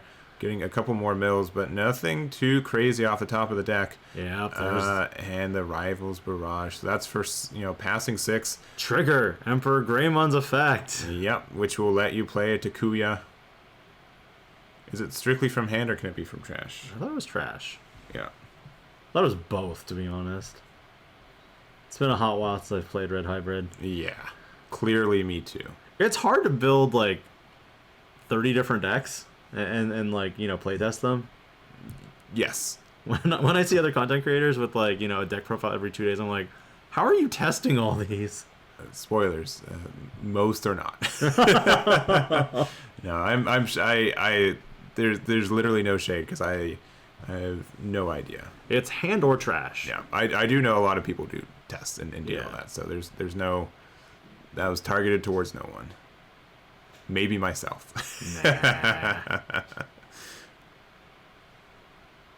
1, 2, 3. Oh no. Yeah, but with nothing Blitz. in raising. Oh, I thought he was gonna Blitz Omni. Oh, this is looking really good for Red Hybrid. Blitz Omni would have been like the GOAT. Yeah. Because with the Blitz, you would have had protection from any option card they play at this point. But you also just have an attack and raising, and then you can just hybrid for game on top of like Takuya, right? Like you have a really good. Yeah, I can't think of a way to get around this, unfortunately. Like, you had to hope that your Rivals Barrage was able to, lock them out of making any plays afterwards, but they had a follow-up. Your on-deletions are very good in Red Hybrid if you have the setups for it, and it's looking like Red Hybrid has the edge. So Deathslinger here puts them to 3, but the problem is it just plays another Tamer and puts them to 3 still. Yeah, so okay, just playing the guy. That's the Beelze. That's Ms. Beelstar to you. That is correct. I thought it was, sorry, from my angle, I thought it was like an X-anti-buyer, like, here, take it. So you do get a discard off the top of your deck as well? Yes. They should be doing that. But they're just, I think they're conceding here. Yeah. I mean, let's see what the top 2 cards have. 1, 2. All right, you're right. Okay, no change. But it could have. Could have. But it didn't. Okie doke, we have it. We have our finals. It's a little skewed. Let me move it. Don't worry about this final. It's just slowly moving to the left. It's gonna get there. It's gonna get there. All right, it's there. 3 hours data. There it is. So we have our finals again. Gary versus Hadis. Bloomlord versus Red Hybrid. No one, I think, today would be taken with any credibility if they said this was the finals for tonight. No. Oh, so. And kind of a shocking, plot twist that there was no Beelzemon. We saw at the end. Yeah. Because we saw so many players playing the deck. Our initial run through kind of showed us that, it was roughly 33, maybe 40% of decks in the 420 players. And this is just from us, like, gauging 100 deck profiles, mind you. Yeah. That, and then, when we got to the last 50, there were probably about 27 Beelzemons. And then after 25, there were about 13. So it was just very interesting. Yeah, and there's the timer, perhaps a formality with Red Hybrid involved, but we'll see. And it looks like we're already starting, so we do have the Agumon in raising, and then we do have it back to Chungman. BBmon revealed off the top. Pomu. And that Agumon is ready to do some work. If it gets deleted, fine. If it doesn't get deleted, also fine. So we find a Yaki, another Pomu, I believe a Terrier, and a Mushroom. So you got one hit there. You're probably going to grab the Yaki here, I feel like. Yeah, and again, Yaki is something we've been seeing more today, too. I mean, in general, I haven't seen as much Bloomlord in the last couple of weeks. Oh. And to see it doing well is very surprising for me. The interesting thing about BBmon is that, if all your Digimon are suspended on your opponent's turn, that Digimon gets plus 1,000 DP. So that's really helpful there. Yeah. Right, so being able to get the hidden to security with Chungman already down to 4. Oh, and playing another Flamon. Looking at top 3. Finds the Blitz, Omni, and the Takuya, meaning... And I think that was a Gravity Crush, so you have to bottom deck everything but the Takuya. Yeah. Okay, so you only get 1. 3 memory. Do you think Chungman is probably going to go Green Mem Boost, Green Mem Boost? It's tempting because, like, in the other matches that we've seen with him, it's a lot of back and forth, right? Yes. You really didn't want to push up anything because you know your opponent can interact with you, but it's less of a thing in this matchup, I'd say. Ooh, the Yakimon does come up here. Yeah, but it's just going to get deleted on swing, I think. Depends on if he has another Burning Gray. The problem with this specific matchup is that your Bloomlord decks have a low DP stat line. Yeah. You can build wide, but the problem is because you are so weak, it's just easier for the players to... It's just easier for the players to delete your wide build boards. Mm-hmm. Yeah, so using a Green Mem Boost to end the turn, having Blasto a little exposed there, and I'm pretty sure you can attack over this and get rid of it. Yes, if you Atomic Inferno here, you can provide a plus 3,000 DP buff. Granted, you'll lose the +1 security check, but it's worth it to remove that body to set Chungman back a turn.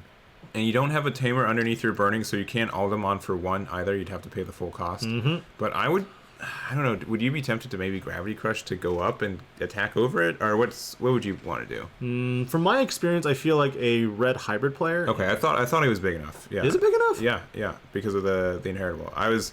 Oh... Yeah, to look to crash, right? Yeah, they crash. Yeah. Okay. What's the DP buff from again? Just the inheritable, I believe. Of one of them is a +1k. Okay. Because I think it's 7 and 7, right? It's Bloomlord. Yes. Yeah. Blasto is 7k. I just didn't know whether because I know Burning Gray is. Yeah, and it was 8k because the BBMon gives the +1k boost because everything was suspended. Yeah. So it could have been a scenario where he didn't know it had the boost also. But yeah, it's definitely the BBMon. I think was the crash at 8. Yep. Yeah.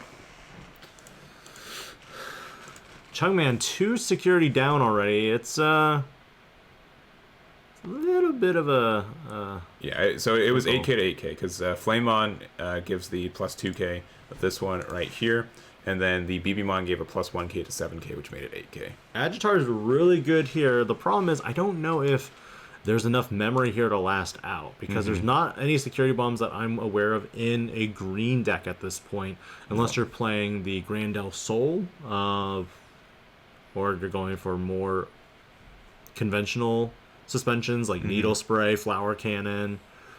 Yeah, so attacking with Flamon, hitting into a Hydra, I believe, or Bloom. Bloom. Okay. Bloom ult. Okay, so down there, and so if you have, you could maybe get it here. This could be it right here. So going into a Goonie for 2. Alda on top for 1 would then let you attack and clear all the security. Gravity Crush 2. There we go. Yeah, and is one a BT7 one, or is one a? I think one's the with Atomic Inferno too. Okay, yep. So this is gonna get you 2 checks. You're at like 15k right now. Yes, and then you'll be able to get 2 memory back. Correct. Quartzmon has to be in the security here. Yeah, doesn't matter. Okay, and then with 2 back, you get for the inheritable from the BT12 Takuya. 1 more hybrid gets it, and we go into game 2 already. Hat is taking super fast. Yeah, and so that is with the new Takuya from BT12 getting that extra memory back with the Atomic Inferno. I said it incorrectly previously, but that Atomic Inferno really made or break that matchup. Yeah. So we are going into game number 2, and we'll see if Hattis can win 1 more game to take our tournament 9-0. And we did have a prediction as well, and looking at it, it was it's about even. 53% Bloomlord, 47% Red Hybrid. Yeah. We'll see if Chungman here can kind of adjust, fix up what he does next, because I think beginning wise it was a good start, But I also think he fell behind a little bit after losing his Blossomon stack. Yeah. All right, so they're fixing up to go into game number 2. We'll play this game maybe for the last time today. Who do you think goes first? I'm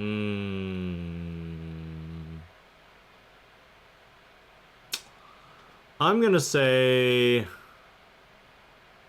I feel like because you're not readily putting bodies on the board, I feel like Chungman is going to make Hades go first.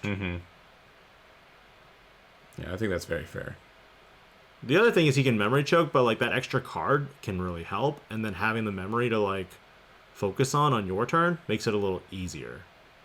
Yeah, so it looks like Chungman is not keeping his Neither opening player's hand. keeping this hand.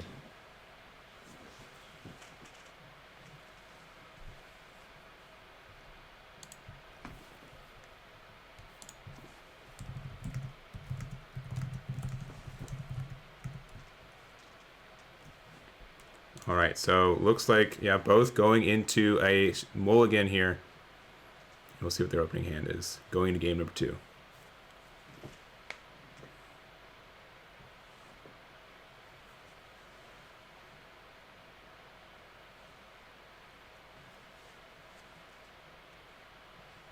All right, put him down, 5 and 5. All right, the test. Who flips egg first? Yeah. You can't flip me. All right, so Red Hybrid going first, meaning Chungman's deciding to go second into this one.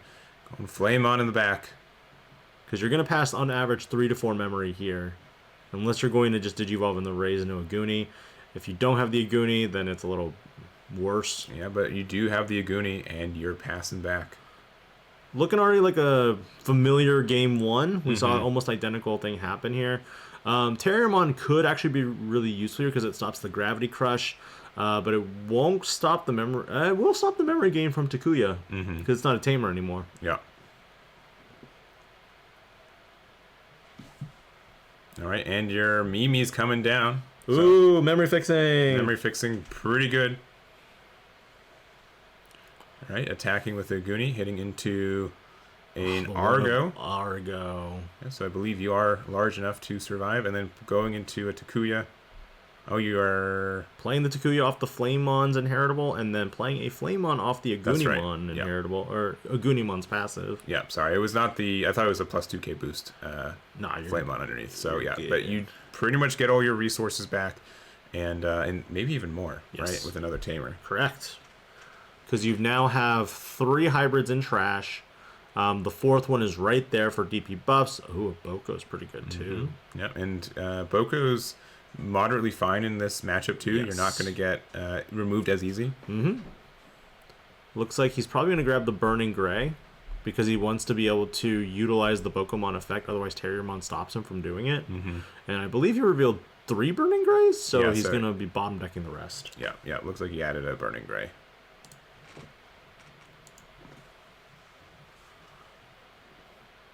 All right, and starting with 3 due to Mimi. Do you promote here? If you had 4 green memory boosts, I'd probably feel like, yeah, you'd promote and just go ham.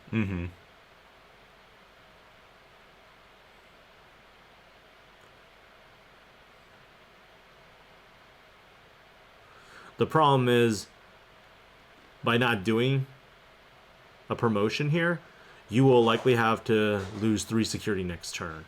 Yeah. So because you can just have the Terriermon attack over the Flamemon right now too. Again, going to be a little bit tricky to interact with that Pokemon though, and we're gonna have to see what they can do.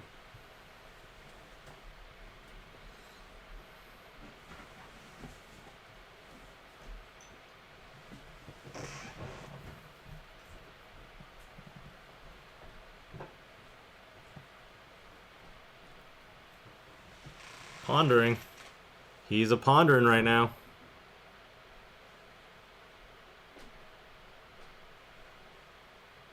Terriermon attacking? Yeah, into Flamemon for sure. I feel like we're gonna see maybe a Mushroomon. Yeah, because you can do that. I mean, again, with the Argomon underneath it too, if you're able to, assumedly Digivolve up and keep it healthy, you do get a memory back at the start of your next turn, which could be helpful. The problem is if he plays like Mushroom and then Sunflow, it doesn't stop the Pokemon because you're just gonna use Burning Gray to delete Terrier on the memory gain. Yeah. And then you'll gain the memory back.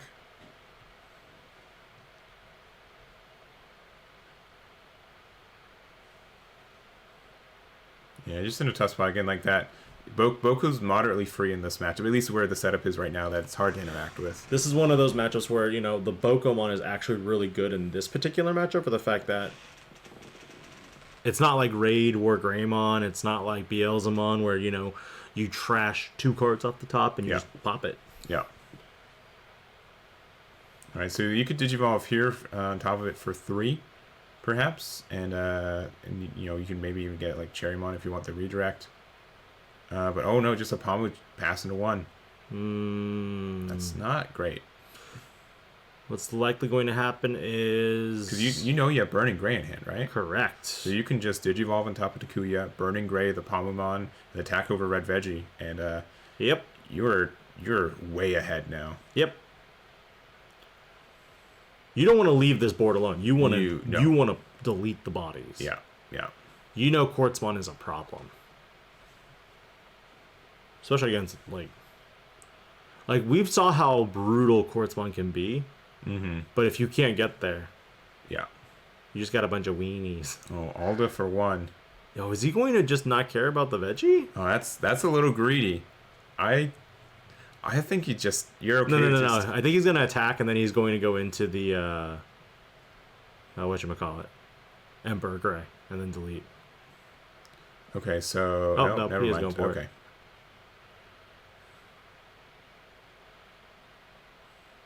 You're just playing another Takuya there. Keeping it slow. That's good. That's good. Going to BB.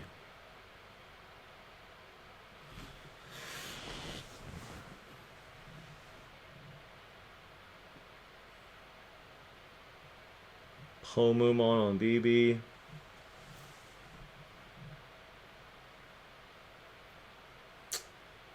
Yeah, you get a 1 there.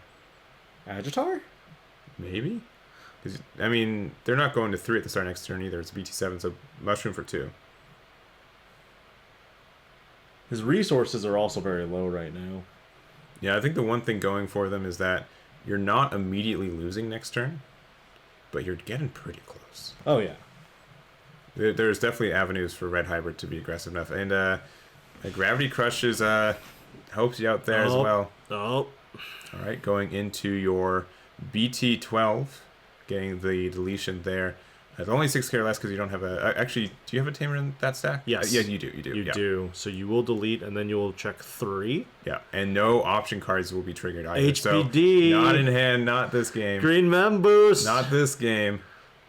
And that I is think it. this is going to be it. Hitting 1 more in security, not enough. And Boko for game. Wow. Quick 2-0. Quick 2-0. And Hadis takes it with Red Hybrid being your 9-0 champion today. Congratulations.